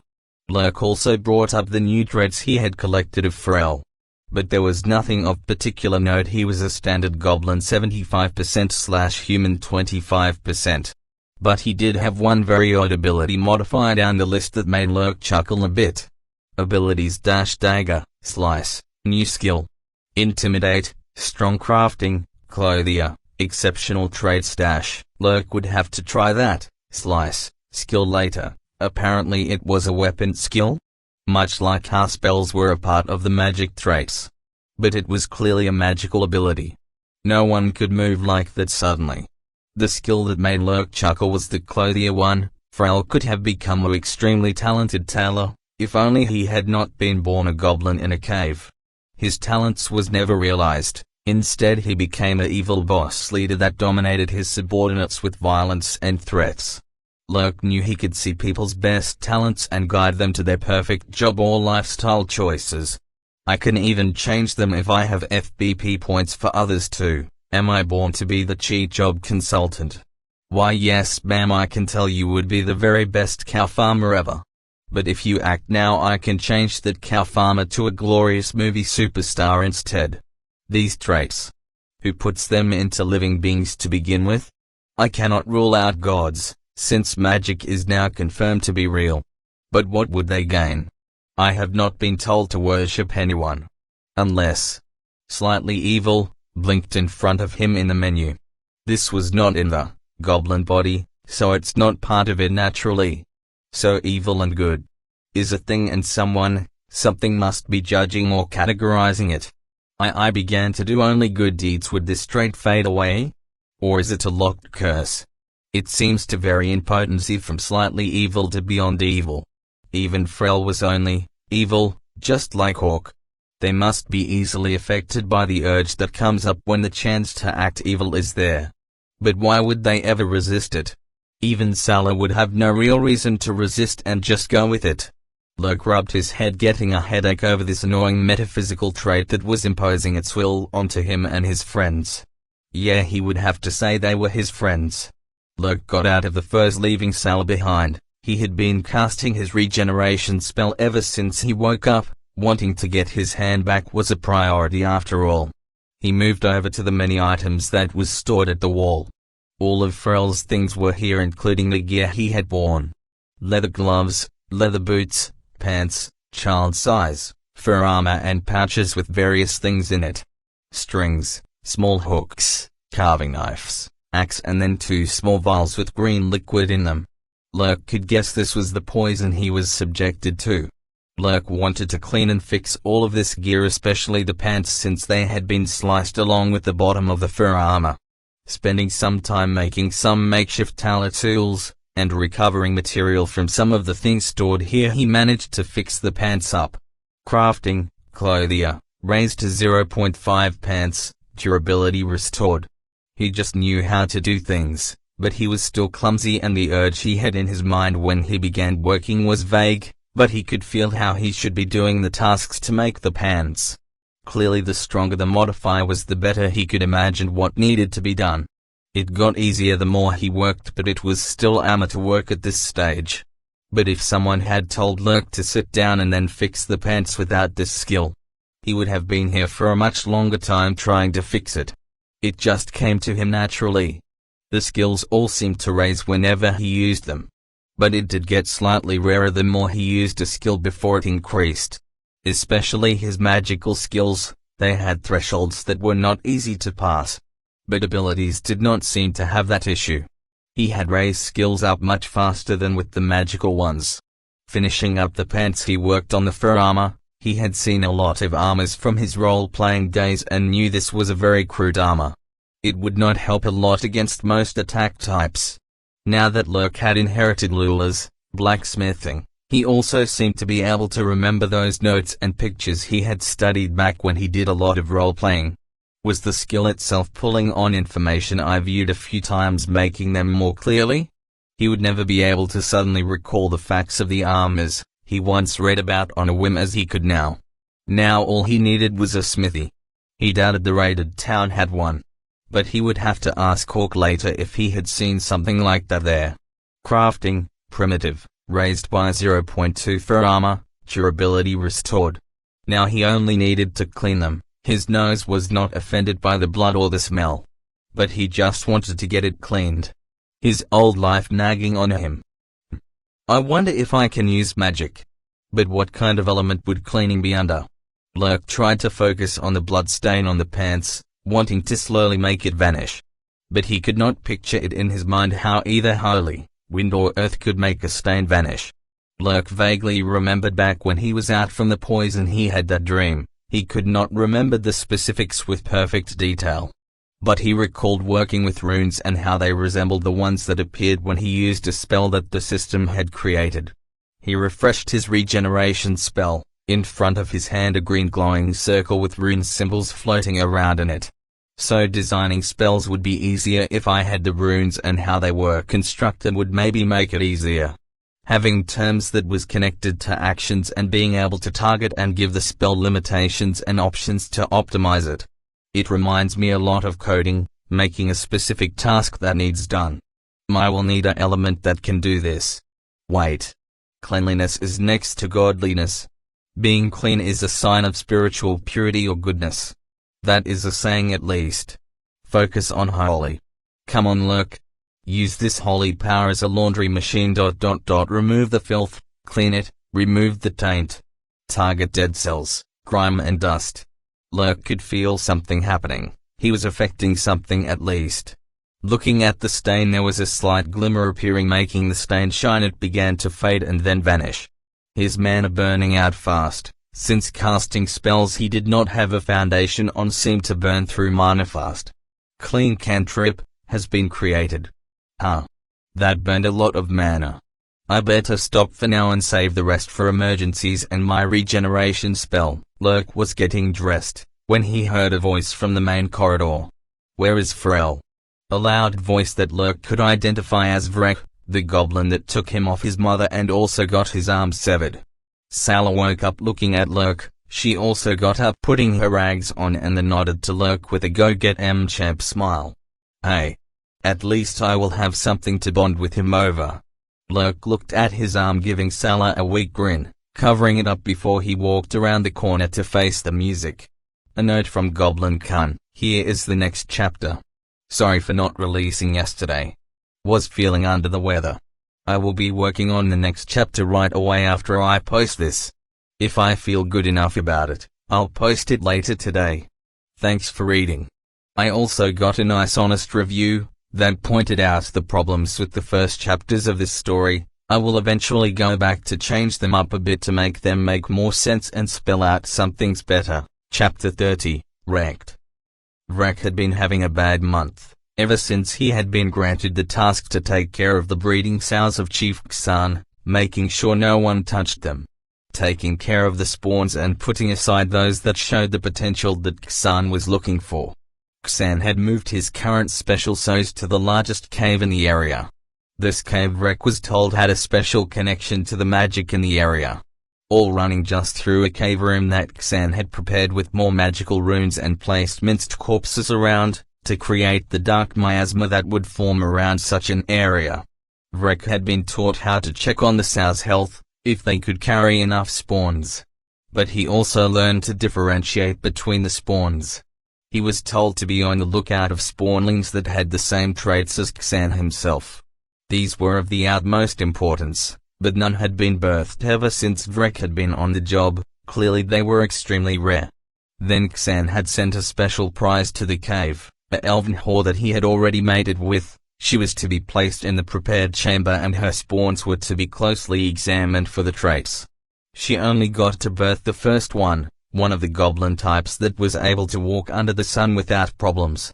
Vrek was disappointed at this, but even more horrified to find out that the elf had somehow managed to cast spells and secure herself from harm. Vrek knew that magicians could pull all kinds of tricks and knew she had to be destroyed as fast as possible. But then came that wooden horror. It ripped his team apart and took his arm. Then it disappeared, taking the valuable elf with it. Vrek knew he was in trouble the instant that happened. Now the enemy knew where this cave was. Xan had lost a prized soul and his man a dense cave's hidden location. Vrek quickly moved all the important resources out of the minor cave, leaving only a few goblins behind to take the hit if any reprisals were to occur. All the special spawns were secured. The goblin bosses divided up to go to their own locations and wait for new orders once Xan had returned from the Dark Lord's missions. Vrek was fortunate that Xan was away on tasks for his master. If he had been here, Vrek would have been killed instantly, if he was lucky.